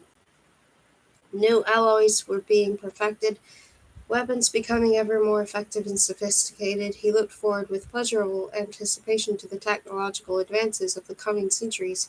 Whenever a useful innovation came along, he would acquire it and have it installed in his own insatiable frame. No one would be able to stop him in the long run, but for the moment he would have to compromise. He was still a dwarf compared to the TikTok of his dreams. Much as he would have liked to crush the hideous king of hell with a huge mailed fist and trample his people underfoot like insects, he could not yet afford to do so. In order to achieve his aims, he would have to fall back on the wearisome methods of diplomacy. He often wondered what differentiated him so clearly from his copper killers. What had rendered him so superior to them and placed them under his command? Although he obeyed no one, he knew there was something inside him that spurred him on, some mysterious thing that he looked for in his mechanical interior. He suspected that alchemists had implanted this mysterious motor in him at birth. It wasn't an alchemical battery or a steam-powered machine. It was something that could think for itself, something that never slept or rested, never paused or came to a standstill. This mysterious something was forever tormenting him with questions. How can I grow bigger? It asked. Or how can I become more powerful? Or how can I inspire more fear? But the central question around which TikTok's thoughts revolved was, how can I kill more efficiently? He had already murdered in countless ways, employing every conceivable kind of weapon, poison, and mechanical device as well as his bare hands. No one knew more about killing and dying. Intent on learning more about death, he had gazed into the eyes of all his victims as they breathed their last and had seen things that made him a leading authority on the subject. Indeed, if such an academic qualification had existed, General TikTok deserved a degree in thanatology. He had discovered that pain, however agonizing it had been, evaporated at that final moment. But where did it go? If he really wanted to know every last thing about dying, he would need more time. It wasn't a question of his own time. He had in plenty, being immortal, but of the wretchedly short space of time in which his victims died. Once initiated, the process of dying was irreversible and completely beyond his control. This had always riled him. One minute he was the master of life and death, the next another more powerful authority had taken over and was dictating the rules of the game. He would so much rather have prolonged the dying process for days, weeks, and months, but fate had led General TikTok to hell and this evil city held the answer to his most pressing question. How could he feel more how could he kill more efficiently? Strange as it may sound, the answer to that question was love. The Metal Maiden. It is always dangerous to underestimate evil persons and suppose them to be immune to love. The ability to love is not a prerogative of the good, but may well be the one thing they share with the evil. As for where Cupid's arrow strikes home, this often depends on its target being in a particular place at a particular time. In General TikTok's case, the place was the workshop of a Hellion weaponsmith who also manufactured instruments of torture and execution machines. The general had come in search of some new playthings for installation in his body. The weaponsmith had laid out various novelties on a bench, among them some pliers with diamond-edged teeth and gilded circular saw blade that could be hurled like a throwing disc. Tik-Tok inspected the pliers. They were so effective that one could even abuse them to dismantle a copper killer, indeed, even himself. Then he weighed the circular saw in his hand. It could have felled an enemy like an axe felling a tree. Both were splendid weapons. But Tik-Tok, being a surly mood, was hard to please. Reluctant to be talked into buying something, he preferred to poke around in the workshop at his leisure. After he had peered into every corner of the weaponsmith, showed him into a large, gloomy storeroom that he called his graveyard. Tik-Tok got him to light a torch and illuminate the mound of discarded scrap metal it contained. Then his eye was caught by something in the far corner. It resembled a sarcophagus standing on end. The general was extremely interested in coffins, of which sarcophagi were a sort of artistic refinement, so he made for it, and the weaponsmith followed with the torch. The nearer they got to it, picking their way through the clutter of metal, the more excited Tik-Tok became. No, it wasn't a sarcophagus. He thought he knew what it was, something he had heard a great deal about but had never seen before. He couldn't understand how anyone could have let such a treasure go to rack and ruin. He felt as if he had discovered a priceless diamond in the midst of a rubbish dump, for the object in question was a genuine metal maiden. A metal maiden was an instrument of torture with an execution machine combined. With its lifeless eye sockets and gaping mouth, the specimen confronting General Tik-Tok resembled a crude suit of armor or a ghostly apparition in everlasting agony. Its outer casing consisted of thick gray lead, but all the screws and embellishments were of copper. Let into the front of the metal maiden were two doors that could be folded back. The interior was capacious enough to hold a sizable body, and welded to the inside of the doors, Tik-Tok was delighted to note, were dozens of long, thin blades made of copper. If an offender were placed in the metal maiden, and the doors closed, the blades would pierce him from head to foot. That was the actual function of this machine, the weaponsmith knowledgeably explained. To perforate the body in the most ingenious possible way. The difference between execution and torture, he said, depended on the speed with which the doors were closed. Victims beyond number had expired inside this metal maiden, he added in a disparaging tone, so the hinges squeaked abominably, and the blades had become so encrusted with blood over the years that they weren't a pretty sight. He intended, he said, to have an antiquated contraption melted down. General Tik-Tok killed him on the spot for this outrageous lack of respect. Applying a fingertip to the back of the weaponsmith's skull, he transfixed his brain with one of his retractable blades. The lifeless body slumped to the floor at the metal maiden's feet, which was where it belonged in the general's opinion. How had the man dared to describe her as old and unsightly in his presence? Tik-Tok eyed the maiden approvingly. They had so many things in common. Like him, she was made of metal. Like him, she was capable of killing in painful and ingenious ways. From now on, they would kill together. The general uttered an exultant cry that shook the smithy to its foundations. He had fallen in love for the first time in his life.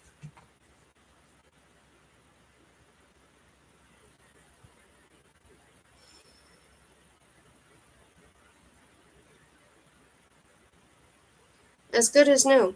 Having installed the metal maiden in the torture chamber at his tower, General Tik-Tok ordered his servants to remove all the other instruments of torture. Away with the rack, away with the garrote, away with the thumbscrews. Their very presence was an affront to the metal maiden. He need never employ such primitive aids again. Then he proceeded to clean and restore the metal maiden with his own hands. He began by ridding the blades of mud. Whose was it? How much had they suffered, and for how long? Who had used the maiden before him? Suppressing a pang of jealousy, Tik-Tok burnished the copper fittings with abrasive plate. Taste. How beautifully they shone! He oiled the hinges, polished the other components, and tightened all the screws. Finally, he inspected his handiwork. The metal maiden was good as new. Thoughtfully, he circled her. Something was missing, but what? Mobility? Animation? No, he did not plan to install a sort of machinery that ticked away inside himself. He liked the maiden just as she was, silent and motionless. For all that, something was missing. Tik-Tok circled her again and again, inspected her from every angle, opened and closed the doors. At last it struck him. The metal maiden must become more deadly, not more animated. An impossible task. General Tik-Tok summoned Hell's leading alchemists, physicians, and engineers, and informed them of this plan. The metal maiden was to become the most beautiful, luxurious, and ingenious killing machine ever built. Not a mobile machine like himself or the copper killers, but one that would always stand at the same place, here in this tower, and the word machine was a misnomer, being too crude and technological for the delicate functions the metal maiden would perform in line with his wishes. She was to become an artistic instrument, equal to the demands and capabilities of the greatest virtuoso of death, namely himself. He wanted a hydraulic and pneumatic system of ducts controlled by valves and stopcocks. He wanted tubing of all gauges, down to and including hollow needles the thickness of hair, thinner than that had ever been manufactured before. He wanted elixirs and poisons, drugs and extracts. He assembled scientists and technicians, scratched their heads and exchanged puzzled glances, but they didn't dare to argue. With uncharacteristic forbearance, General Tik-Tok realized that he would have to go into greater detail. My first requirement, Tick, he began, is that the blades inside the metal maiden be replaced with long, thin, hollow needles, Tok, and that these be attached to an elaborate system of copper tubes and hoppers, Tick, outside her. I wish these tubes and hoppers to have, circulating within them, Tok, a wide variety of alchemical fluids. The scientists longed to know what fluids the general meant, but they forbore to ask. I want to be able to inject these fluids, Tick, into the bloodstream of any victim the metal maiden pierces with her needles, Tok. I want complete control over this chemical constitution. I want valves and stopcocks, Tick, pumps and filters. I want to play on organisms, Tok, as I would on a musical instrument. Some of the alchemists began to grasp what the metallic general had in mind. Where the fluids are concerned, Tick, some must be lethal poisons, others life-prolonging alchemical extracts, Tok, algetic acids, herbal brews, or animal secretions, drugs of the most diverse kinds. I want belladonna juice. I want, Tick, opiates dissolved in alcohol, valerian, arsenic, spirit of melissa, liquid caffeine, tincture of thorn apple. You alchemists are to concoct entirely novel, even more effective potions, some that accelerate talk the onset of death, and others that delay it, some tick that inflict pain, and others talk that alleviate it, some that intensify tick the fear of death a hundredfold, that plunge the brain tick into a state of most terrible confusion. I, tick, want a potion that induces a sensation talk of hysterical euphoria. The faster the general ticked, the more aware the scientists became of his mounting excitement, the urgency of his demands, and his determination to have them fulfilled. I want, Tick, he cried, to develop a machine, Talk, that will enable me, Tick, to control death. If I succeed, Talk, die will no longer be, Tick, a natural process, but Talk, an art form. General Tick-Tock concluded his harangue and submitted each of his listeners to a piercing stare. I want the impossible, he said at length, lowering his voice. I want talk. In double quick time. The alchemists, physicians, and engineers hurried off their laboratories and workshops and worked harder at their appointed tasks than they had ever worked on anything in their lives. What the general had asked of them was insane. He might just as well have commanded them to render themselves invisible or build a machine for manufacturing gold. They worked day and night for months on end, deploying all their expertise and expanding more energy than any of them had ever summoned up before. General TikTok's regular visits to their workshops and laboratories contributed to this. His mere presence was enough to make them find solutions to seemingly insoluble problems and transform their exhaustion into unflagging vigor. After 6 months of unthinkable had been achieved, the Metal Maiden had been completed to General TikTok's entire satisfaction.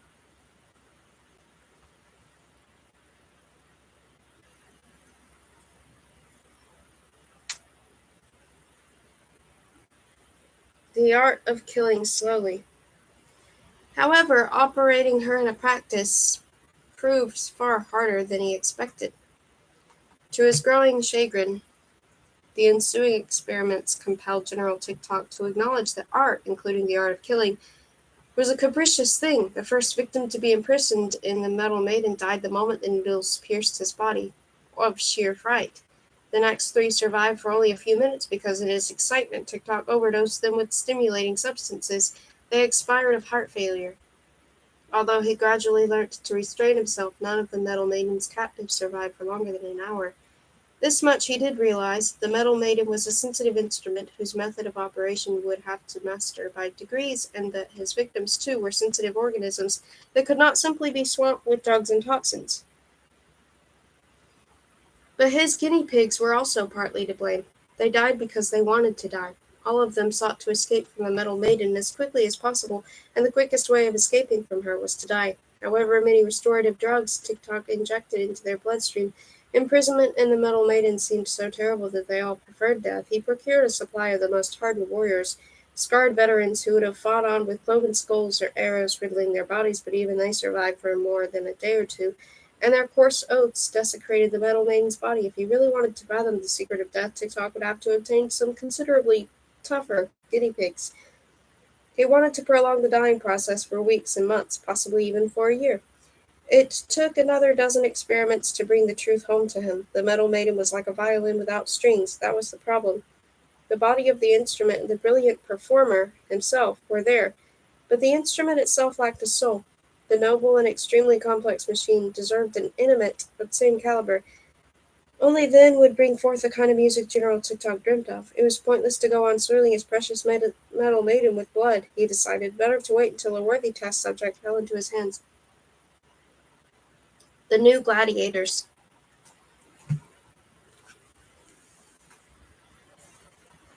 To seek a soul for the Metal Maiden among the inhabitants of Hell was futile as seeking a lamb in a wolf pack. TikTok nonetheless ordered his spies to comb the city for suitable material, but none of the candidates they garnered from its lanes and alleyways fulfilled his exalted requirements. He came to the conclusion that he would have to go to Overworld in person to find a suitable victim or victims, and was just preparing to set off on his expedition when news reached him that the latest crop of prisoners from an urban flytrap had arrived in town. It was his job to submit all new gladiators to personal inspection and assess how much of a threat they represented to the king's safety. Although convinced that no prisoners could seriously threaten himself and his copper killers, he performed his wearisome duty on this occasion too and went to inspect the newcomers. They had been abducted from a town named Wolperting. That didn't make them sound particularly menacing, more like a bunch of country bumpkins. Riptar's peculiar decisions were an everlasting puzzle to TikTok, and he couldn't wait for the day when he would take the Mad King's chief advisor and rip the heart from his palpitating body. TikTok didn't inspect all the prisoners, only those who had been housed in separate cells in the theater of death. The older and weaker specimens already been weeded out and were leading an uneventful existence in a large prison nearby where they could move around in relative freedom. The general inspected each of the cells in turn, and what he saw in them surprised and overjoyed him beyond measure. Even the first three prisoners, who were still anesthetized, struck him as 100 times worthier of the Metal Maiden than all the inhabitants of Hell put together. What were these noble creatures? They resembled dogs of various breeds, but they could walk on their hind legs and they also possessed horns. All were muscular and in peaked condition. Tik-Tok had some more cells opened, and his delight intensified. These were genuine warriors, not paid mercenaries who would have drowned their own mothers for a bowl of broth. They were real fighters, intelligent beings endowed with the instincts of a dangerous predator. General TikTok could well imagine that a death-defying fight they would put up inside the Metal Maiden. His excitement grew by leaps and bounds.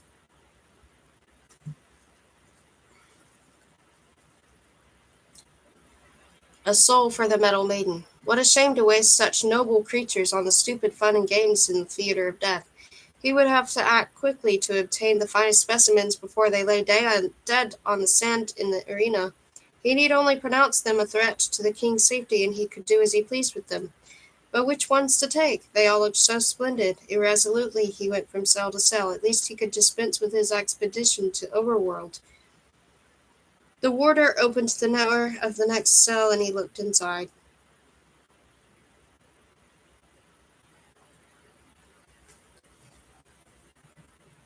The general had seen few things in his life that had really impressed him and etched themselves deep into his memory. The Nern Forest battlefield on which he had opened his eyes after being reborn, the avalanche of boulders descending on the copper killers from Lindworm Castle, the sight of hell in the distance, and of course the Metal Maiden.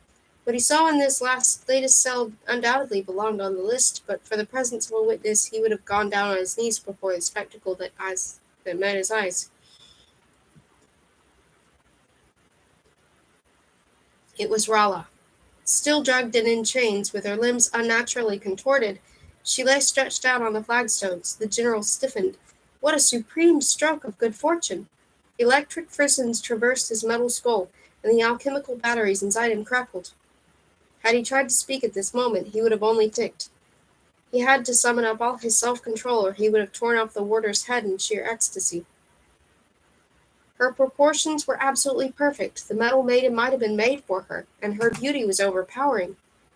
General TikTok had a unique ability to scent courage and fear. In the case of this girl Wolperting, he detected an immense determination to survive, and as little fear of death as a corpse would have had. There was no doubt about it. Before him lay the soul of his Metal Maiden. With her he would at last be able to perform the lethal symphony of which he had dreamt for so long. Bite worms and spider floods. Rumo awoke feeling refreshed and ready for anything. The little creatures that had served him as a live fur coat were scurrying around nearby. He got up and inspected the cave entrances. Which one shall I take? He wondered. Hard to say, said Dandelion. Take the first one you come to, Crindle advised. Rumo made slow progress. The ground was stony and uneven. The tunnels became narrower from one intersection to the next, and his path was barred by rockfalls ever more menacing in size. Sometimes he had to squeeze through narrow passages, sometimes he had to crawl. The furry creatures had disappeared. He only hoped his route wouldn't end in a wall of rock. Look where you're going, Dandelion warned. Some of these holes are a mile deep. How would you know?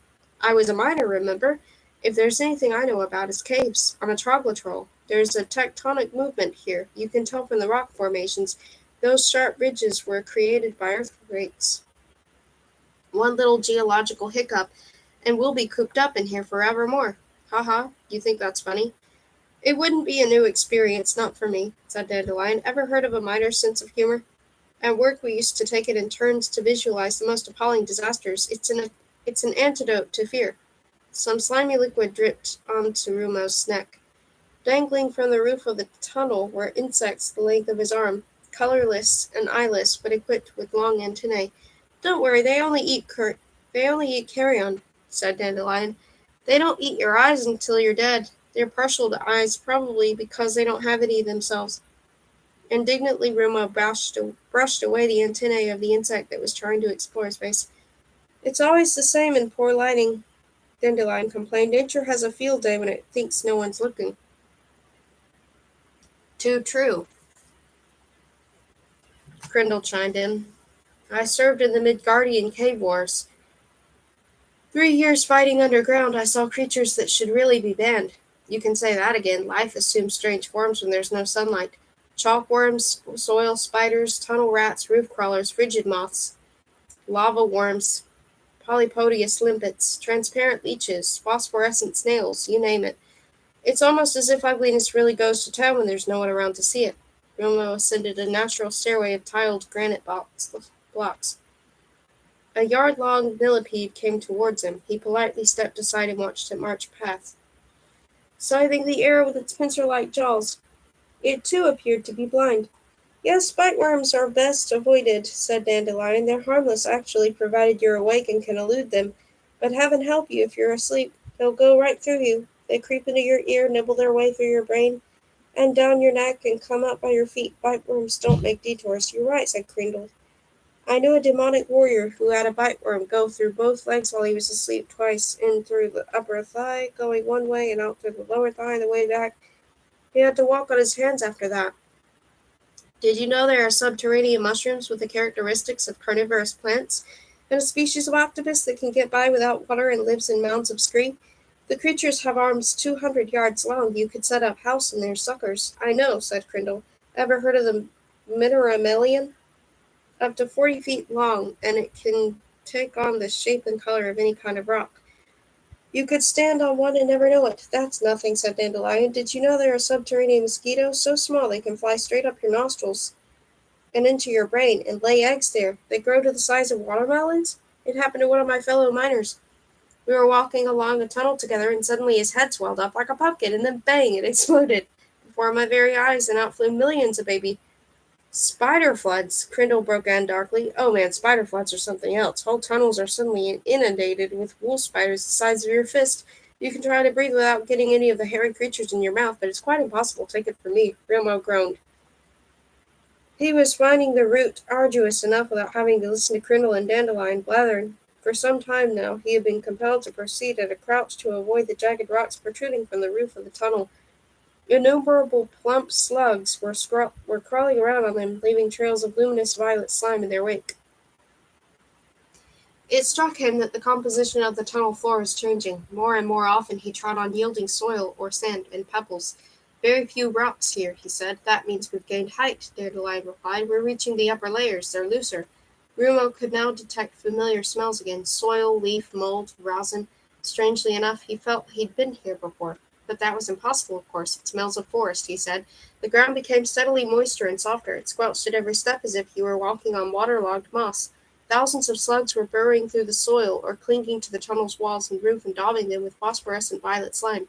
Where everything had been hard, cold, and jagged, it was now soft, warm, and yielding. Rumo trod in a puddle. He crouched down, dipped a paw into it, and sniffed his fingers. The liquid was viscous and sticky, and had a smell he knew. Well, asked Dandelion, is it drinkable? No, said Rumo. It's blood. The siege. The Metal Maiden was ready. The world's most sophisticated killing machine had at last been equipped with a soul. It fitted the beautiful female Wolperting as perfectly as if it had been made for her alone. As soon as he left Rolla's cell, General Tick-Tock had instructed his guards to keep the prisoner under strict surveillance and allow no one else near her. Then he hurried to his tower to prepare the Metal Maiden. He topped up the external hoppers, polished the machine in his pipework with a cloth, and ordered his servants to light the room with candles. Finally, he sent for the prisoner. Her name, he had since discovered, was Rolla, and she was still anesthetized. This delighted Tick-Tock because he could insert her in the machine and plunge the needles into her body without her being aware of it. The time came at last. He began by infusing Rolla with a solution of caffeine and belladonna. A little sugar for the brain. Dissolved in distilled water. Why not? He wanted her to awake refreshed, with her senses alert and her blood thin. The fluids gurgled cheerfully along the tubes, and the Metal Maiden glinted in the candlelight. Never had General Tick-Tock experienced such a sense of anticipation, a preliminary reward for a feat as yet unaccomplished. Muffled by distance, sounds drifted into the torture chamber from the theater of death. The first Wolpertines to do battle would soon be led into the arena. The inhabitants of hell were going wild. Word of the sensational crop of prisoners had spread swiftly, and they were all eager to see the Wolpertines fight. But General Tick-Tock was not interested. Not in the slightest. Those ridiculous contests in the theater had bored him from the very first. What would he be missing, after all? A few silly fights, a few bodies twitching in their death throes, some blood on the sand, drunken spectators? No, he had something more important to do. He was making ready for a wedding of a special kind. The siege, conquest, and destruction of Raleigh's body. It would be the longest, most agonizing, and beautiful death that had ever been bestowed on any living creature.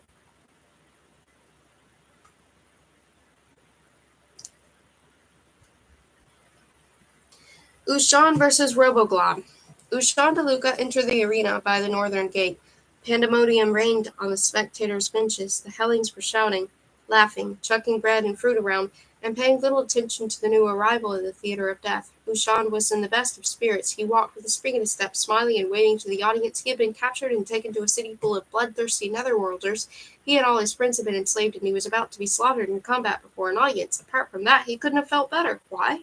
Because there wasn't any weather in Netherworld. Gone were the rain, sunshine, and areas of low pressure, and with them his headaches, his bouts of melancholia, and the buzzing in his ears. On regaining consciousness in hell, Ushan had felt as if a ton weight had been removed from his shoulders, as if he'd at last been divested of a lifetime suit of leaden armor. Down here, as a prisoner in this nightmare world, he felt truly freed for the first time ever. He came to a halt, turned on the spot, and blew audience a few kisses. What a glorious day! A gong sounded and the spectators fell silent. The ground in the center of the arena opened up and a long, narrow pit appeared in the sand. Roboglob, Roboglob, the spectators chanted softly. Roboglob! Surprised, Ushan stopped blowing kisses. This seemed to be a familiar ritual. The gong sounded again and a boat rose slowly from the pit. It was a skiff with a sharp prow, and in it stood a gigantic red-skinned warrior, half as tall again as Ushan, wearing armor composed of different materials, a leather gorget, a breastplate of bronze, silver knee pieces, a golden helmet shaped like a death's head, with a silver blade for a crest and a skirt of human thigh bones. He stood there with both hands resting on a massive executioner's sword. The upwards motion ceased.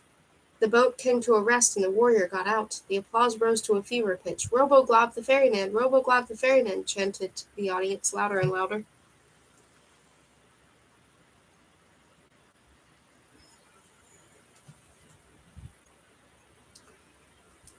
The warrior raised his sword in both hands and saluted the audience. The boat sank into the ground and the aperture closed again. Spectators stamped their feet. This Roboglob, Ushan was impressed to note, seemed to be a pretty big cheese down here.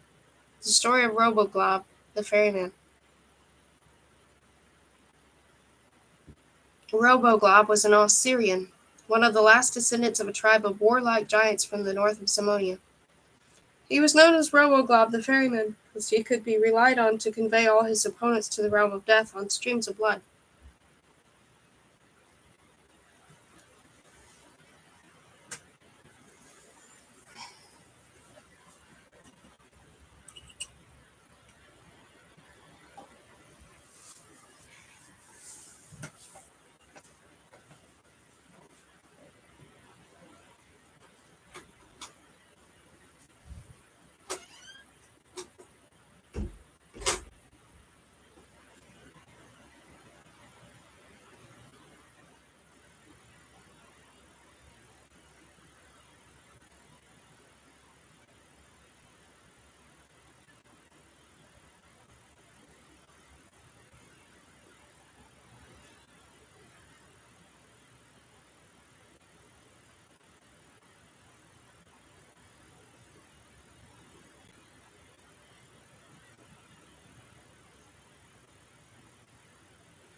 The story of Robo-Glob the ferryman. Robo-Glob was an Osirian, one of the last descendants of a tribe of warlike giants from the north of Simonia. He was known as Robo-Glob the ferryman because he could be relied on to convey all his opponents to the realm of death on streams of blood. He enjoyed the applause as much as the fighting, and he'd made it a rule always to win in a spectacular manner. He never made short work of his opponents, but deliberately toyed with them for a considerable time, inflicting minor wounds and a painful, lingering death. Robo-Glob could afford to indulge in these tactical ploys because, being an established theater of death artiste, he was never matched with an opponent of his own caliber. Robo-Glob couldn't lose. Even the audience knew that. What mattered in a Robo-Glob fight was the ritual, not the suspense. Not who won, but the spectacular way in which Robo-Glob would this time dispatch his opponent. When he eventually did so, he never left it at a single word, sword stroke. He had to deliver 3, 4, 5, or 10, and with the last one sent his opponent's head rolling across the sand. Robo-Glob didn't fight, he tortured. He didn't kill his victims, he butchered them. Ushon had been chosen out of all the prisoners by Robo-Glob himself. He didn't make a very robust impression, this Wolverton with the big bags under his eyes, nor, for the look of him, was speed his long suit. The fact that he proposed to fight Robo-Glob, armed with a slender rapier, was greeted with derisive remarks and guffaws. Why not a stick of celery while he was about it? Another passenger for you, Robo-Glob, called someone in the audience. More guffaws. Robo-Glob, who was still holding his huge sword aloft in both hands, swung round. The rows of seats trembled beneath the spectators' pounding feet.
Ushan was wearing no armor, only his usual buckskin waistcoat and trousers. He walked slowly towards Robo-Glob, paused just in front of him, and performed a few erratic movements that might have been a nonchalant salute. "Tst, went Ushan, but no one heard him in the universal uproar. He bowed, blew a few more kisses, and sauntered back towards the northern gate as serenely as he had entered. Behind him, the red-skinned giant sank to his knees with a gasp of surprise, blood spurting from several wounds in the gaps between his armor. No one had seen a thing. Had the Wolperting even drawn his rapier? Absolute silence descended on the theater of death.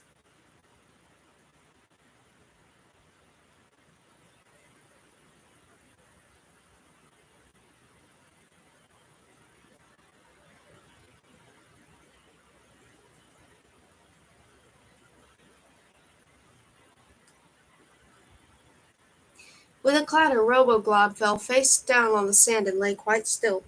Hushon paused once more, bowed deeply, though no one was applauding, and disappeared through the gateway. Hushon becomes a favorite. The king had stopped jumping around on his throne. "Wath was Taff?" he asked his adviser. "Did you see Tarfrith?" "It was the quickest fight I ever saw," Fritfar replied. He was as thunderstruck as everyone else in the theatre. "To be honest, Majesty, I saw almost nothing." Gornab stared down at the gigantic corpse.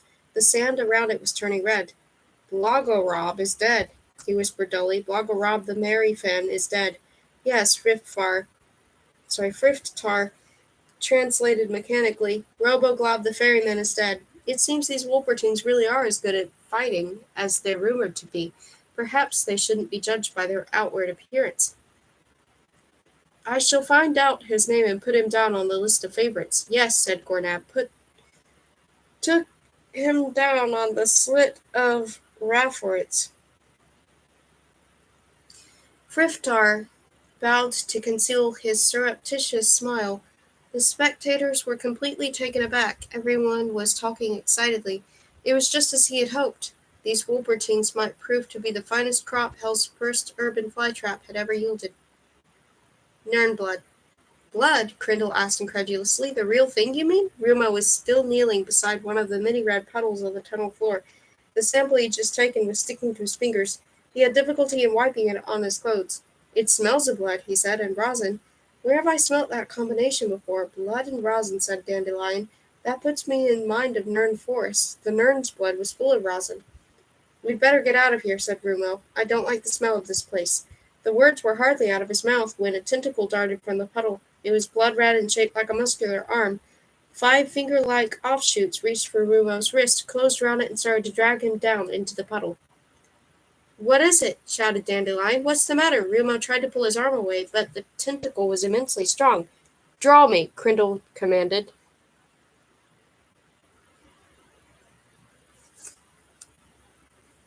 Rumo did so. He drew the sword from his belt with his free hand, raised it above his head, and severed the tentacle with a single blow. Blood spurted from the stump. Ugh, said Dandelion. The bleeding stump was swiftly retracted. The tentacular hand fell to the ground. It stood up on its finger-like excrescences and seemed to take its bearings for a moment. Then, nimble as a spider, it scuttled over to the nearest puddle and jumped in. Blood splashed in all directions. A few fat bubbles rose to the surface and it was gone. Rumo straightened up. I told you, cried Dandelion. There are some very nasty things down here. Better get going. Rumo replaced the sword in his belt and walked on along the tunnel, taking care to maintain a respectful distance from the puddles. At the next fork, he paused to sniff the air again. He peered round the bend and jumped back in alarm. What is it? Asked Dandelion. Nirns, he replied. The passage is full of them, 6 at least. Darn it, how'd they get in there? No idea, said Rumo. They're smaller than the ones in the forest, no bigger than I am. I think they're asleep, though. They're standing absolutely still. So let's kill them, Crindle urged. No, we must look for another route, said Dandelion. Rumo tiptoed on until they came to another fork. The tunnel was deserted, but there were a lot of red puddles. Mind where you tread, Dandelion cried. Rumo stole between the puddles on tiptoe. A drip fell from the roof and landed on the back of his neck. Brushing it off with his paw, he found that it was warm, sticky blood. He heard a gurgling sound and halted. What was that? Asked Dandelion. No idea. A big bubble rose to the surface of the puddle at his feet and burst. He backed away, hugging the wall of the tunnel, and drew his sword. Now all the puddles came to life. More bubbles rose, the red liquid seethed, as if brought to the boil, and plops and gurgles filled the air. I once saw a minor volcanic eruption, said Crindle. This was how it started. The puddles overflowed, dispersing their heat and humidity. To Rumo's astonishment, some living creatures emerged from the seething blood.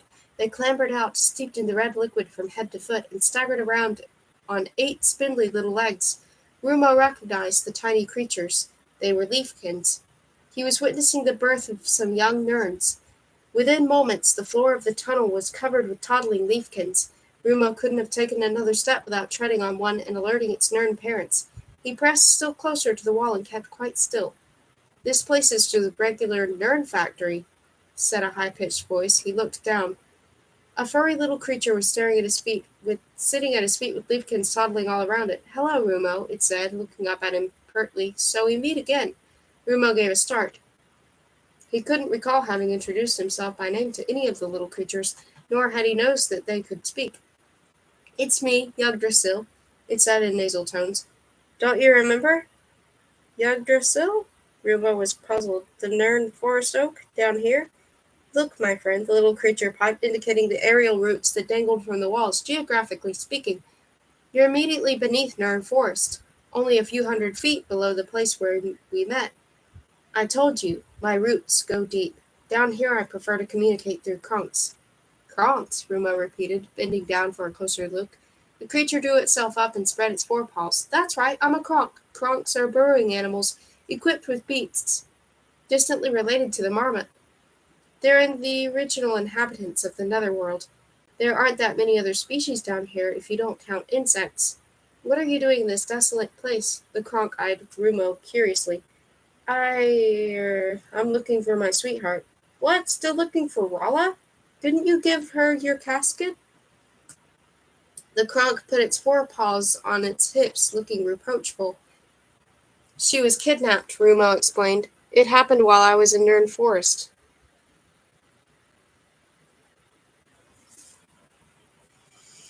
Kidnapped, eh? That's bad. Who would have done such a thing? That's what I'm trying to find out. And now I'm afraid I've lost my way. Nerns are barring our route, and the whole place is dotted with these pools of blood from which I know, it's an unpleasant part of the world. The blood was shed in the Battle of Nern Forest, as I told you.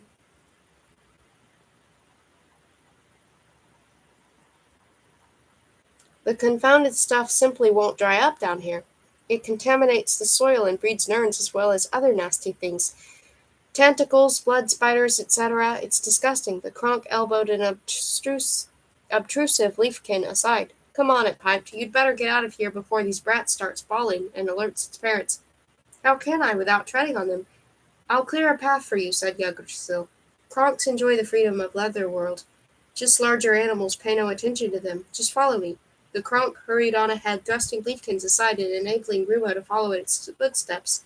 The little creatures stumbled and tripped over their own legs, but they uttered no complaint. Without Kronks, there wouldn't be any animals in Netherworld, Yggdrasil explained, continuing to shove the leafkins aside. They loosen the soil, or other creatures wouldn't be able to pass through it at all, and so they also eat pathogenic organisms. If I told you what I had for breakfast today, my friend, you'd feel queasy. Everyone in Netherworld respects the Kronks.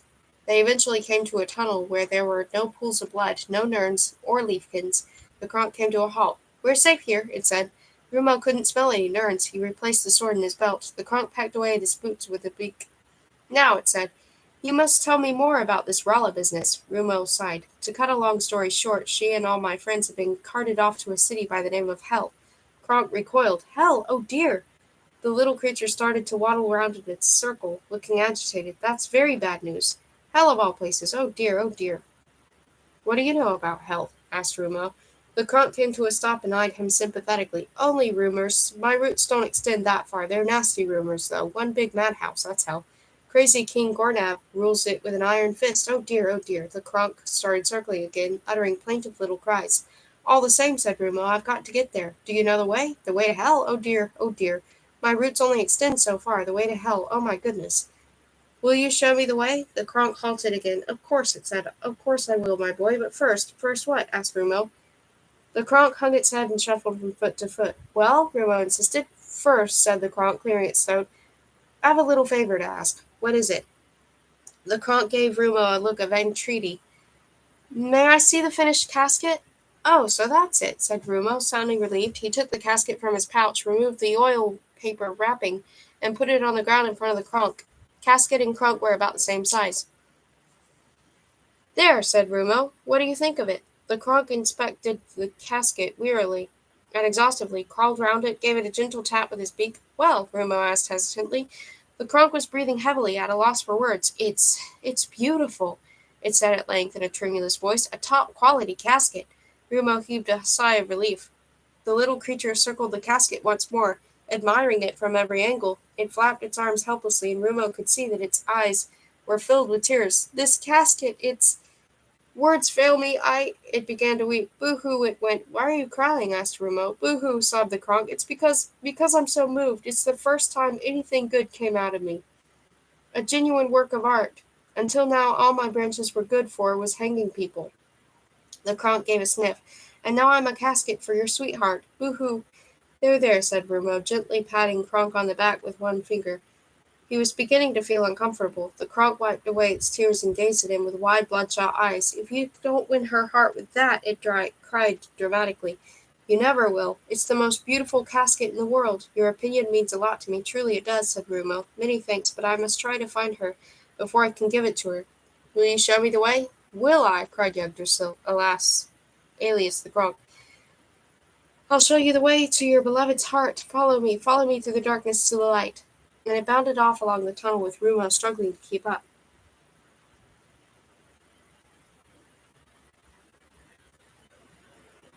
The Symphony of Death. General TikTok had taken 3 days to get the metal maiden perfectly adjusted. Every vein, nerve, and sinew had to be running. Were the extracts flowing in the correct quantities? Was the liver functioning properly? The heart, the kidneys, were the valves in order? The tubes unobstructed? He began by injecting only the simplest substances as a means of checking Vrala's vital organs. Saline, glucose solution, caffeine, vegetable extracts, nutrients, harmless stimulants. In accordance with his instructions, the physicians had fitted the metal maiden with instruments for measuring the occupant's heartbeat, body temperature, and respiration.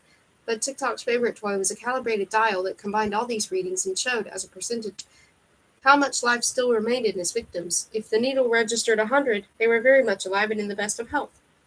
If 0, they were dead. The general had christened this instrument his thanatometer,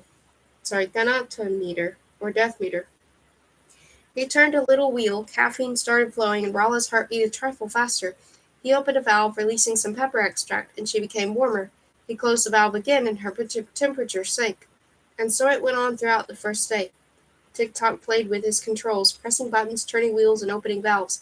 Rala's heart beat faster or slower, and she became hotter or colder, calmer or more agitated, livelier or more lethargic.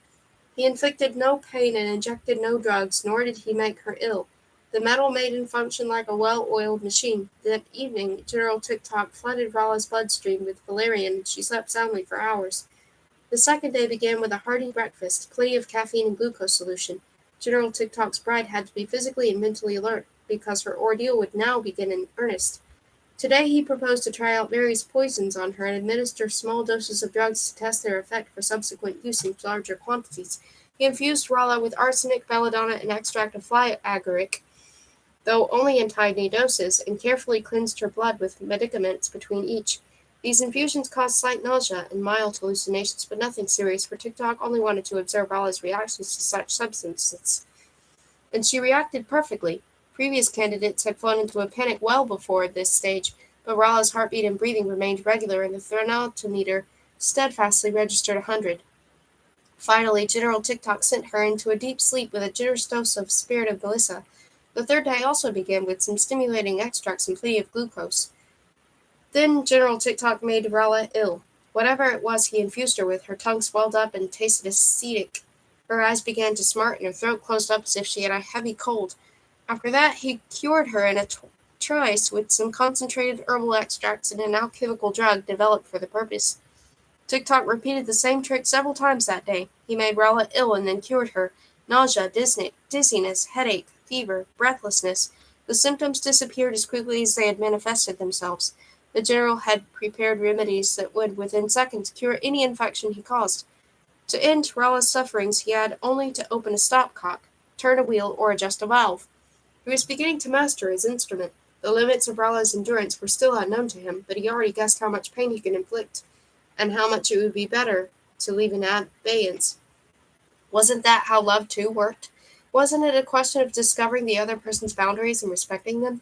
General TikTok cast another glance at the thermometer. It was registering 99. The procedures had wakened Rala, but only a little. He put her to sleep again, this time with a mixture of valerian and spirit of Melissa. He stood in front of the metal maiden for a long time that night, gazing at her fondly.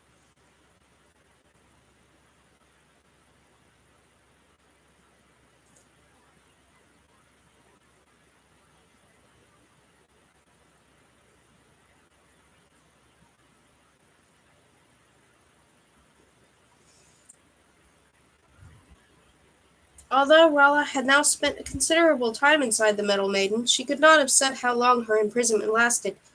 A day, 2 days, 3, a week? The only certainty was that she now knew her own body better than ever before.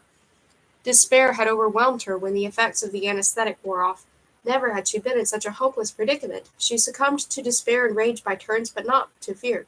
Fear would have paralyzed her mind as well, and beyond mental paralysis lurked death.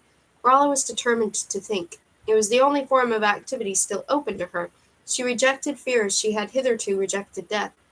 After all, what was so unendurable about her situation? Once she had come to terms with the utter helplessness imposed by her form of imprisonment, all else was bearable. She felt sick, cold, hot, dizzy, nervous, and tired, but those were familiar sensations that passed as quickly as they had come. Less agreeable sensations occurred later on. Strange and inexplicable visions appeared to her in her mind's eye. Ghostly voices whispered in her ear, and insects seemed to be crawling over her skin. But these mild hallucinations, too, soon subsided. For a while she imagined she was in several persons at once, but this puzzling sensation also subsided in the end.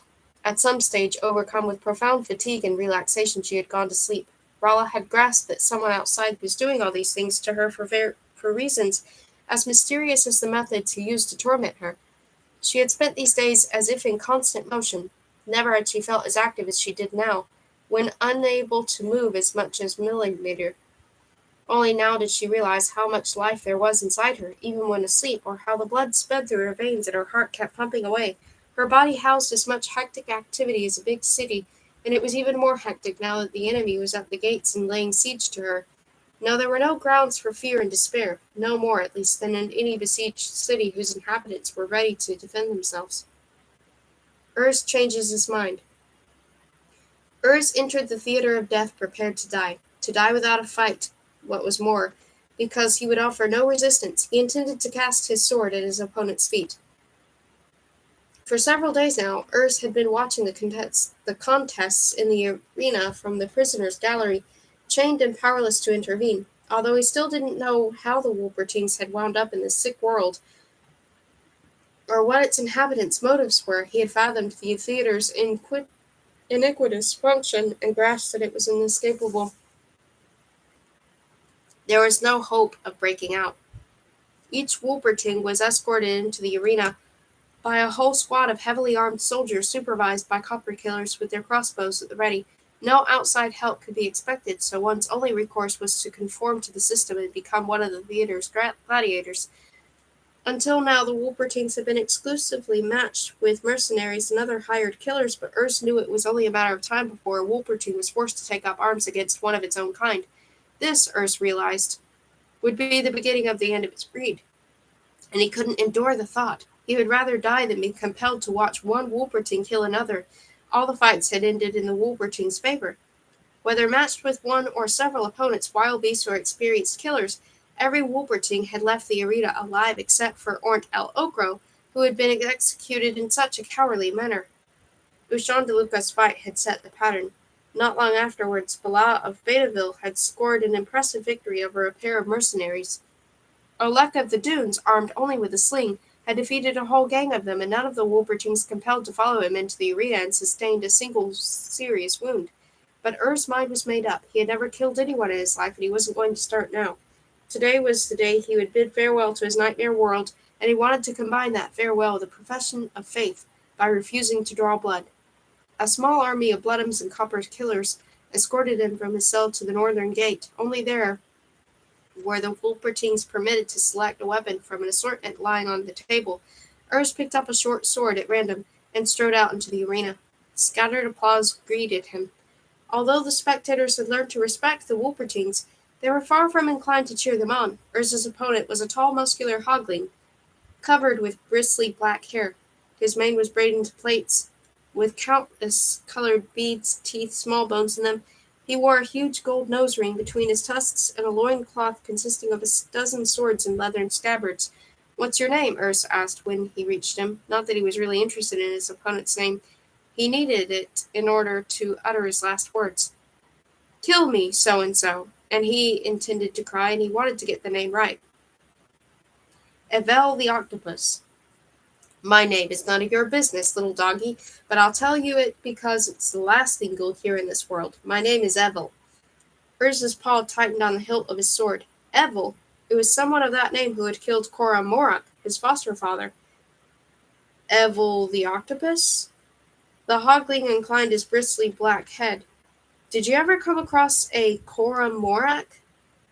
What is this, a guessing game? The name Cora Morak means nothing to you?" "No, never heard of it." Urs released his grip on the sword hilt. The hogling clasped his brow. "No, wait," he said. Cora Morak. "Wasn't that the vulphead with all the scars?" "Of course, it was." "Yes, one winter, years ago. He was reputed to be North End's finest duelist. A tough customer, yes, but no technician. I split his thick skull in half with a two-handed slice." Ur's paw tightened again. He had come to another decision. He wouldn't die today, after all. Someone else would. All right, Evil, let's begin, he said. Show me why they call you the octopus. What followed turned out to be the most remarkable contest in the program that day. In the view of many spectators, one of the most remarkable ever. Remarkable because it was the longest ever fought in the theater of death. Remarkable, too, because it lasted so long, although the outcome seemed certain after only a few seconds. Ebel the Octopus, one of the theater's undefeated swordsmen, stood no chance against the much smaller Wolpertine.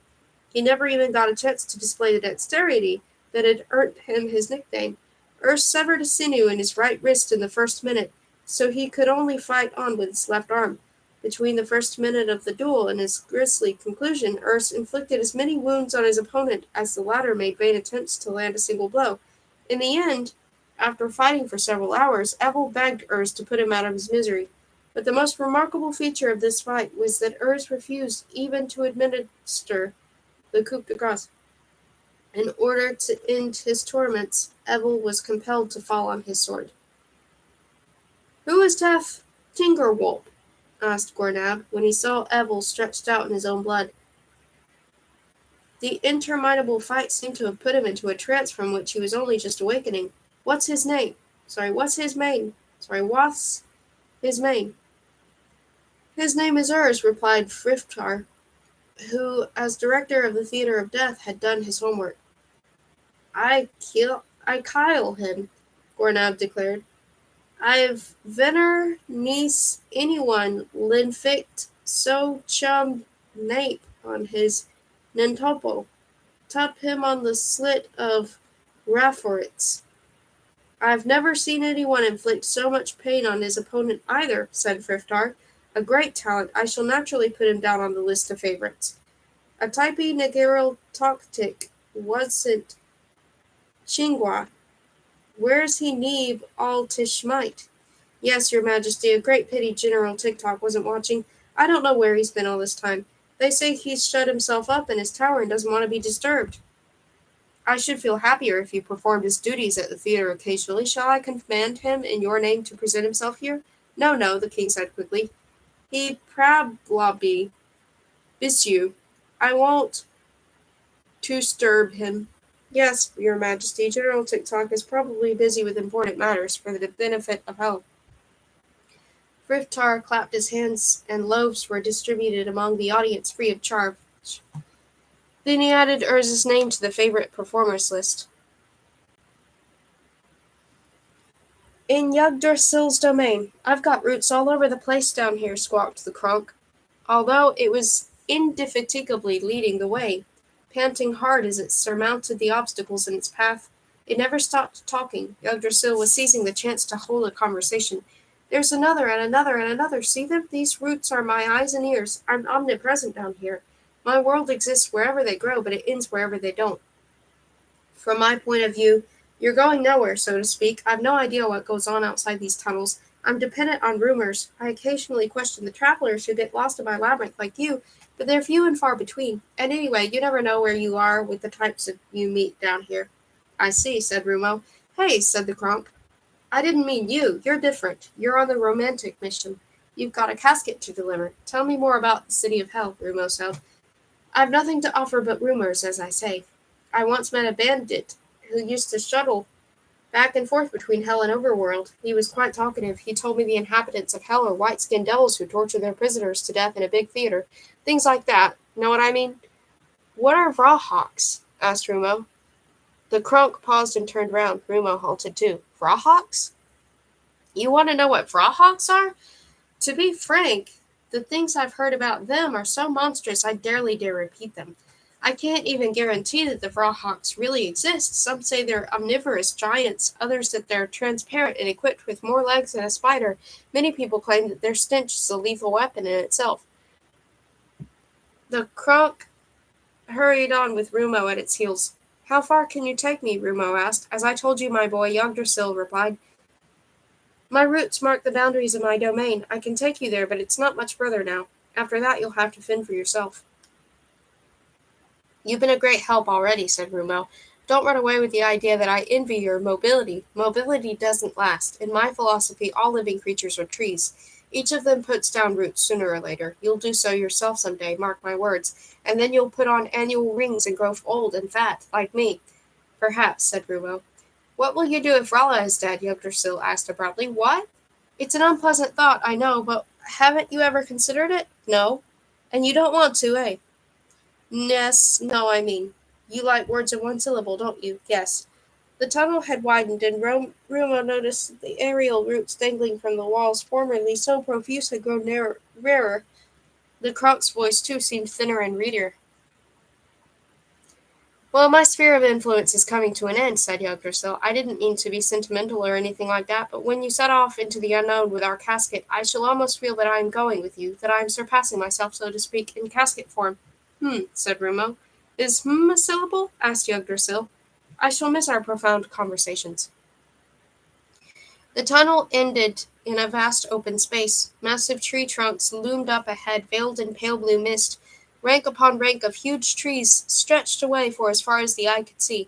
That's Deadwood, whispered Yggdrasil. The Kronk had finally come to a halt. Netherworld's make-believe forest. Rumo looked more closely. The lifeless gray tree trunks glistened with moisture deposited by the thin, incessant drizzle that was falling from the mist overhead. Those trees are made of stone, not wood, Yggdrasil explained. They're stalagmites that have grown between the floor and the cave and its roof over millions of years. There are many rumors concerning Deadwood, notably that it isn't anything like as dead as it appears.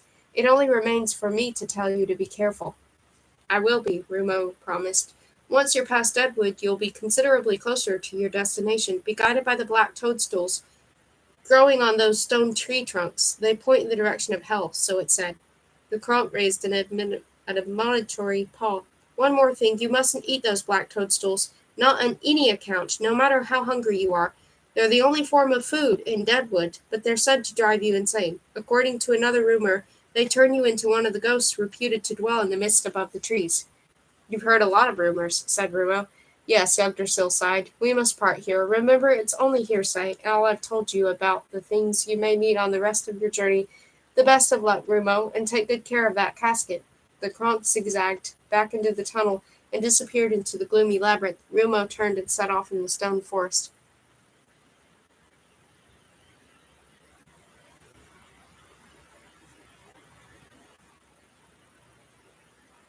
The insanity drug.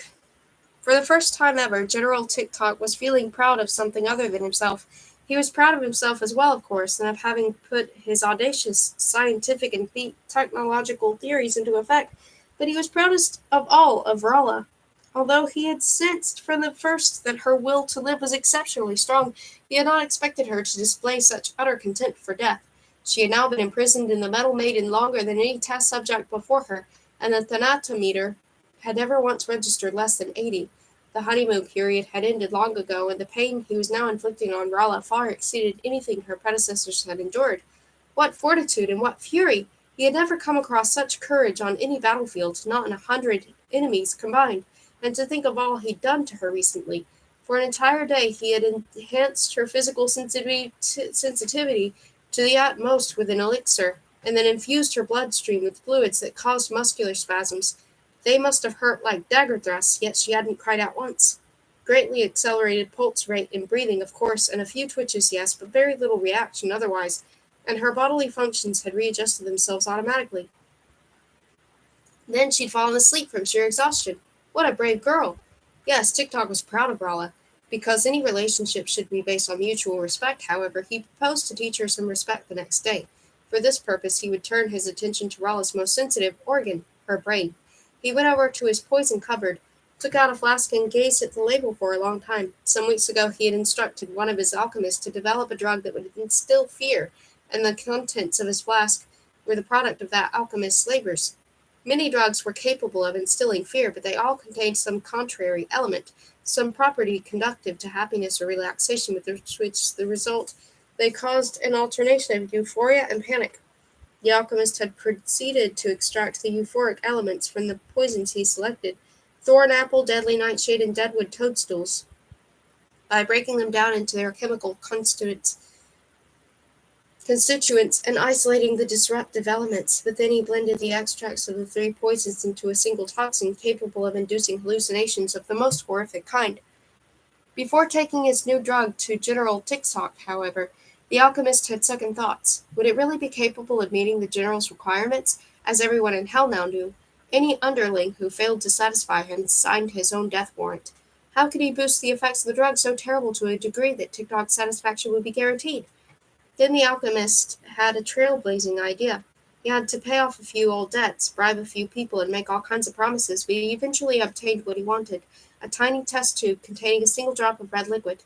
He hurried to his laboratory and set to work, having subjected the liquid to retrotransubstantiation, an artificial lipemia.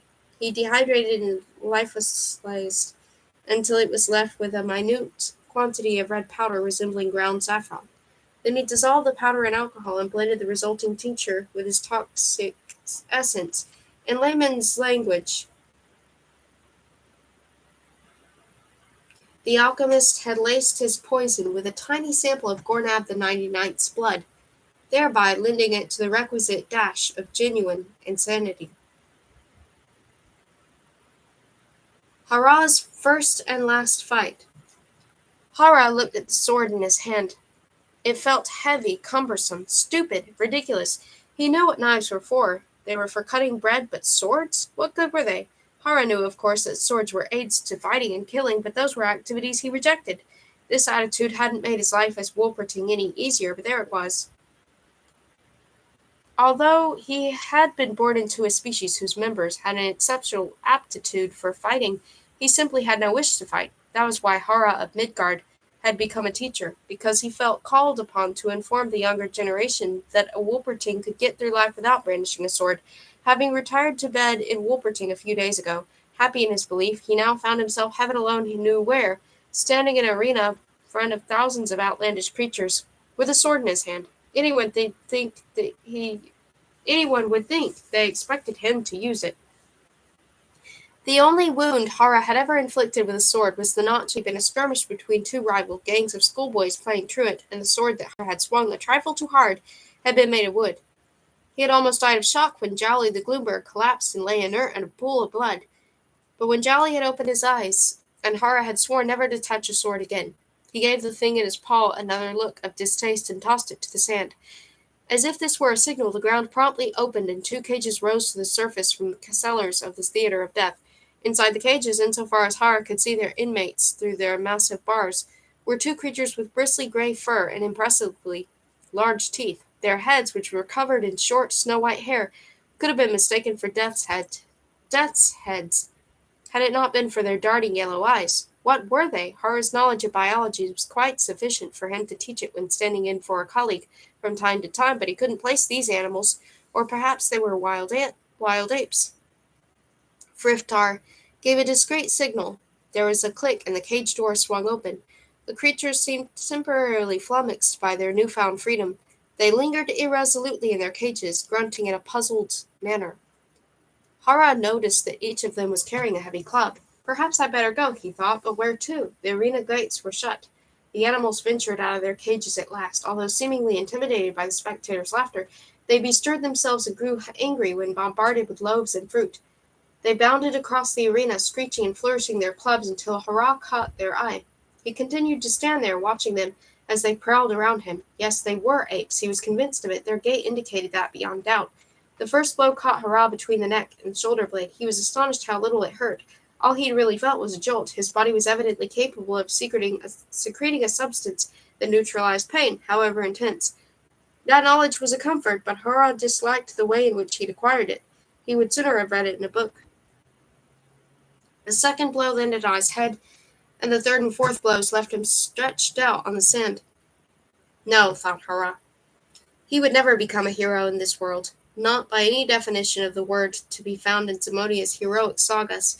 He looked out once more at the frenzied apes. Then their clubs descended on him, and everything went black.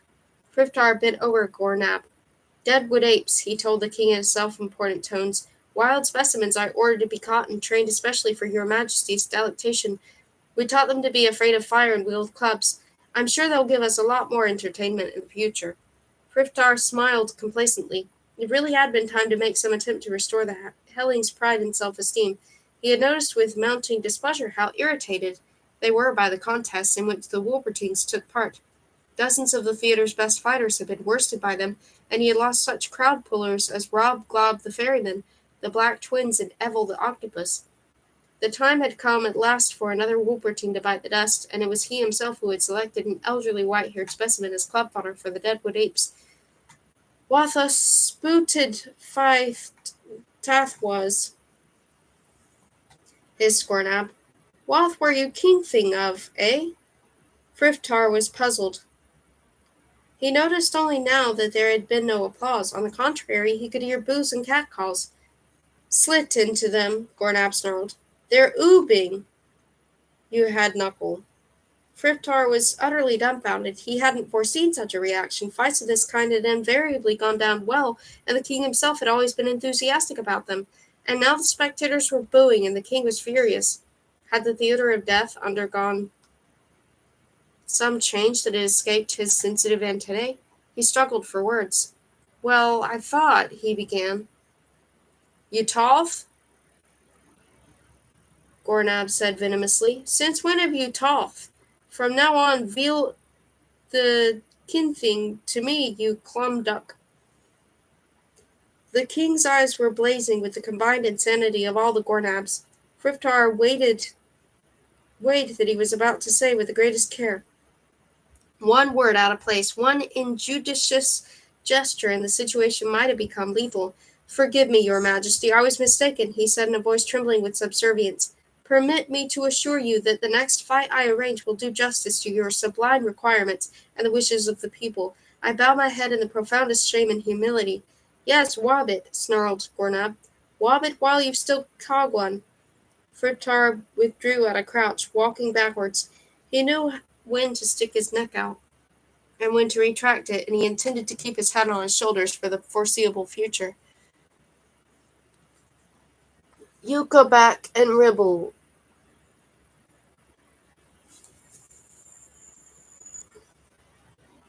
Oops.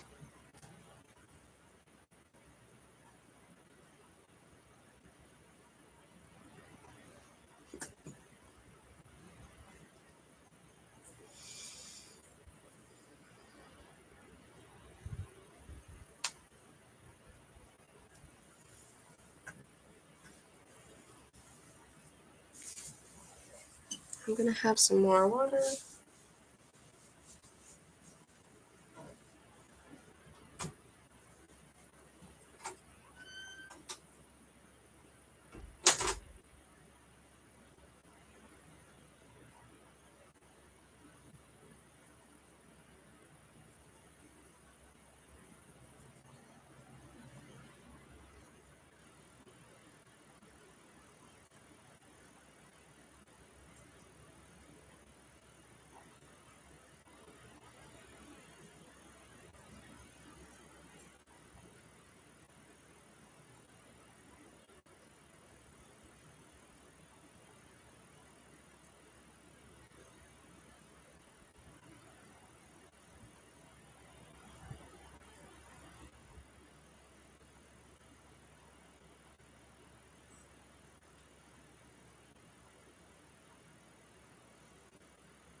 You go back and Ribble.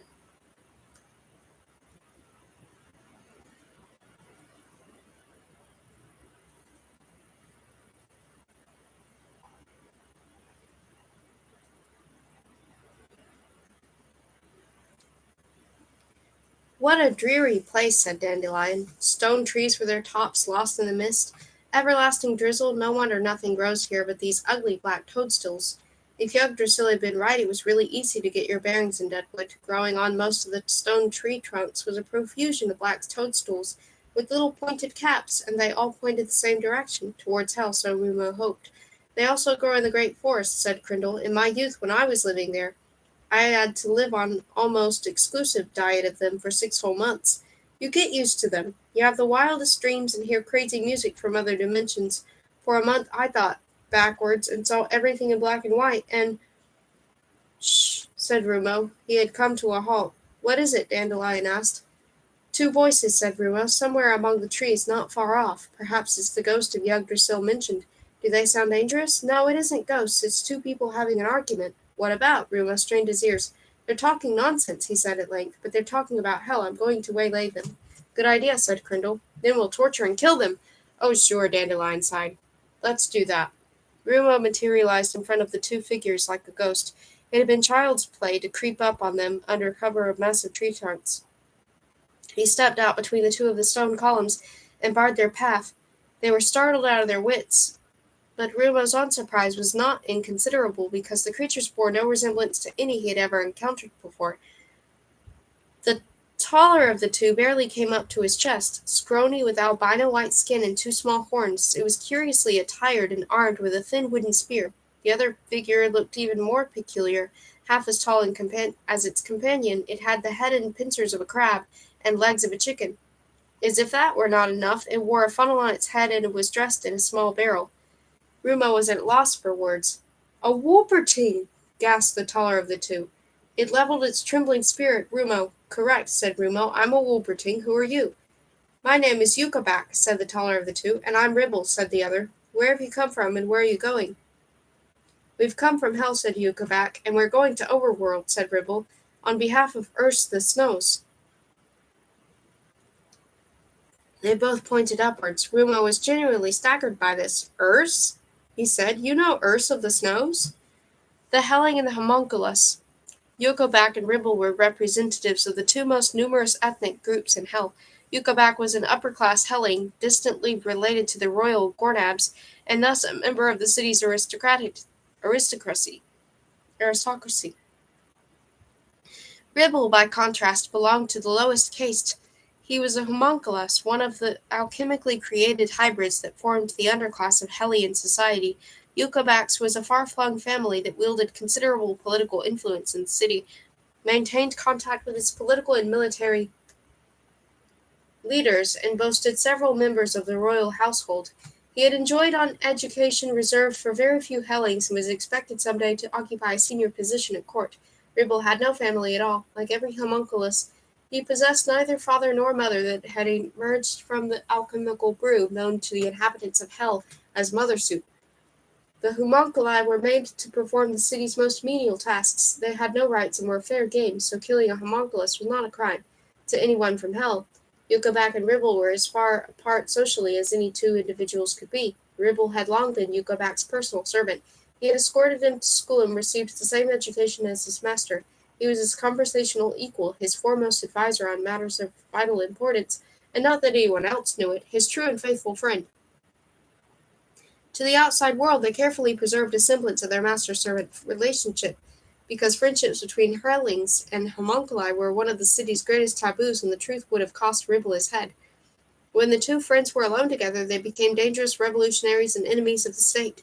They questioned the omnipotence and infallibility of the Gornabs. They regarded the performances of the theater of death as barbaric, not artistic.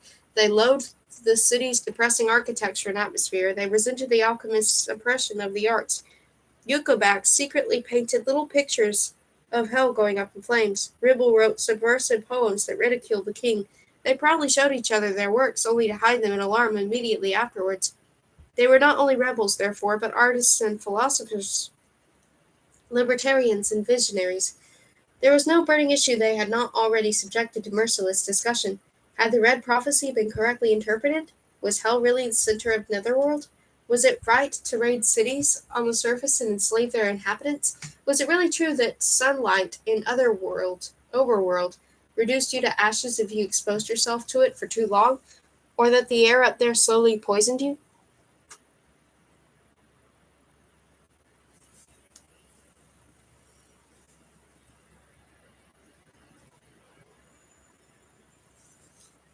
Ribble had never taken it for granted that his species should be treated like a domesticated animals, beaten and killed. He had conformed for want of any alternative and was grateful for Providence for having granted him the pleasure and privilege of being Yukabak's servant. This did not, however, alter the fact that he had dreamt throughout his life of escaping from hell. Yukabak was also revolted by the conditions prevailing there. It embarrassed him to see the ignorant and condescending way his castle treated the city's other inhabitants, and he was appalled by the prospect of the political career in which his family was threatening him. Although he had every conceivable luxury and amenity at his disposal, he dreamt of the light, the sky, of clouds and rain, of wind and water. He dreamt of cities where night fell and day broke in turn, of outlandish creatures and all the marvels of which he and Ribble had read in the alchemist's reports. Together they fanned the flames of their yearning for overworld, which grew stronger every day, but the fears implanted in them at school and their memories of all the tales they'd heard about ismagogs and nerns, huge vampiric moths and deadwood apes, were too deep-seated. The route to overworld was too dangerous, and besides, it was forbidden to go there without official authorization. Yes, it could be said that Yucabak and Ripple were cowards and remained so until the day they underwent their crucial experience. The event that changed their lives had occurred in the theater of death when Urs of the Snows fought his first fight.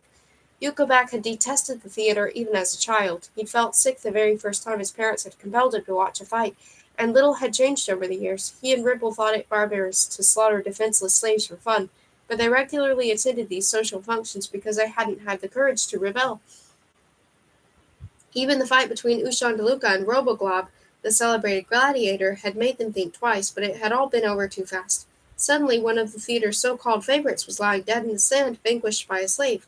Yucabak and Ribble had spent a long time discussing, not without relish, this novel and unprecedented occurrence. Then came the fight between Urs of the Snows and Ebel the octopus.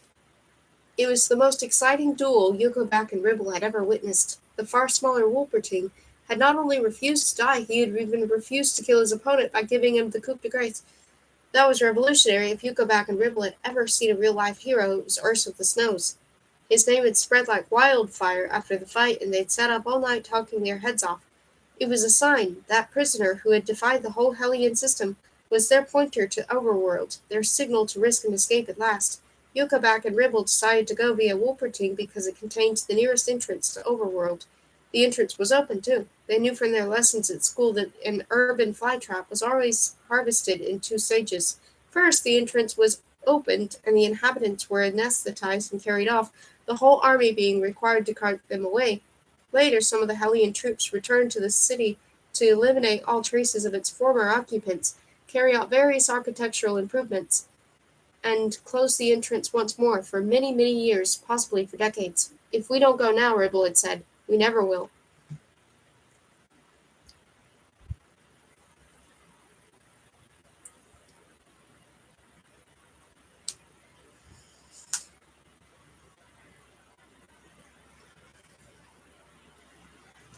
Rolla's prayer. It'll pass, it'll soon be over. It'll pass, it'll soon be over. That was the optimistic formula Rolla had recited again and again in recent days, and her prediction that had always come true. That hope was all she had to cling to when her body was once more racked with pain, cold, or fever, and she had learned to cherish the intervening periods when her organism felt normal and merely happy. She had clung to that formula even when the major assault on her liver was launched, and a monstrous sensation of nausea threatened to overcome her. At first she'd simply felt a little dizzy, but then the dizziness became a headlong plunge down a bottomless shaft, and everything had rotated so fast that she felt she was being turned inside out. It'll pass, she told herself. It'll soon be over, but there was no relief for a long, long time. The nauseous sensation became so intense that for one brief moment she wished she were dead. But then she clung once more to her only remaining thought. It'll pass, it'll soon be over. And at some point, quite suddenly, it was over yet again. Nothing could be worse than that, she thought. She now believed herself proof against anything. The face of fear. The assault on Rolla's brain was launched the next day. It began almost innocuously with a few disconcerting sensations, a strangely restless feeling and some unusual noises. Then her restlessness intensified. The noises became more piercing, the sensations more and more peculiar. Rolla could taste sounds and hear colors. Cacophonous music flavored like bitter almonds filled her head. Familiar images and scenes arose and danced around her. She was assailed by poignant memories of Talon the Wolpertine, of Rolf and Rumo. Then everything went blurred and dissolved into a multicolored mishmash like reflections in turbulent water. The familiar figures became cavorting spirits, transparent beings devoid of flesh and bone. They interwove themselves in the same way as Rolla's thoughts became entangled and jumbled together, until no idea or syllable was in its proper place. She tried in vain to remember where and who she was, but her mind seemed to be lashed to a gyrating wheel, from which her thoughts spun off in all directions until nothing remained inside her but chill darkness, a lifeless void bereft of hope. And from the depths of that abyss, to the accompaniment of discordant music, there rose a menacing sight, a creature compounded of rage and insanity. Not that Rolla knew it, this phantom was Gornab of the Gornabs, the collective evil and ugliness of the Hellion royal family. One face superimposed itself on another to form a single hideous mass too frightful to contemplate, a horrific gargoyle that would have shattered away any mirror. It grew steadily bigger, drew nearer and nearer, until Rolla was struck by the last and most terrible thought of all, that this might be her face, the face of her own fear. That was the moment when her self-control failed and she started to scream. Had she resisted for an instant longer, had she not cried out and admitted defeat, she would have lost her mind and followed the demented king into his crazy topsy-turvy realm. Rolla had preserved her insanity, but her resistance was broken. She was now prepared to start dying. 6 against 1. Silence descended on the theater of death as Rolf entered the arena. All heads turned in his direction. The Wolpertine looked considerably. I must not have. Considerably more pugnacious than the last. There was an ominous glint in his narrow terrier-like eyes, and the lithe gait was that of a warrior in peak condition. This promised to be an exciting spectacle. All that could be heard were a few isolated coughs and the sound of swordsmen sharpening their blades on whetstones behind the scenes. Gornab was in a bad mood. The last fight had been so poor that he'd lain awake all night with a headache, listening to voices that commanded him to rip out Frithdar's throat with his teeth. "Sith better be a Duke Testcon," he snarled at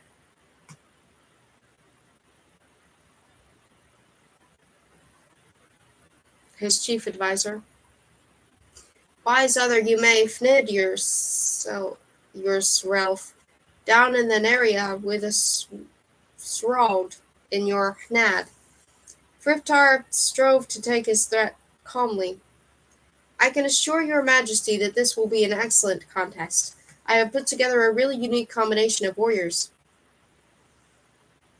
He clapped his hands, the gong sounded, 6 previously invisible doors opened in the wall, enclosing the arena.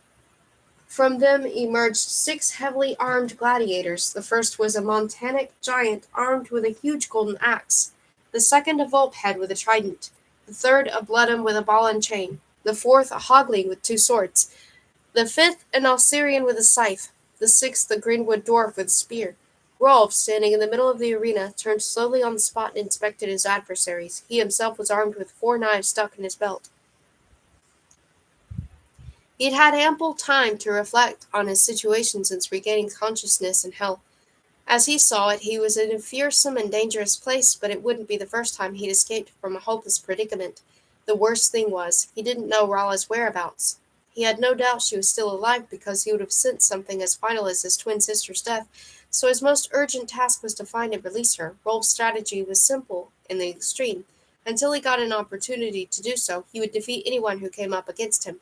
He continued to turn on the spot, seeking out his first victim. The sword? No. The scythe? No. The spear? Yes, it would surely be the wisest to eliminate the weapon that would settle his hash at long range. That meant the Greenwood dwarf.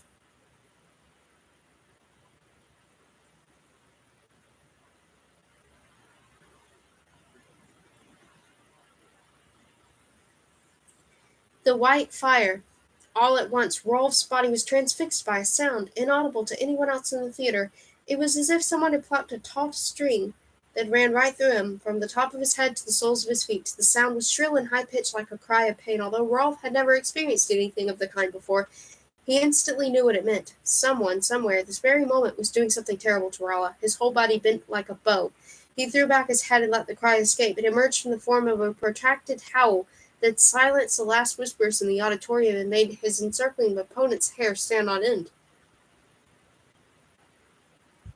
With that wolf-like cry, Rolf bade farewell to this world and entered the realm of the white fire.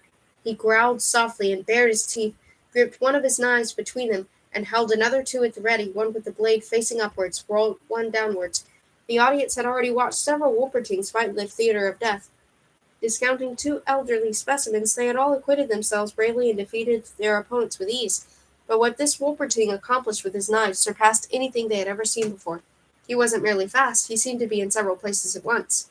His knives went whistling through the air, and before the audience knew it, they had found their mark in the throats and chests, between eyes and shoulder blades. Rolf rampaged through the arena like a wild wind, sending up clouds of yellow dust, and wherever he went blood gushed like a fountain.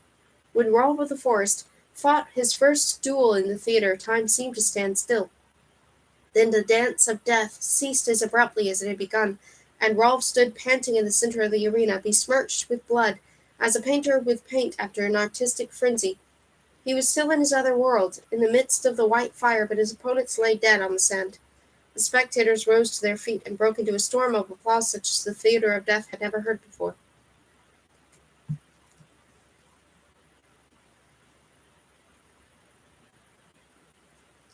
Magnificent and Tanfastic. Gornab jumped up and down on his throne like a demented gorilla, pounding the cushions with his fists and screeching with delight. Magnificent! Magnificent! He cried. Tath was Tanfastic. Tath Tingerwolf is a ratist, a nedjus. I vol him. Magnificent, magnificent. Yes, Frittard translated mechanically. It was fantastic. That Wolperting is a genius in the art of death. I shall put him down on the favorites list. Gornab suddenly quietened. He stopped jumping up and down and pounding the cushions. His face went blank. Then his demented grin returned in an even more devilish form. Frittard knew what this signified. Gornab the 99th was listening to the 98 Gornabs inside him, and soon, very soon, he would turn into a rapacious wild beast. This was what Frittard had always dreaded most, that the king would have one of his fits in the theatre. It wasn't that Frittard would have minded its being witnessed by almost the whole of hell. The trouble was the only occupants of the royal box were the king and himself, and he would be unable to step aside and let Gornab work off his demented rage on someone else. He felt as if he were shut up in a cage with a straight, savage lion, whose tail, to make matters worse, he had just trodden on.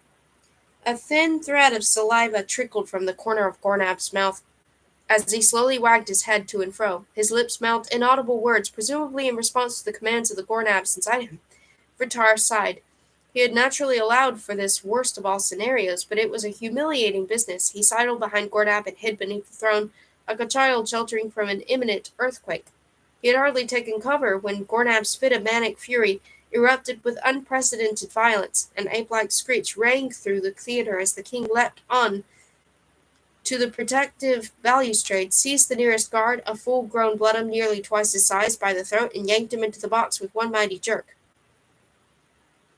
What happened next was comparable only to what might have occurred if some careless visitor to the zoo had fallen into a wild beast's enclosure by mistake. Blood spurted in all directions, and the audience bellowed with jubilation. There had been a lot of surreptitious gossip about Gornab's convulsions, but no one outside the court had ever witnessed one before.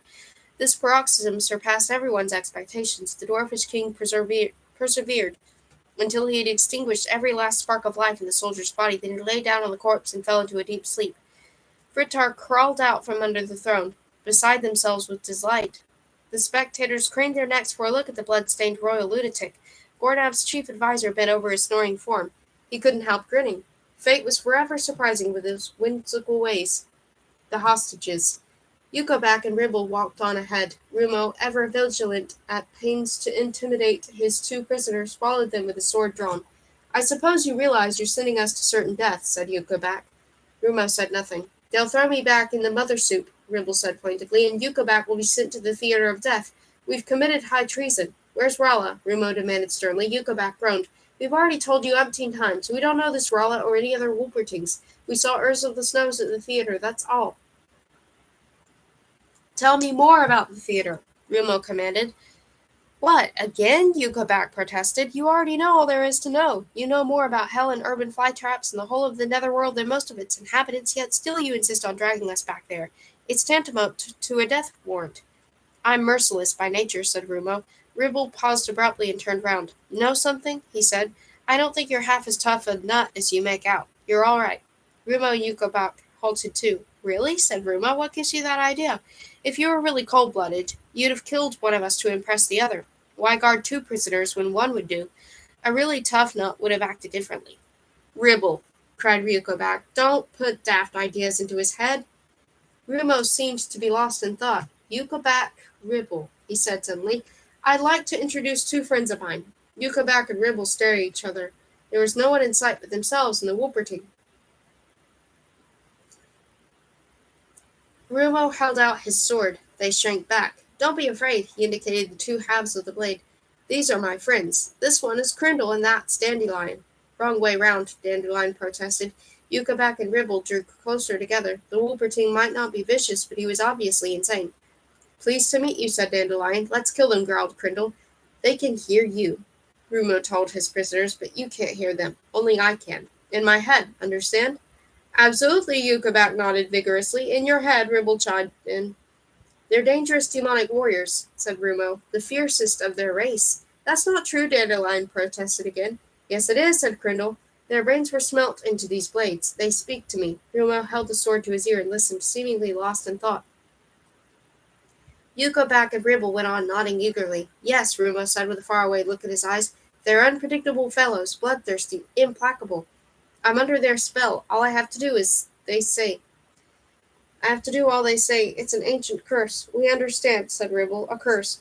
If it were up to me, I'd let you go at once. As things stand, however, I'll have to ask Crindle and Dandelion first. But of course, that goes without saying.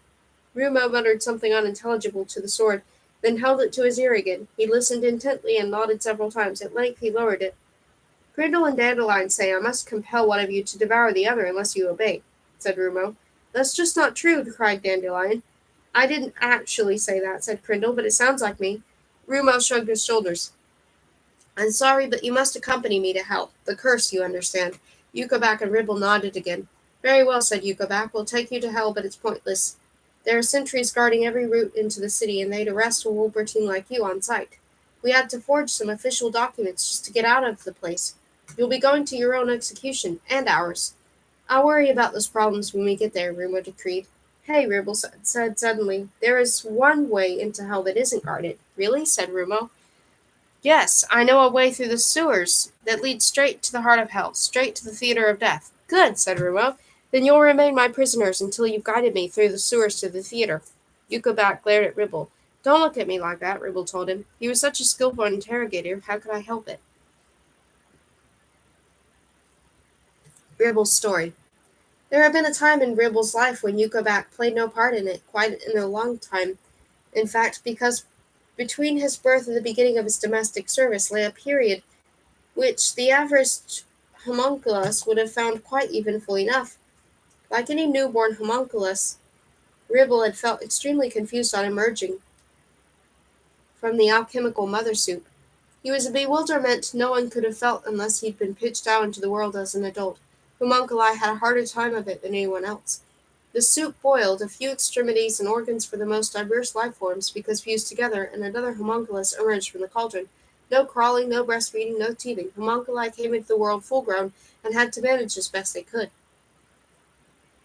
Their first experience tended to be a kick up the backside from one of the unsympathetic soldiers whose job it was to speed these new underprivileged citizens down the ramp from the cauldron and into everyday life.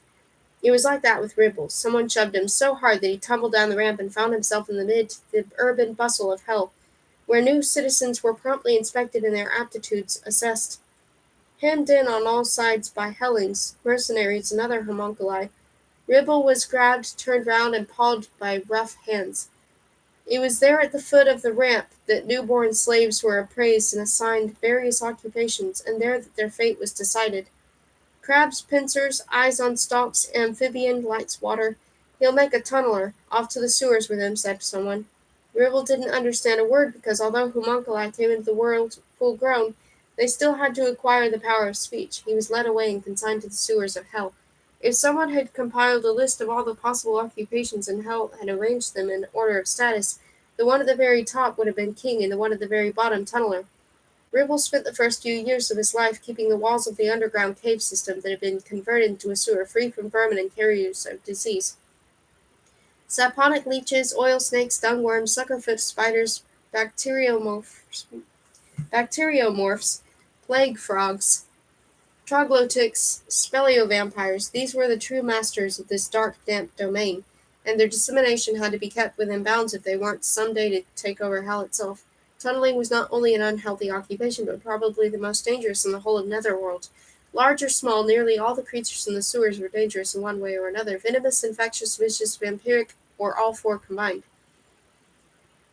A tunneler's average lifespan was a year, but there were many who, on their very first day, disappeared into the convoluted maze of tunnels forever.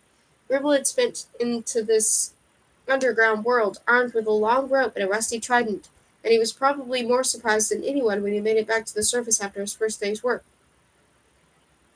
He had waded knee-deep through stinking brown water and speared all the dungworms and suckerfoot spiders he'd spotted by the ghostly light of the jellyfish torches, and he thanked his lucky stars that none of those vermin had been larger than a dog. It was on that first day of his life that Ribble found the funnel and barrel among some rubbish and chose them as his bits of armor, his protection against the dangers of this most subterranean of all worlds. They saved his life so often that he refused to be parted from them later on, when he could have afforded some decent clothes. The underground channels, which had come into being naturally in primeval times, formed an extremely intricate tunnel system resembling the interior of a sponge. In fact, many alchemists believed that the whole area beneath hell was a gigantic fossilized sponge. Only someone with an exceptionally good memory and a bump of direction could find his way around, and the colleagues of Ribble's disappeared every day, not that anyone warned them. They might either have been drowned by a flash flood, or dispatched by some denizen of the sewers that was bigger than a dog. Opportunities for dying down there were not only many and varied, but highly unpleasant. Ribble's professional aptitudes were much admired. Not only did he have an excellent bump of direction, but his skill in skewering vermin with the trident was also exceptional, so he might as well have remained down there until overtaken by a tunneler's death. Instead, he saved the life of an aristocratic young helling who had accidentally fallen into the sewers down a waste disposal shaft, and nearly been devoured by some blood rats. Ribble was rewarded by being returned to civilization. Thus ended his harsh existence in the sewers of hell, and thus began his new life at Yukabak's side. "All right," said Yukabak when they at last moved on.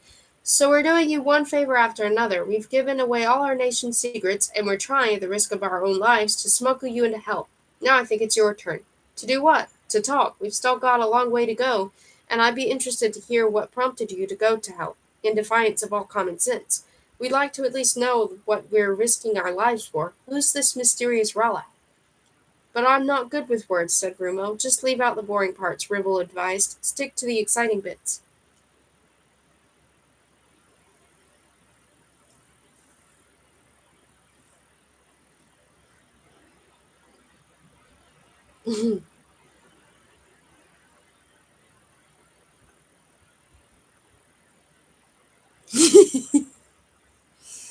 The bear god.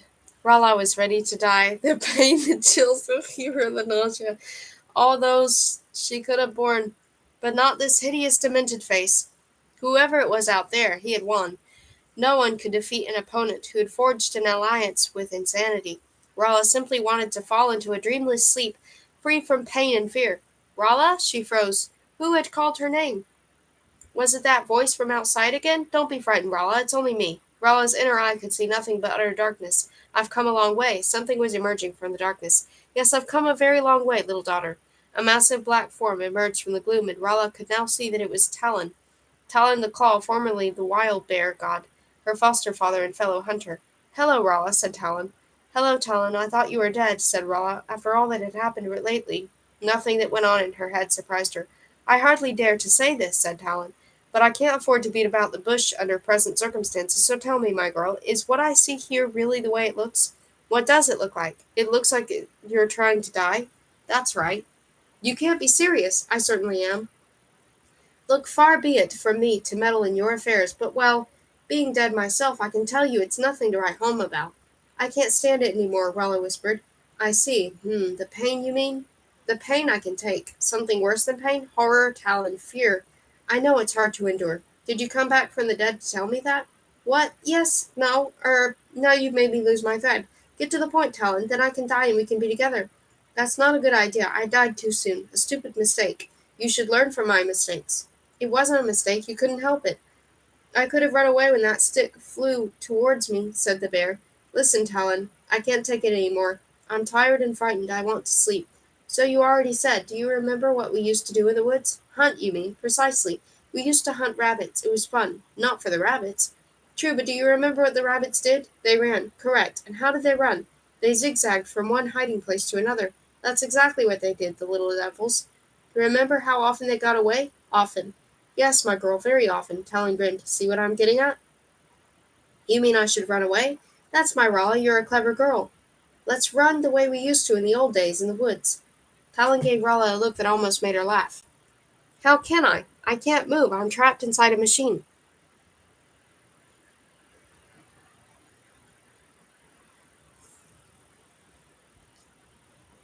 Know the best part of being dead? Talon asked in a whisper. No, the fact that everything's over, I suppose. I said you don't have the first idea about dying. No, just the opposite. That everything isn't over. That it's just the beginning, my girl. That your spirit is free, free from your brain, because the brain is really just a prison full of cares and fears. When you die, your spirit slips through the bars of that prison and out into the open, and you realize what freedom really is. Get to the point, Talon. I can teach you to release your spirit. You can? Well, not in such a way that it roams the universe like mine, but can see the rings of Saturn and so on. No, not that, because for that you'd have to be really dead. And we don't want that. Listen, I can show you how your spirit can release itself from your brain and roam around freely inside your body. Yes, that I can do. Rala laughed. I know you aren't really here. I know this is just a wonderful dream designed to make me forget my torments, but go on. We've no time to argue or I'd talk you out of the idea, so I'll stay on the subject as this. What the living calls dreams aren't dreams at all. But come now. Talon extended one of his huge paws. Rala hesitated. Come on, Talon growled. Let's get out of here. Tick-Tock's question. As so often as late, General Tick-Tock was in the best of spirits. Today he would embark on a really interesting part of his work. The interrogation. He had broken Rala's spirit. What a scream she'd uttered!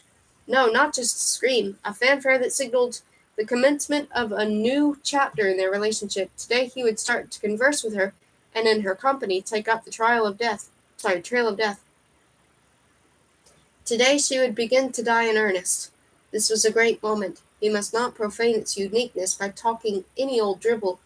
His opening question would be exceptionally important, and he had pondered it for a long time. It had to be tender and sympathetic and expressive of his passion for her. A task for a poet, really.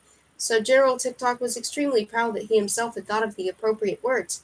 Going up to the metal maiden with slow, reverent steps, he bent down and whispered, Are you enjoying this, Tick, as much as I am? Rala didn't answer. Of course she was shy, surprised by his romantic inquiry, and probably searching for a reply in kind. He would have to give her a little time. He waited. Perhaps she hadn't fully understood. Had he spoken too softly? After a few minutes he repeated the question, a trifle more distinctly this time. Are you, Tick, enjoying this as much as I am? If she didn't want to profane this sacred moment, she really should have answered by now. Even an oath or an impudent response would have been better than this silence. Tick-Tock repeated the question in a stentorian voice. Are you enjoying this, Tick, as much as I am? No answer. He couldn't understand it. Other victims of such torture would have seized the opportunity to speak, if only to forget their torments for a moment. Didn't she want to know who was torturing her? A terrible thought occurred to him. Surely she wasn't dead? He hurriedly checked his instruments, but they were all in order. She was still breathing and her heart was beating steadily. The thermometer was registering 68. I'll ask you, Talk, for the last time, and I expect an answer, General Tick-Tock said menacingly. Are you, Tick, enjoying this as much as I am? Still no answer. Tick-Tock was becoming genuinely anxious now. She was alive, his instruments told him so, and her resistance was broken as witness of that scream of hers. He caught on at last. Of course. Rala wasn't being refractory, nor had she gone mad or lost the power of speech. No, she had managed to do something he'd believed to be impossible. She had escaped. Rala had left the prison of her brain and was hiding elsewhere in her body, and that was the only explanation. This time it was General Tick-Tock's cry that shook the walls of his torture chamber. A shortcut. Yukovak sobbed and wiped away a tear. They were still making their way across the bleak expanse of deadwood. Rumo had just ended his story. Yukovak and Ribble now knew all about his feelings for Rala, his friendship with Urs, the casket, his plans to go to hell by himself and rescue the Wolpertings. That's the most romantic story I've ever heard, Yukovak exclaimed. Are things really like that up there? Unconditional love, friendship unto death, eternal loyalty? From the mist overhead came a discordant screech like that of some wild beast. Rumo looked up. Deadwood apes, probably, said Ribble. They're said to be dangerous. Rumo gripped the hilt of his sword. How long has she, this Rala, I mean, been your sweetheart? Yukovak asked, snuffling. Actually, said Rumo, bowing his head, she isn't my sweetheart yet. I still have to, win her. Just a minute, Ribble broke in. You mean you're on your way to hell to rescue a girl and you don't even know if she loves you? Well, there's this silver thread. What silver thread? Asked Yoko back. Oh, you don't understand. No, I certainly don't, said Ribble. We homunculi know little about love for biological reasons, well, next to nothing. But why someone should risk his life for a love that may not even exist at all, that I really don't understand. Yukovak had recovered his composure somewhat. What will you do if you present her with the casket and she turns you down? He asked. I haven't thought of that yet, Rumo said defiantly. Seems you don't like thinking on principle, said Ribble. You prefer to settle your affairs the hard way, with your demonic sword. For a prisoner, thought Rumo, Ribble is being pretty bumptious. He'd poured out his heart for these two, but he'd clearly lost their respect. He tried to change the subject. Tell me a bit about Vrahawks. Oh, Vrahawks, said Yukovak, flapping his hands in mock terror. Vrahawks aren't so easy to explain. They're, well, monsters. Creatures like them are too big for this world. They ought, by rights, to be extinct. They're very dangerous and very hard to describe. The alchemists succeeded in domesticating them many years ago, said Ribble. They developed fluids and gases that would soothe, stimulate, or hypnotize them, whatever they chose. We can actually ride Vrahawks. Not us two, I mean, but some of our soldiers can. They're dangerous beasts, said Yokovak. That's why we're making such a big detour, to avoid their caves. What? Exclaimed Rumo. We're avoiding the Vrahawks. By the widest possible margin. How long will that take? Well, it'll certainly take us an extra 2 or 3 days, but there's no alternative.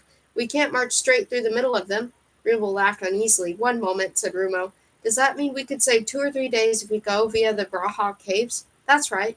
Then we'll change direction right away. What? Ribble exclaimed. Are you mad? I've no time to lose, Rumo replied. A lot can happen in 2 or 3 days. But we'd never get past them alive, said Yukovak.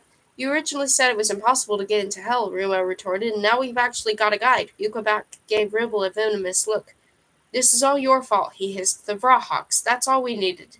Deadwood apes continued to screech in the mist above them. Ribble's head sank deep into his little barrel. The corpuscles. Rala and Talon had undergone a transformation. They now resembled two red lenses, slightly concave on both sides. What's happened to us? Rala asked Talon, who was floating beside her in a vast chamber. Why do we look so odd? Where are we, underwater? We're red corpuscles, my dear, Talon replied, and we're in your bloodstream. I thought it was the best way of remaining anonymous. We can change into white corpuscles if you don't like the color. Disembodied spirits have that freedom. No, no, said Rala, I like the color. What an amusing dream this is. Numerous other shapes resembling Rala were floating around below, above, and beside them. You still think this is a dream? I'm starting to feel rather hurt. I go to all this trouble, come back from the dead, prevent you from dying, free your spirit, transform us into corpuscles, and you repay me by thinking it's all in your imagination. I apologize. It's so... So unreal. We've secreted ourselves in red corpuscles because you can go anywhere in them. We can change shape later on if you want. Perhaps you'd prefer to be an electrical impulse. Then we could race through your nervous system. How do you know all this? I mean, you're a bear. I'm a dead bear, sweetheart. I know everything. Really? Ask me something. What do we do next? That's easy. We take off. We must leave this area. We're still too near the brain. I suggest we make our way down the jugular to the heart. You should have asked me the secret of the universe, something of that kind. That wouldn't be much help to us at present. Next question? If it's blood we're floating in, why isn't it red? Because it's really water. Blood consists almost entirely of water. You can swim, can't you? Yes, said Rala, I can. All right, follow me. Talon joined the corpuscles that were gliding past, and Rala followed him, allowing herself to be borne away by the pulsating stream of blood. More and more red corpuscles joined them as they floated down a vein together with some whitish yellow corpuscles resembling balls of wool. Those are white corpuscles, Talon explained, our principal allies. They're your soldiers, Rala. They resist anything that tries to make your body sick. The white corpuscles formed up like soldiers and charged round the next bend ahead of the red ones. They zigzagged them from one tunnel to the next. How many different routes there are here? Thought Rala. And how much room? Yes, said Talon. There isn't a better place to hide. Below them yawned a deep, dark abyss. Some of the red corpuscles threw themselves into it. That's the way to the jugular, said Talon. Can you feel the pull of the current? Yes, cried Rala. She was trembling in time to her own heartbeat. Into it, then, said Talon. It's a shortcut to the aorta. Down we go. And Talon and Rala plunged into the dark abyss, followed by a mass of other corpuscles.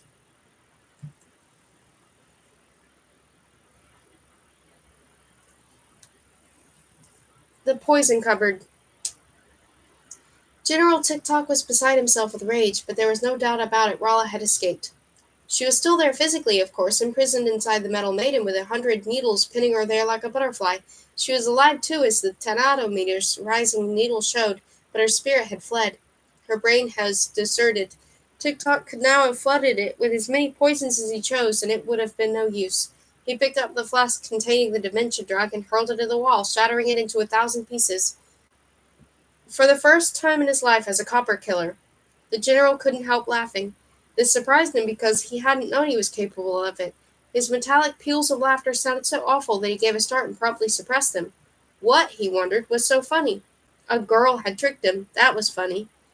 She'd simply escaped from the most secure prison imaginable. Just when he'd shown her her limits, she'd done the same to him. Tip-Tock strode up and down, no longer furious but filled with joyous excitement. The girl was a genius, and the battle for her body had only just begun. She wanted him to hunt her? Very well, he would hunt her. She was imposing her will on him, and he was obeying. Electric thrills ran through him at the thought. He would hunt her and track her down. Yes, but what then? Kill her? General Tick-Tock wasn't sure. This girl really was confusing him. What an exciting game. He went to his poison cupboard and inspected his stores. What to do next? She was past being impressed with ordinary drugs. What else was there? At the back of the cupboard was a dark green bottle with a handwritten label. He took it out and read the inscription. It ran, Subcutaneous Suicide Squad. He weighed the bottle in his hand. No, it was still too soon for that. Far too strong a drug for this present purposes. He put the bottle back and surveyed the rest of his pharmacopoeia. So many possibilities. Where to start?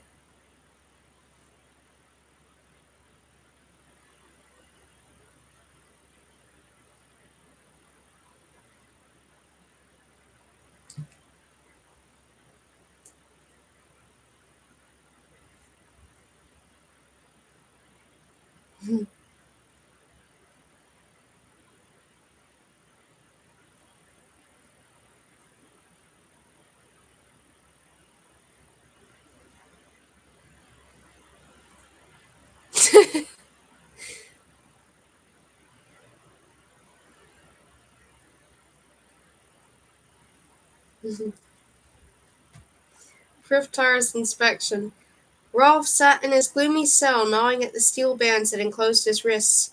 A habit, a reflex action dating from the time he'd been compelled to spend with Nidug the Bloodham. He shut his eyes and concentrated on Brala's vibrations. She was somewhere nearby, he knew.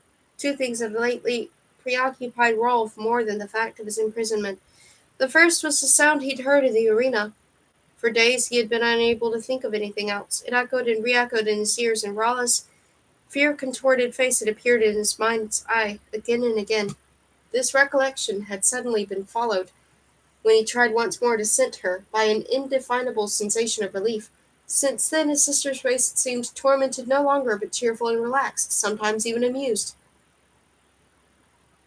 Rolla was alive and still in the greatest danger, of that he was convinced, but her situation had recently changed for the better. She seemed to be relishing the danger she was in. Rolf stopped gnawing on his handcuffs and grinned. He was no stranger to this aspect of his sister's character. Back in the forest, her audacity had sometimes scared him to death. On a few occasions she had simply disappeared for indefinite periods. Left alone, Rolf had picked up the same sort of vibrations he was receiving here in his cell. Unrelated to his sense of smell, they stemmed from the brother and sister bond that united him. She had always come back in those days, often disheveled and covered in scratches, sometimes blood-stained, but never without some trophy for her brother. A horn, a claw, a bitten-off tentacle. Although anything but a coward, Rolf was always relieved when tricky situations resolved themselves, whereas Rolla could never have enough of them. He stretched out on the hard stone floor and tried to sleep. If he wanted his plan to succeed, he would need to be well rested. He had decided on a change of strategy. There was no point in bowing to the theater's ritual demands and hoping for a chance to escape. The guards were too efficient for that. Rolf's plan was to take Gornab prisoner. This would not be easy, but it wasn't completely out of the question. Although the arena walls were high, they had definitely not been designed with an eye to repelling Wolpertines. If anyone could scale them, it was Rolf. He planned to sleep straight into the royal box, neutralize the tall, thin fellow, and capture the little monkey soon to be the king. He intended to take him hostage. It would be the dwarf in exchange for Rolla. There was a clatter as some bolts were drawn back and the door of his cell swung open. Standing in the doorway was the king's chief adviser, escorted by a bloodham of more than usually doltish appearance. Fritar stared at Rolf appraisingly. "He's in good shape," he said. "He won't be fighting again for the time being. You can shut the door again. I shall hold you personally responsible for seeing that the selected Wolpertines remain in their cells until further orders. What's your name?" "Cromek Tuma, sir," barked the bloodham. "Sergeant of artillery, weight 400 pounds, height 9 feet 7 inches, 47 decorations for gallantry in combat."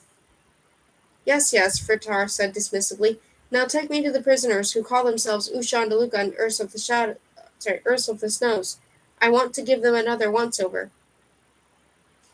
Rolf growled softly as the door closed again. Flying water. "What about the sun?" Yukabak asked. "Can its rays really reduce you to ashes?" "Of course," lied Rumo. "And the air, is it poisonous?" "Certainly," said Rumo. "You can't survive in it unless you've got 3 lungs like us Wolpertings." "So it's true," gasped Yukabak. "Nonsense," said Ribble. "He's only having you on." Rumo grinned. Yukabak and Ribble were like a couple of children. "And are there really trees with food growing on them?" Yukabak pursued. "Masses of them," said Rumo. "There are cool breezes and clear water. There are clouds, too." "What are clouds?" Ribble asked. "Clouds? Clouds? Well, they're—" Rumo hesitated. What were clouds, actually? "They're water that can fly," he said. The smell that had been making Rumo's nose smart for hours was becoming stronger and more unbearable the deeper they went. It was the smell of the sea and rotting fish and seaweed decaying on damp rocks. It was the evil stench of roaming rock, intensified 100 times, but mingled with it was another noisome smell, the acrid miasma that hung over Wolperting. "Why can I smell the sea down here?" asked Rumo. "Why does water fly up there in your world?" Yukabak retorted. "It's the stench of the Vrahawks." They had left Dreadwood behind them a long time ago and were now making their way through the vast caverns and stalactite caves. The only living creatures that seemed to exist here were low-flying acrobats, which had to be fenced off with flailing arms. "You mean the Vrahawks are close by?" "In the next large cave," said Ribble. "On your own head be it. Go and take a look at them, and you'll see what we meant. Then we'll take the detour after all. What a waste of time." Rumo went on ahead while Yukabak and Ribble plodded after him, cursing and complaining. His urge to turn back, thereby sparing himself the sight of whatever could produce such a stench, became stronger with every downward step he took. After descending a long, black stairway, partly natural and partly hewn out of the rock, they reached a plateau at the end of which was a stone gateway and mysterious symbols carved on it. The Vrahawk caves, said Yukaback. By the time they got to the stone portal, the stench was almost unendurable. Are they guarded? Rumo asked. There's no need to guard them, Yukaback told them. The smell is enough to keep everything and everyone away for miles around. The Vrahawks have only to be fed and drugged at regular intervals, roughly twice a month. The rest of the time they are left to their own devices. All right, said Ribble, in you go. Once you've seen them, said Yukaback, you'll have seen everything. Rumo went through the gateway. On the other side a vast cavern came into view. It looked as if it had been hollowed out by water or a very long period, because every surface was smooth and rounded, and gleamed like polished amber. Rumo's rocky vantage point was halfway up the side of the cavern, which was about 700 feet high and some 2 miles long. The most remarkable feature of the scene, however, was not the cavern itself, but the creatures it housed. The Vrahawks. Although Rumo's recent adventures had made him rather hard to impress, his sense of wonder returned with a vengeance. They were the biggest and most extraordinary creatures he had ever seen. Some of them were half as tall as the cavern was high, but most were smaller.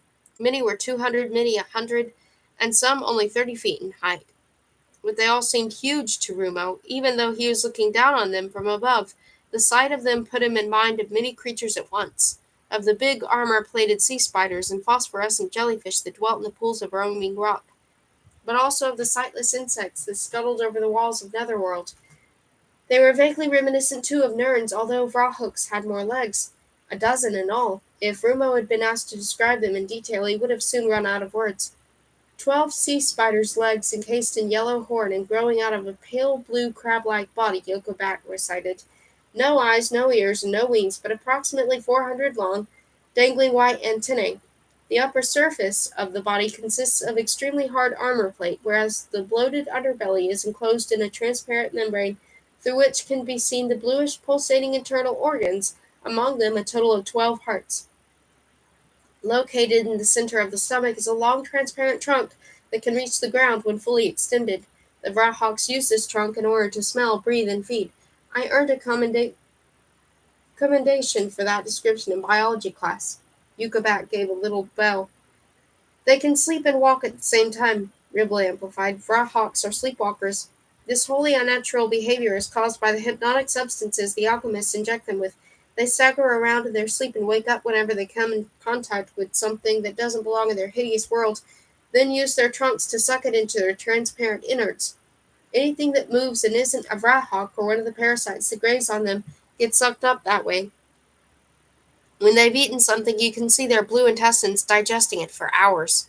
That's true, said Yukaback. We once went on a school outing to the Vrahawks and saw them being fed with live cave bears. Did you know that Vrahawks are the heraldic beasts on Hell's coat of arms? Rumo held up his sword to let Crindle and Dandelion share the spectacle. Good heavens, said Dandelion, what a size! I said we shouldn't have come this way, Yukaback grumbled. Now we can turn round and take the other route to Hell? Rumo looked down at the lumbering giants. They're very slow, he said. If they were horses, you could walk them and shoe them at the same time. It only looks that way from this distance, said Ribble. How can they be dangerous if they're asleep? Rumo argued. We'll walk underneath them. We'll have to be careful, that's all. Kill me, cried Yukaback, going down on his knees. Kill me right away and get it over with. He's right, said Ribble. What you're proposing is suicide. I'm not turning back, Rumo said firmly.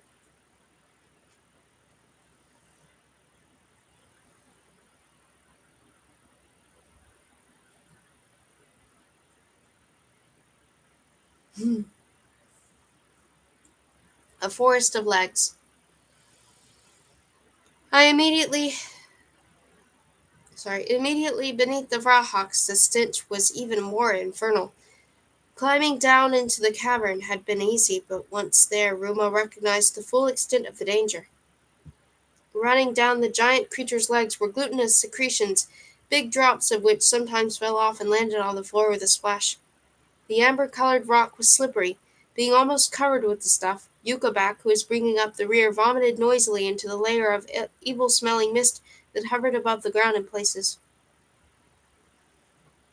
Shh, said Rumo. It doesn't matter how much noise we make, Ribble told him. Vrahawks are deaf as well as blind, but watch out for their antennae. The Vrahawk's antennae were lashing the air on all sides, many of them so thick and strong that they could have beheaded someone at a single stroke. The monsters were forever on the move, forever reeling around blindly, tripping over their enormous legs and bumping into each other, but they never once woke up or fell over. They had a sleepwalker's unaccountable self-assurance. When their armor-plated bodies collided, they filled the cavern with a sound like thunder, and cascades of slime came showering down. The bigger they were, the louder the creaking of their joints. As for their footsteps, they sounded like tree trunks crashing onto rocks from a great height. They emitted a series of pneumatic whistles, and their antennae lashed the air in time to them. Black, bat-like creatures fluttered around between their legs or hung from their bodies in clusters. Yard-long snails crawled up and down their limbs. Rumo could only hazard a guess at how many Vrahawks there were, but they must have numbered roughly 100. 10 genuine giants, half as tall as the cavern itself, their extremities lost in the mist overhead, perhaps 25 half their size and somewhat paler in color, and 60 or 70 smaller specimens, between 30 and 50 feet tall. This meant that the well over 1,000 legs were performing a ceaseless, somnambulistic dance that made the ground vibrate like an earthquake.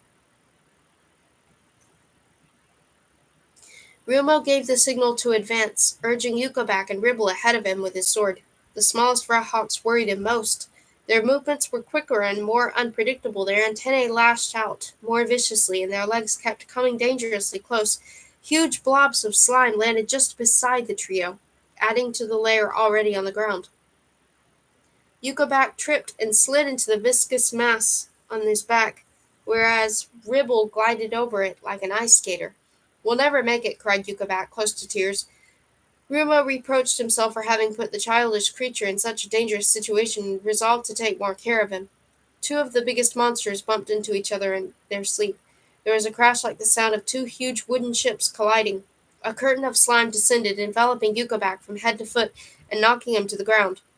Rumo and Ribble, who had leapt aside just in time, hauled their spluttering companion to his feet and hurried on. Yuka was in shock. But the incident seemed to have had a beneficial effect on him, because he now strode on quite mechanically, without the exaggerated caution that had so often made him stumble. Rumo's path was barred by two of the smaller Vrahawks, which were still some 10 times his height. They were circling each other with slow, graceful steps, almost like a pair of dancers. Meanwhile, the giants that had collided were reeling around to the left and right of them on legs 10 times as long. There was no hope of getting past them. Before Rumo or Ribble could stop him, Yuka simply marched on right into the midst of the smaller Vrahawk's dancing legs. They had no choice but to follow him, either to protect him from the worst or to be trampled underfoot.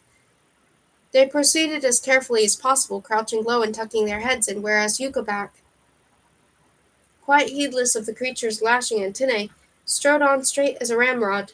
The Vrahawk's legs came down almost once a second, one of them so close to Rumo that it nearly grazed him.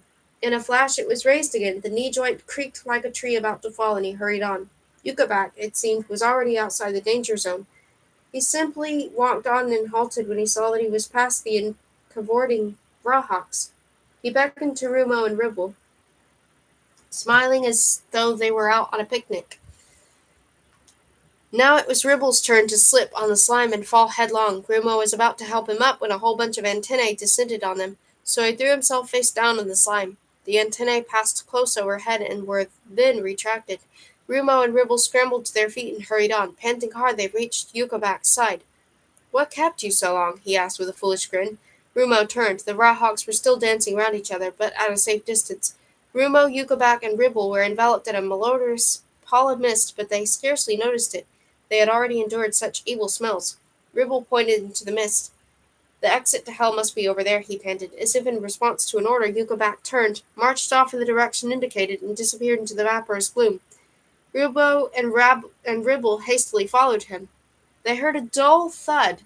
Then Yuka startled voice. "Ouch!" he exclaimed. "What's the matter?" Ribble asked when they reached him. Yuka was rubbing his head. "I bumped into something," he said. Like a curtain, the mist drew aside to reveal a Vrahawk's leg. It belonged to one of the gigantic monsters whose bodies were invisible in the mist overhead. Rumo noticed that the hairs on the leg were beginning to stand on end. "It's waking up," Ribble whispered. "The Vrahawk awakes." He was right. The Vrahawk awoke with a sound such as only a deaf creature of its vast dimensions could have made. Its roar rent the air and made the antennae of the other Vrahawks vibrate. Hundreds of Kakerbats detached themselves from the monster's bodies and took wing. This wake-up call caused absolute pandemonium in the cavern. The stamping and whistling and creaking of joints combined to create an ear-splitting din, and the agitated Vrahawks lurched around in confusion. The hairs on the huge legs trembled, but the leg itself remained rooted to the spot. All at once an immense trunk emerged from the mist and descended on Yukabak. Rumo was at his side in a flash, but the trunk enveloped them both, sealed them in with a squelching sound, and started to hoist them into the air. "Yukabak!" Ribble shouted, horrified but helpless, as the trunk disappeared into the mist with its prey. Rumo and Yukabak were deluged with a warm secretion of some kind. Then they felt the suction increase as the Vrahawk greedily drew them in. Yukabak didn't utter a sound. He seemed completely paralyzed with fear. Rumo pushed the helling's head down and ordered, "Duck!" Drawing his sword, he gripped it with both hands, thrust it through the inner wall of the trunk, and performed a carousel, a circular sweeping blow that sliced through the soft membrane like wet paper. In company with a severed portion of the trunk, Rumo and Yukabak fell to the ground. The impact was cushioned by the omnipresent slime, and Ribble quickly helped them to divest themselves of their slippery sheath. The mutilated Vrahawk's roars of pain could have triggered 1,000 avalanches. Rumo scrambled to his feet, seized Yukabak's hand, and ran off with him as fast as he could. Ribble ran after them as far as possible from the Vrahawk's multitudinous whistles and the pounding of their innumerable feet.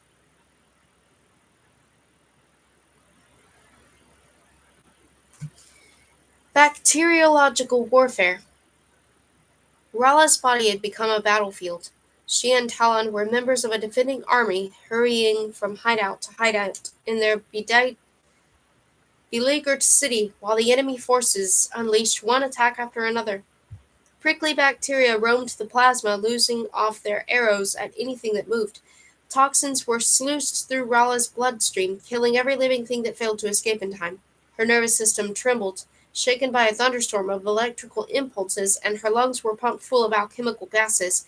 Only one part of her anatomy was spared, the brain. That was the enemy's strategy, to drive her back there and enhance its appeal as a refuge of last resort, so that her spirit could be recaptured and her resistance broken for good. But Rala and Talon did not fall into this trap. They preferred to remain on the run and allow themselves to be borne along by the mass of red corpuscles. Rala had learnt that the only sensible method of locomotion was to go with the everlasting flow. Trying to swim against the powerful current would have been futile. In any case, being a corpuscle, she lacked any means of doing so. Once she grasped this was quite simple. Although many veins were now impassable, choked by clots, guarded by bacteria, or flooded with poisons, Rala and Talon kept finding bolt holes, detours, and shortcuts the enemy didn't know about. Thus Rala learnt much about her organism's brilliant structure and how it could be used in escaping from her powerful foe.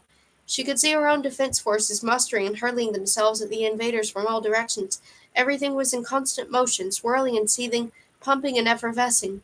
Rala could see life itself at work, and the sight of all this activity, which was simply and solely devoted to preserving her existence, made her feel ashamed of having briefly lost heart. It was a war between Rala's natural bloodstream and General TikTok's artificial death machine, between two extremely intricate circulatory systems, one of flesh and blood, the other of metal.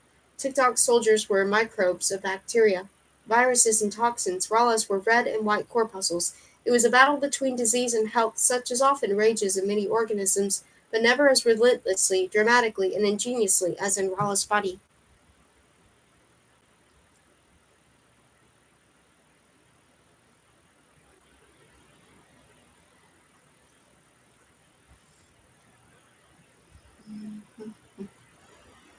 Stonewater Grotto. On leaving the Vrahawk caves, Rumo, Yukabak, and Ribble made their way gently downhill along a tunnel so immense that even the largest of the 12-legged creatures could have negotiated it. Rumo kept looking round to see if they were following. After a while they came to a blue grotto from whose roof water was dripping into a crystal-clear pool in the center. "Stone-water grotto," said Yucca. "The water comes from the springs overhead, and it's drinkable. We can rest here, but not for long. It's a favorite stopping place for travelers between Hell and Merkholm." Rumo pricked up his ears at the mention of Merkholm, but he asked no questions. He was thirsty and in need of a wash for the moment. Anything else was of little interest. They went over to the pool and rinsed off the Brahawk slime. Ribble removed his funnel and barrel and took a proper bath. "I still can't take it in," he called as he paddled around in the cool water. "We've survived the Brahawks." "One of them nearly ate me," Yucca said resentfully. "But Rumo saved you," Ribble retorted, turning over and floating on his back. Yucca brushed this aside. "I'd never have been in the creature's trunk but for him. And now they've bound to be after us. When the alchemists check in on the cave and see what we've done, they'll see the creatures on us. We've not only committed high treason, we've mutilated a Vrahawk. We're as good as dead and buried, thanks to our new friend here." He glared at Rumo. Rumo hung his head in embarrassment. "We mustn't stay here too long," he said. "We must move on." "Yes, but which way do we go?" Yucca demanded. "Where's this wonderful secret route of yours, Ribble?" Ribble clambered ashore and got into his barrel. "We can't make straight for Hell," he said, "or we're liable to be captured. The area around the city is patrolled by Vrahawks and Bloodums and other riffraff. We'll have to climb down to the Coldwater Cascades." "Down to the Coldwater Cascades?" gasped Yucca. "Are you insane?" "The Coldwater Cascades?" Rumo repeated inquiringly. "Yes, they're a black waterfall to the southwest of the city. There's a tunnel leading off it into the sewers. We'll be entering Hell via the cellar, so to speak. A rather laborious route, but it's the only way of getting into the city unobserved." "It's utter madness," said Yucca. "Only suicides go anywhere near the Coldwater Cascades." "Good," said Rumo. "Let's go." The lethal flask. General Tick-Tock was flummoxed. This bore no relation to what he'd envisioned in his ambitious daydreams. It wasn't a concert given by a virtuoso, or if it was, only a concert marred by blunders and interruptions. He had been manipulating his metal maiden for days now, opening and closing valves and stopcocks, injecting extracts, toxins, and pathogens designed to corner Ralla's spirit and drive it back into her brain. He itched to start questioning her about the dying process, but she was stubbornly evading interrogation. He had clogged her veins or rendered them impossible with poisons. He had hunted his quarry with novel bacteria. He had worked with highly concentrated gases and even with electrical shocks, but all to no avail. Tick-Tock let go of the controls and threw up his hands in despair. Once more his cry of fury rang out from the windows of his tower and made the neighbors quake with terror. They had often heard such cries in recent days. The general stomped over to his poison cupboard and wrenched the door open. He hesitated for a moment, trembling with excitement, then reached deep inside. Removing the flask he'd weighed in his hand some days before, he'd read the inscription once more. Subcutaneous Suicide Squad. The time had come. Exceptional situations called for exceptional measures. Ralla had brought it on herself. He turned the bottle round. Another label was stuck to the back on it. In tiny letters were the handwritten words, "Developed by Tychon Zyphus, court alchemist." General Tick-Tock sighed. Tychon Zyphus, what a scientist. The man had been an absolute genius. Tychon Zyphus' story. Tychon Zyphus' first task, which he had performed to General Tick-Tock's entire satisfaction, had been to develop the insanity drug that almost robbed Ralla of her reason. He could not, however, rest on his laurels, because the general's first order had been followed by a second that announced a death sentence. As soon as Tick-Tock had acquainted him with his new request and informed him that if he failed he would personally cut off his head, Tychon Zyphus hurried back to his laboratory. The alchemist filled a test tube with neat alcohol, diluted it with a little distilled water, and gulped it down. He was done for, that much was certain. General Tick-Tock's instructions, couched in thoroughly unscientific language and employing vague phraseology, were as follows. Tychon Zyphus was to produce an injectable fluid containing a microscopic copper killer. The general wanted a life form that possessed the same pugnacity, invulnerability, and homicidal implacability as his soldiers, the only difference being that it would be sucked into a hypodermic syringe and injected into a bloodstream. Tychon had almost fainted on hearing this. General Tick-Tock might just as well have ordered him to make time stand still or transform water into blood.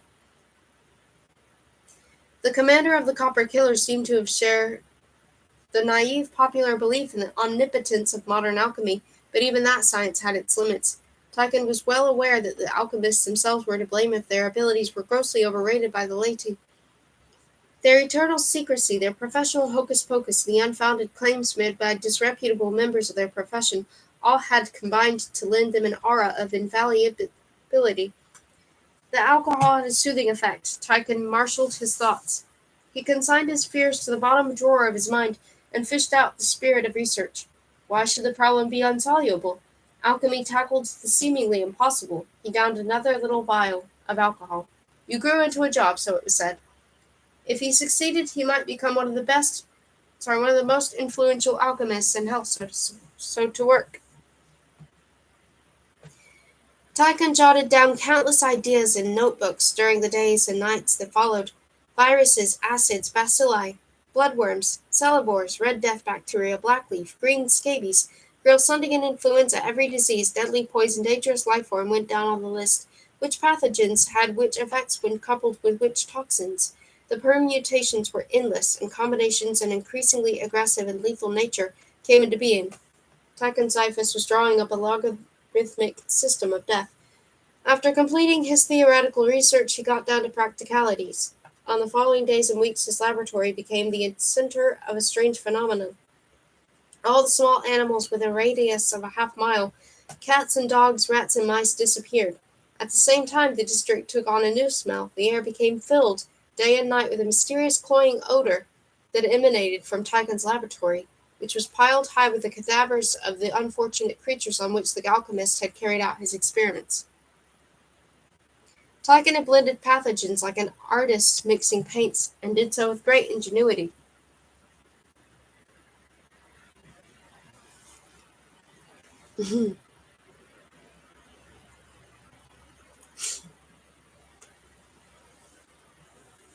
No one before him would have thought of attacking an organism with Black Death and deadly Grillsundian influenza only to infect it with grey cholera as well. No one had ever combined zebra leaves with extract of nettle rash and spores of paralytic leprosy. Having gone to those lengths, thought Tychon, why not go a stage further and amalgamate the unspeakable results of these experiments? The outcome was so horrific that his white hair turned black within a week, and he wasted away to skin and bone. He recoiled in terror whenever he happened to catch sight of himself in a mirror. Day by day he was becoming more like a thing he had been instructed to create, a living death. Subcutaneous Suicide Squad. After a few months, the deadline set by General TikTok grew ominously near. Tychon Cyphus had succeeded in developing a disease that would, he believed, meet the General's requirements. It was not only deadly, it took over where death left off. After the infected person had expired in a frightful agony, the viruses continued their work in a dogged and relentless manner. They destroyed every last cell in the corpse until it was entirely decomposed and ceased to exist. Tychon had been astonished to observe this process in the case of 3 cats, which completely disintegrated within 24 hours, leaving behind no trace, not so much as a single whisker of their existence. This disease should be just General TikTok's cup of tea, thought Tychon. I shall call it the Subcutaneous Suicide Squad. Only one problem remained. The disease could not be isolated. It was catching it, and catching it in an uncontrollable way. Physical contact was unnecessary. It left the annihilated cadaver in the form of vapor, and like an army raiding one town after another, sought new fields of operations for its destructive activities. Moreover, it was as unpredictable as a horde of savage warriors, because it sometimes broke off its work of destruction and arbitrarily attacked another body, as Tychon had perforce observed in the case of his laboratory animals. When experimenting with the disease, he himself wore airtight protective clothing complete with an artificial oxygen supply, and he felt convinced that he would soon have tamed it to his satisfaction. He had even added something to his monstrous virus, an exceptionally virulent and truly revolutionary element unique in the world of diseases.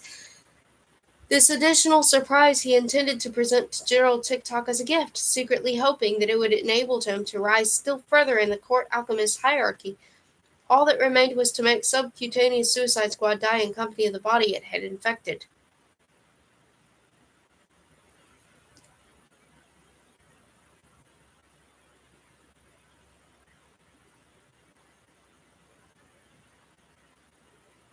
Tychon was just pondering his final problem when there was a knock on his laboratory door.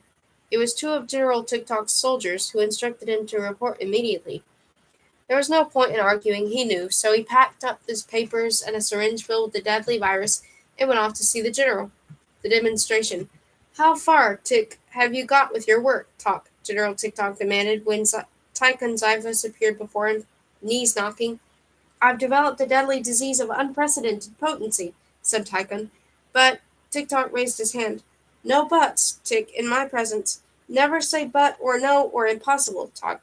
Each of those words carries, Tick, a death sentence. Tychon bowed his head. Show me this disease, Talk. Have it with you? The alchemist drew nearer and produced the syringe. One drop from this syringe is enough to infect one person. The whole syringe would suffice for 100, but he bit his lip, but it was too late. I warned you, Talk, said General TikTok, taking the syringe. That was Tick one but too many. He seized Tychon's arm with his other hand. One drop, Tick, you said? Before Tychon realized what was happening to him, TikTok had plunged the needle into his arm. He carefully injected one drop into the alchemist's bloodstream and released him. Pardon my impatience, said General TikTok. Now show me what your disease can do. Tychon suddenly grew calm. It rather surprised him how quickly he'd come to terms with his death sentence. What do you call, Tick, this disease of yours? Asked General TikTok. Or haven't you gotten a name yet? I've christened it the Subcutaneous Suicide Squad, Tychon replied. An excellent name, scientific, and military at the same time. Thank you, said the alchemist. But it's taking its time, General said impatiently. Tychon suddenly felt dizzy and his knees buckled, the first sign that the virus was taking effect. It's just starting, he said. Some subjects it kills in a day, others take a week to die. In my case, it seems to be working exceptionally fast. May I sit down? No, said General TikTok. Sorry, it's nothing personal. I simply want to study the symptoms carefully. So it starts in the legs? Tychon Xyphus was denied even that little favor, permission to die sitting down. This was the moment when he decided not to tell TikTok that the disease was communicable. He wouldn't tell him about his surprise present, either. The insidious little peculiarity with which he had armed the virus. No, Tychon Xyphus would take his secret to the grave because it was his only hope of revenge. The general himself would be immune to the subcutaneous suicide squad.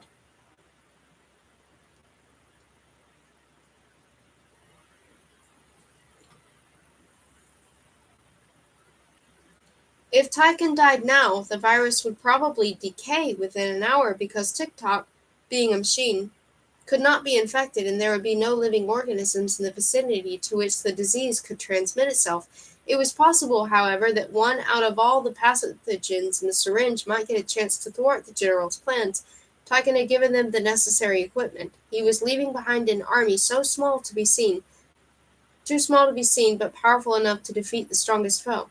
Smiling for the last time in his life, the alchemist uttered his final words. Yes, he said, it starts in the legs. Gerald TikTok spent the rest of the day watching Tychon Xyphus die. Sure enough, the alchemist had created something that attacked and destroyed every form of life without any perceptible effort, silently and without mercy. Tychon looked as if he were being devoured from within and simultaneously peeled from the outside. The general watched him writhing on the floor, screaming horribly and racked with convulsions. He saw his face robbed of color until all that remained was skin gray as stone. Saw his skin tear like parchment and disintegrate into ashen flakes. Saw his hair drop out, closely followed by his teeth, tongue, and eyes. Saw his flesh wither away and his cheeks fall in and the bony countenance of death emerge. May hell and all who dwell there be destroyed from within just like me, so was Tychon Xyphus' last conscious thought. It was incredible, General TikTok told himself. What an achievement. He turned away, shaking his head, and looked at his syringe containing the subcutaneous suicide squad. What a loss, but what a profit. He had lost a genius, but gained a merciless, invisible army.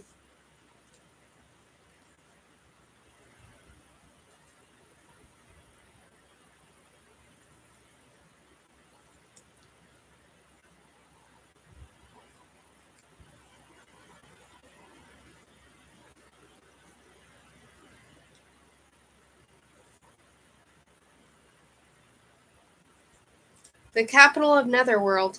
Every part of Netherworld had a smell of its own, Rumo reflected. The stalactite cave in which he'd encountered Scullop the Scyther reeked of oil, the frigid caves of snow and stagnant water, the Nern forest labyrinth of mouldering leaves and blood, the dead wood of poisonous black toadstools. The Vrahawk caves stank, unsurprisingly, of Vrahawks, whereas Stonewater Grotto was pervaded by the pleasant aroma of limpid spring water trickling through the pebbles. But the gigantic cavern he was now entering with Yucca and Ribble had smelt. It defied description. Rumo could detect multitude of scents, more than he had ever smelled at once, more than he had on his arrival in Wolperting or at the annual fair. He could smell Hell, the capital of Netherworld. Discounting the frigid caves, the cavern at whose center Hell was situated was the biggest Rumo had ever seen in Netherworld. It was several miles high, and its roof, which reflected the city's fitful glow, formed a yellowish dome overhead. The environs of Hell were a jumble of narrow ravines and elongated valleys, volcanic faults and dried-up riverbeds, and all the rocks were blackened by centuries of urban pollution. "What's your plan?" asked Ribble. "Yes, Rumo," Yucca chimed in. "What's your plan?" "I'd be interested to hear it," said Dandelion. "You do have a plan, I suppose," Crindle insisted. They were expecting too much of him, thought Rumo. A plan? He would have preferred simply to march into the city through the main gate, torch in hand rescue his friends, then burn the place to the ground. How much he missed Smike's presence at this moment. If anyone should have known how to rescue hundreds of prisoners from a well-guarded enemy city, it was Prince Hussein Banana's former Minister of War. "We'll make our way through the sewers to the city's center," said Rumo. "Then we'll see." "We know all that," said Yucca. "I mean afterwards, when you're inside the city, the only Wolperting at liberty among thousands of enemies. What'll you do then?" "Yes," said Ribble. "What then?" "I think that's a fair question," said Dandelion. "You don't have a plan, do you?" asked Crindle. Rumo didn't answer. "I don't think he has a plan at all," Yucca whispered to Ribble. "The patrol." Their trek to the cold water cascades proceeded without further incident until they bumped into a patrol in a dark ravine. It consisted of 5 soldiers of the Netherworld army mounted on a smallish Vrahawk some 30 feet high, which was lumbering along the narrow defile. Rumo had scented and heard the monster a good while before, so he and his companions managed to escape detection by hiding in a cleft in the rocks. As the Vrahawk plodded past, whistling asthmatically, Rumo saw that one of the soldiers was holding a torch and another dangling a bottle in front of it on the end of the pole. The creature's long antennae were lashing the air and exploring everything in its immediate vicinity. Its retracted trunk hung just below its weirdly glowing blue stomach, and its joints creaked at every jerky step. "What are they doing with the pole and the bottle?" Rumo asked when the patrol had gone by. "Is that how they steer the beasts?" "Vrahawks are blind and deaf," said Ribble. "Nothing exists for them unless they can smell or feel it. The alchemists have succeeded in developing more and more sophisticated perfumes designed to coax them on, or send them to sleep, whichever. The contents of that bottle probably smelled like putrid pork, and the Vrahawk is following it. They're pretty stupid beasts, Vrahawks. Like most creatures whose main direction-finding aid is their sense of smell." Rumo eyed Ribble sternly. "Off we go," he commanded. Above the cold water cascades. It was several hours before they finally reached the rock face that overhung the cool water cascades. "I can't see a thing," Yucca grumbled. "One false step and we're done for." Even Rumo was feeling dizzy. There was no handrail, and the steep narrow flight of stone steps led down into a black void. It was too dark to see the falls themselves, but they could be heard, thundering down into the depths. Spray came billowing up from below, covering everything and everyone in a layer of soot. "Feel your way down the wall," Ribble called, "and watch out for missing steps. It's not far to the entrance to the sewers." "How far is not far?" asked Yucca. "About a mile," Ribble replied. Hugging the wall, the trio descended with the utmost care, Ribble in the lead. The steps were not only uneven, narrow, and unprotected, but wet and overgrown with slippery moss. The lower they went, the louder the thunder of the falls, and the denser the clouds of dark spray. They couldn't see the cold water cascades until they were only a couple of 100 feet above them.